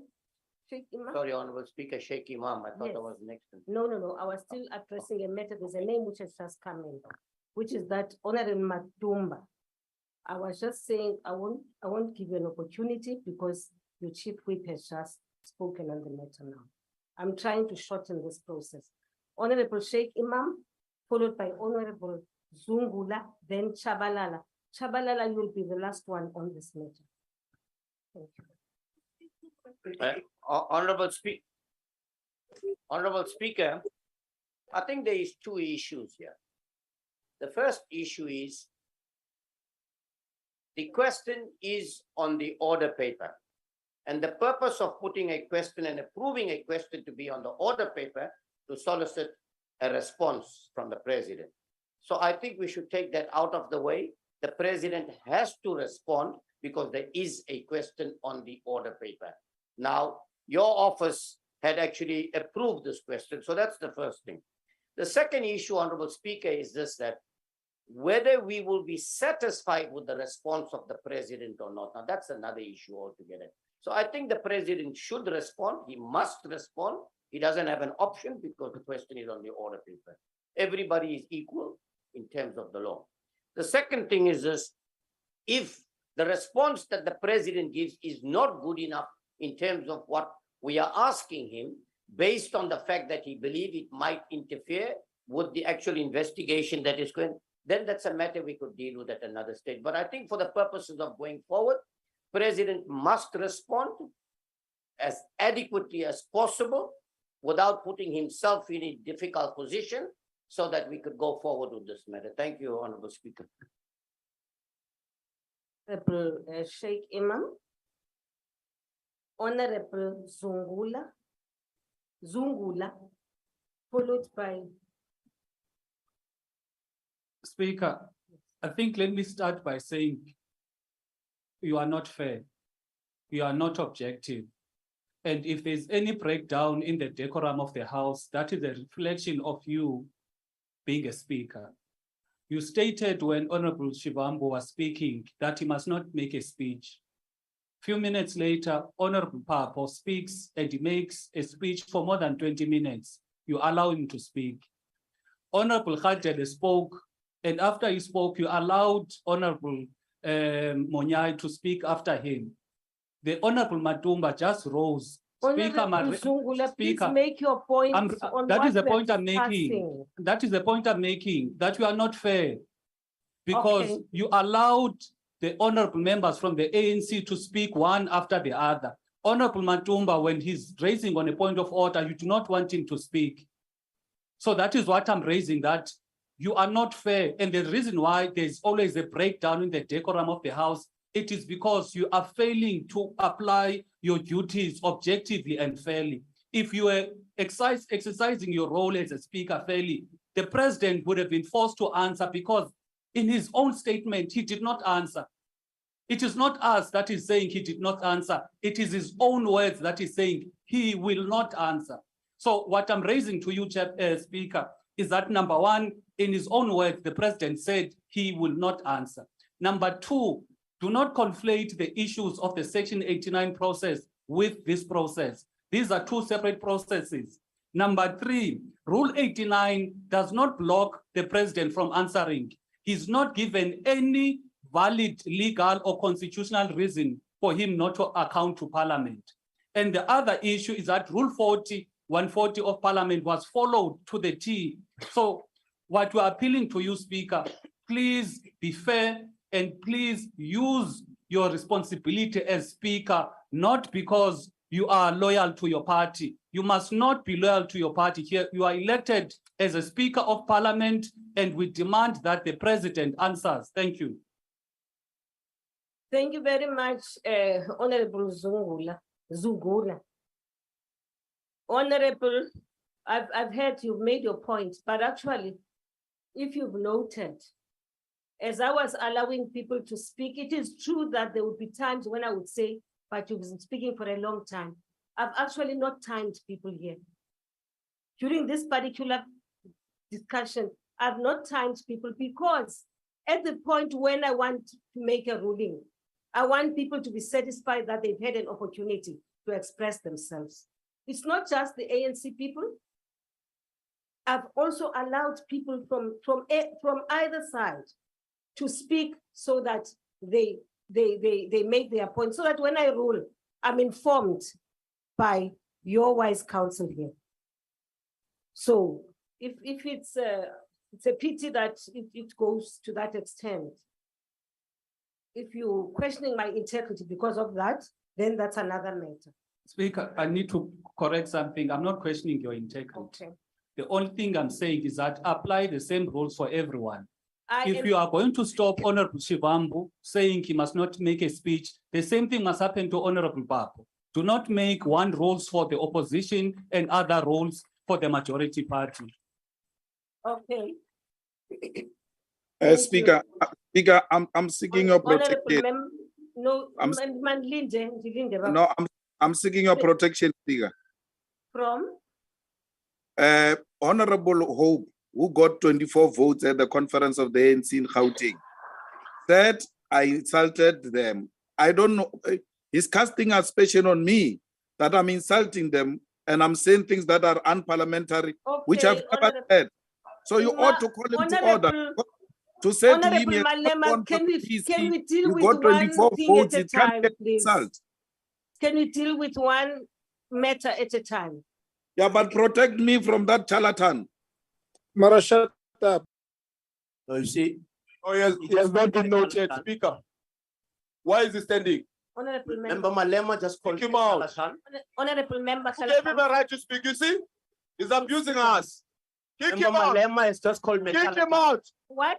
Can you kick out 24 now? Member Malema called me a charlatan. Okay, sit down. Deal with Ross. And he must know I don't fear the EFF. Speaker, I don't fear the EFF. Honorable. And we are scared. That's why you got 24 votes, Domkop. You got 24 votes. Is this attitude? Honorable members, I had said, Honorable Madam Malema, you are out of order. Honorable There's no Hope. John Copy here. Honorable Papo, Please. No, don't do that. Honorable.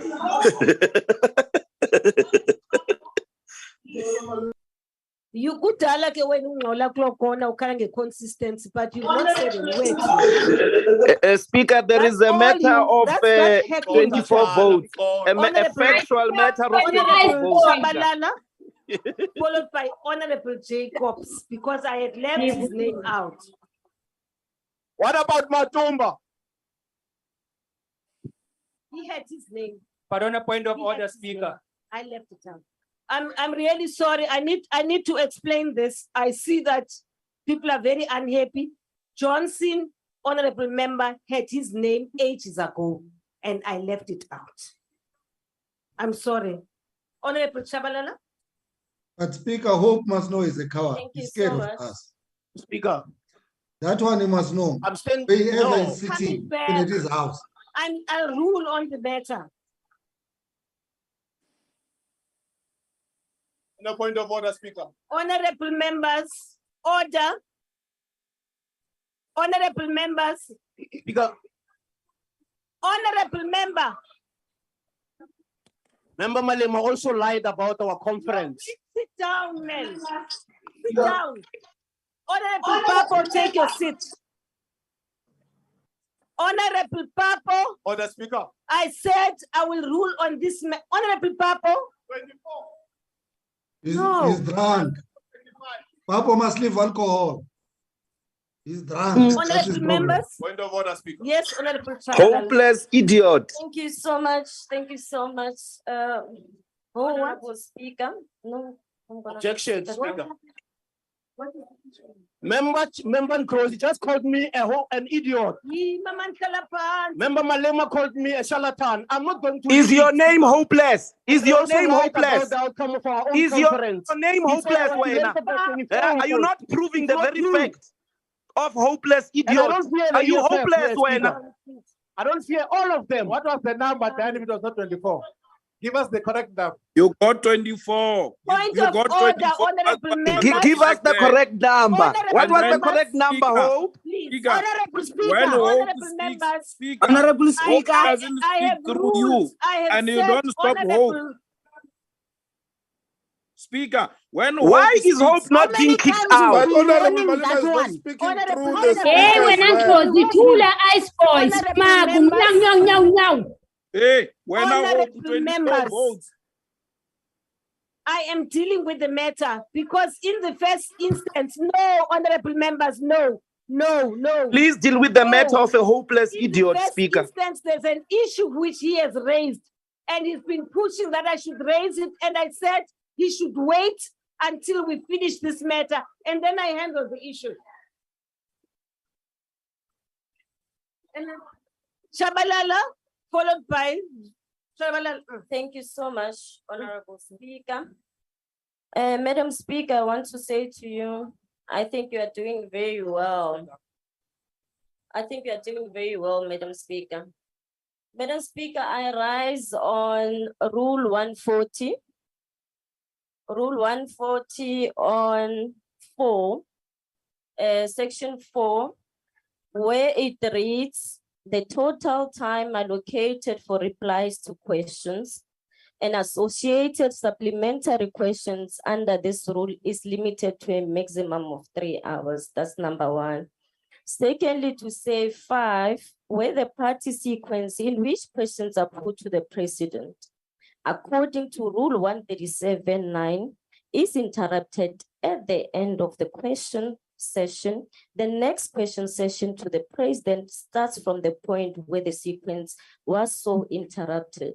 Now, the reason I'm rising around that one, Speaker, is to draw your attention around that so that when you look into the proceedings, you are able to allow the proceedings to the latter, and you are able to also apply your mind to that Section 4 on the number and the time allocated to questions for the president to reply accordingly. From where we are seated, The president replied to the question. What was needed was to get supplementary questions. When members and the member who asked the question doesn't want to do a supplementary question, Speaker, I really draw your attention to Rule 4 and 5 of 140 that it be invoked, Speaker. Thank you so much. Very much, Honorable Shabalala. I've noted what you are saying. However, this discussion started at a time when, in fact, we even have one last question. President started answering questions at about 3 hours ago at 2. And we are now. Ndoni ngoku nawe leader of opposition now ngoku yahetlisha. Honorable, yes. Yes, Lindsay, I've Speaker, noted you. Madam Speaker, you Yes. attempted to allow the president to make a statement to the House at 2 p.m. Questions to the president started 55 minutes after that. Okay, Honorable, thank you very much. Honorable Zulu, you are now the very last speaker on this matter. Oh, Honorable.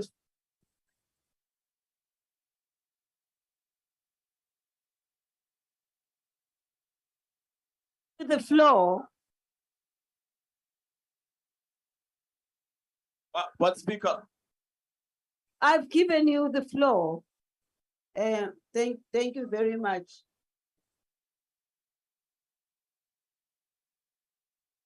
Honorable Zulu, you have the floor. Honorable members, will you please listen to it?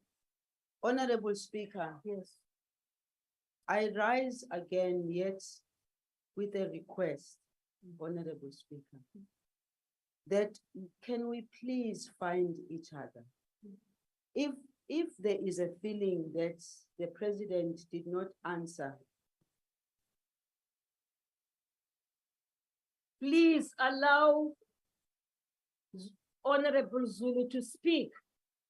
Yes, continue, we are listening.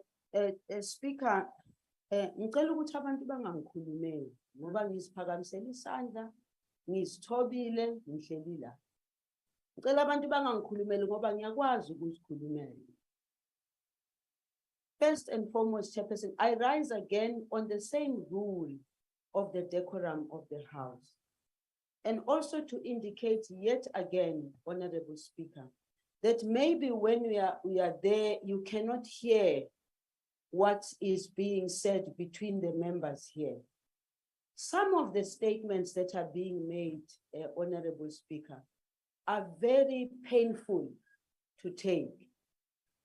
And they are painful to take to a point that Honorable Papo began to respond.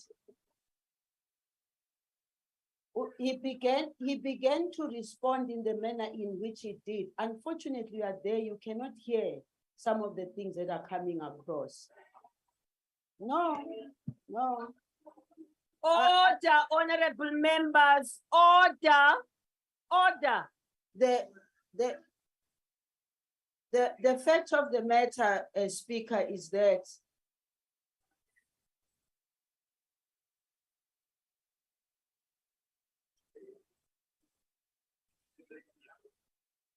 honorable members, Minister Zulu was sitting there listening when you were speaking, all of you. Now I don't understand why you are preventing her from speaking. Can you please allow the matter, Yaka, Honorable Papo, to be attended to later? We deal with it as the last matter. Please, continue. Thank you very much, Honorable Speaker. To be held at ransom by 24 votes is not fair. Honorable Josie, please, man. Honorable Josie, please, don't do that. Don't do that. Continue, Honorable Zulu. Honorable Speaker, it is a request. Honorable Speaker, haggling is allowed in Parliament. And Honorable Speaker, I sincerely am raising this issue again on the basis, fact, And when I say I'm a living an example, I really speak from the bottom of my heart. It really cannot continue in the manner in which we are behaving and doing things in the House. But also, Honorable Speaker, we are the ones that adopted the rules that we are now referring to in the House.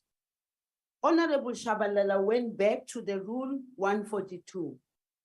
And it is also not acceptable that when the time for questions begins and the president is supposed to respond, or any other member of the executive, the time that is allocated must be the time that is allocated. And so when it so happens that in between there are disruptions, I just think it is utterly and completely unfair for all of us to sit through a process that should have ended a long time ago. Respectfully, the rules are indicated and we all accepted the rules.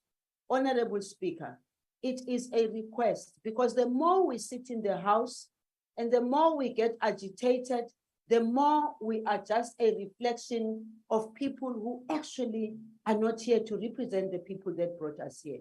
So let us not abuse the fact that we are honorable members in the House. But Speaker, who is she talking about now, Lindy? So I thank Honorable Speaker, no. I think this is thing of being blackmailed about bottom of the heart must come to an end. What is she talking about? Who is Lindy?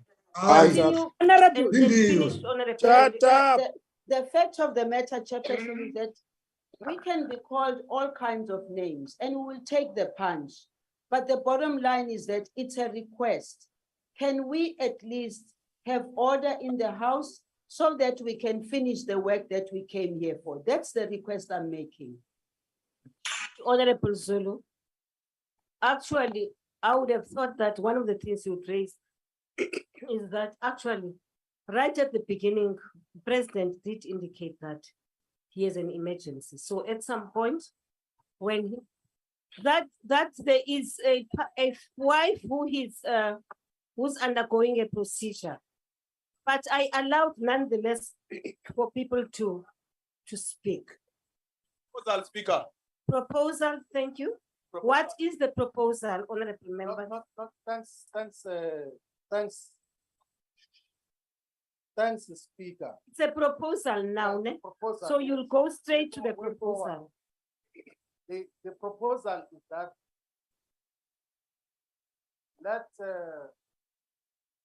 we've exceeded the 3 hours, so both section 140 and 140. Far more, actually. Yeah, it says we've gone beyond that in terms of the rules. So I would propose that meeting which you were supposed to have with weeks to constitute parliament when all members are available and attending. Can we bring that meeting closer and then we program the question session of the president next week, Wednesday or Thursday? His next scheduled appearance 29th of September. Yes. We can bring it closer because this one was interrupted now before it could conclude. So that we deal with this issue because this issue cannot be postponed. We can't wait until the 29th of September. So let us deal with those issues of the proper parliament constitution and then we call him next week so that he's able to respond, particularly to the question which he has been refusing to respond to now. That is the proposal. Okay, thank you very much, Honorable Tlhakude. Fortunately, these are chief whips who are speaking now. I see you also have your hand up, and we will still have the meeting, which we've agreed we will have, isn't it? So Tlhakude, followed by Kwahube, and then Honorable Kwahube and Honorable Singh. These are chief whips, the ones who would have sat in that meeting. To Tlhakude. Thank you very much, Honorable Speaker, and thanks for the opportunity to speak in this House. Because today— Can we take 1 minute each? Yes, Honorable Speaker. Yes. I want to bring all of us to the rules of the House because we cannot change that. These are the rules that we adopted. I want to concur with Honorable Judith Chabalala when she said, she quoted Rule 142. I'm going to Rule 143, which says that unanswered questions for for oral reply. Replies to questions for oral reply which have not been reached at the end of the time allocated on a question day must be submitted in writing to the speaker on the same day for appropriate distribution and inclusion in the official report of debates of the National Assembly. So I want us to go to this rule, Honorable Speaker. The real reason we adopted the rules was to guide the proceedings of the House. So we cannot move away from these rules. So I submit, Honorable Speaker. Thank you. Honorable Zakute, Honorable Kwakube.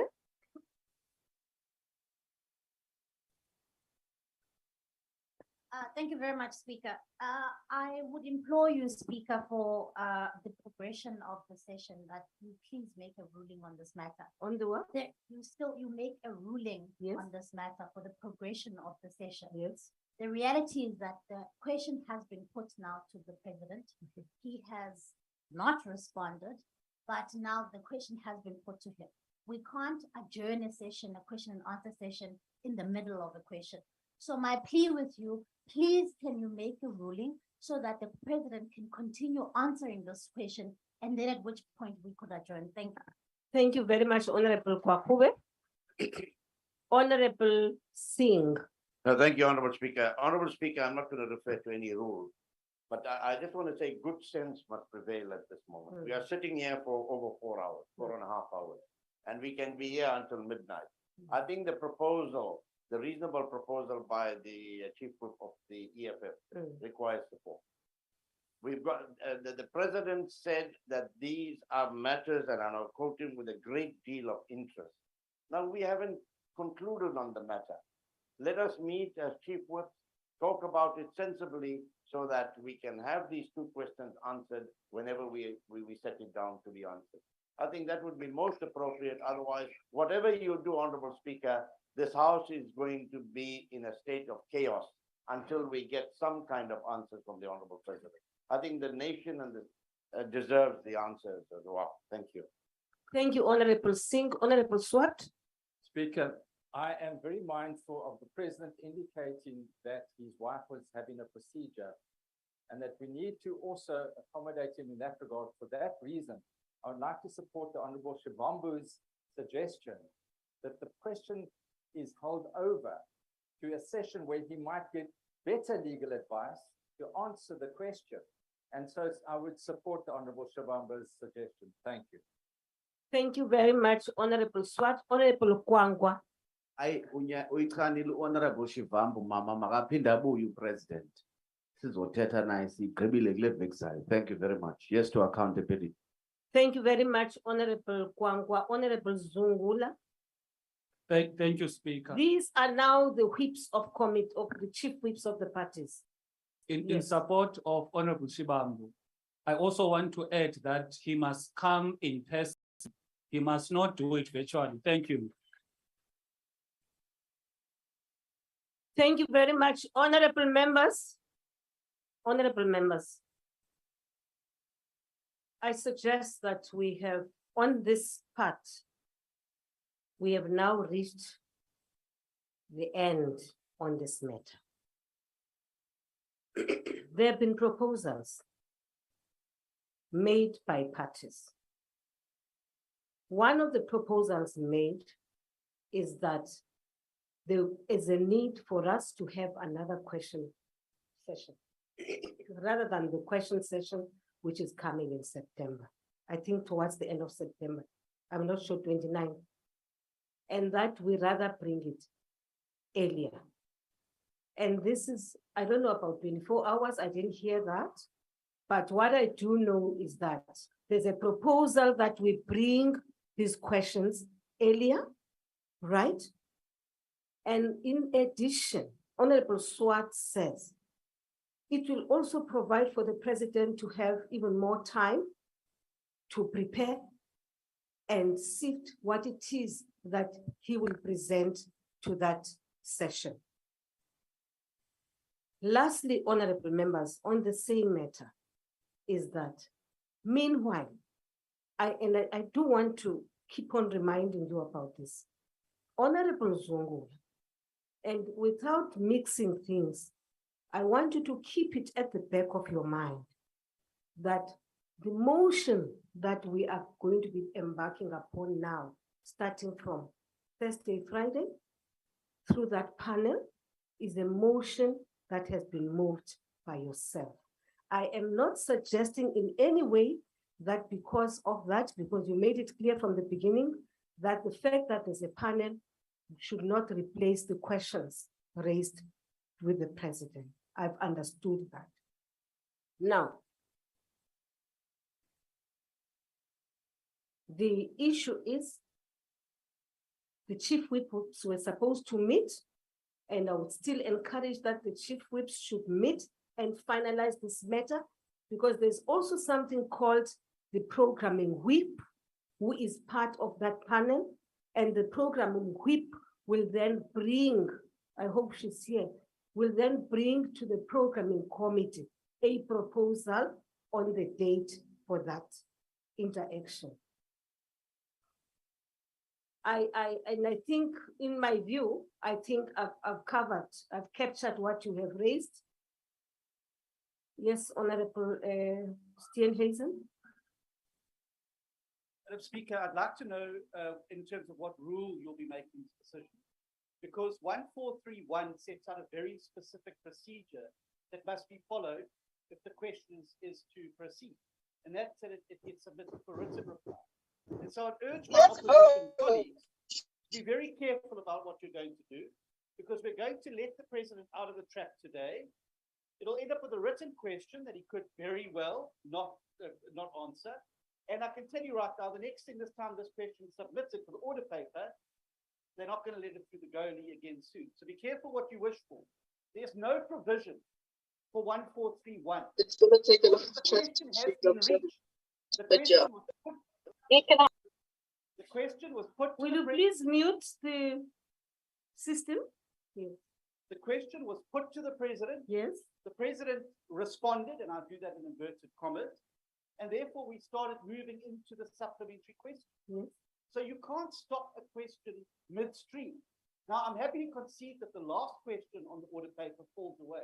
Yes. But you don't have a provision in 1431 or any of the rules to be able to. And you can go in about time, but we started an hour late before the president started. And be careful of the precedent here, because what you could provide is for a president who filibusters his responses and just kicks for touch for time, and you end up getting through one or two questions. So I think that if we're going to do these things, we must do them fairly and in terms of the rules. 1431 does not give provision but to stop the question session and move on. We can not go to the next question, no problem, but this question is live, and those who prepared follow-up responses, myself included, must have our rights protected by the speaker as well to put that. Thank you, honorable members. Speaker. Honorable members, will you please lower your hands for now?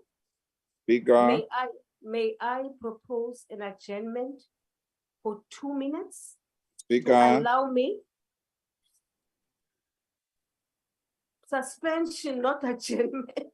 Suspension, so that I can consult with the team here.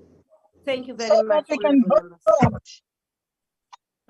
We can vote for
apologizing. Somebody's singing. Okay. Honorable members, please allow me to honestly, to sincerely apologize to you for keeping you waiting. I assumed that it would take the consultation with the committee clerks, with the clerks of the Office of the National Assembly would take us very, it will be very brief, but it hasn't, it has taken longer than I had anticipated. My sincere apologies to you. I'm not disrespecting you. And so, honorable members, I have come to this, this is my ruling. I wish to state that in the first instance, everything I have done here has been in terms of the rules and practices of the House. And I think it's something which I need to emphasize. I've also allowed, deliberately so, all parties that wish to speak to do so. And I do not regret this. I've now considered all the issues raised and have made the following determination. One, in terms of the rules of the programming of business, it is a function of the programming committee. The manner in which the outstanding questions are dealt with will be for the programming committee to decide after consultation in the Chiefs Whip Forum. I'm aware that the Chief Whips Forum is meeting tomorrow. And I would hope that the Chief Whips will take the matters raised here as seriously and deal with the matters, whether they agree or disagree, but the Chief Whips must discuss this issue. I do not have the powers to make a determination, one, on the programming of Parliament. It is only the Chief Whips which can agree with that, on that, and then decide with the programming committee. Now,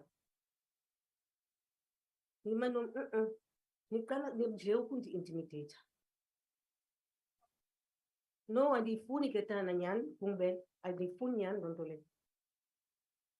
Now, so your speakers, your whips tomorrow will meet, will discuss.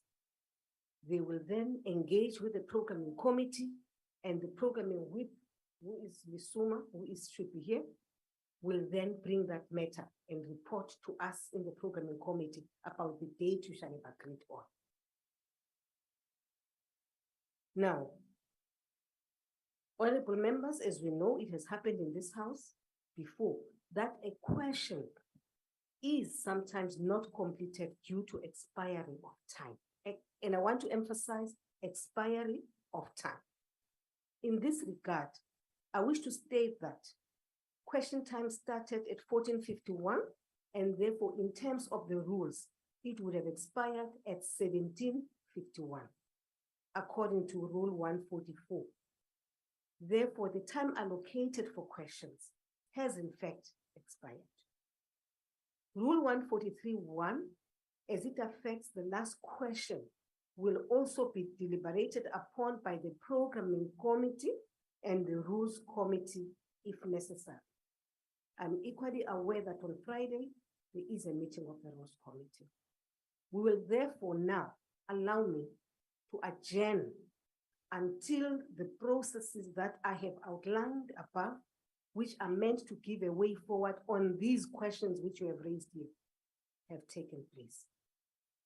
This session is now adjourned. Long live the speaker! Forgot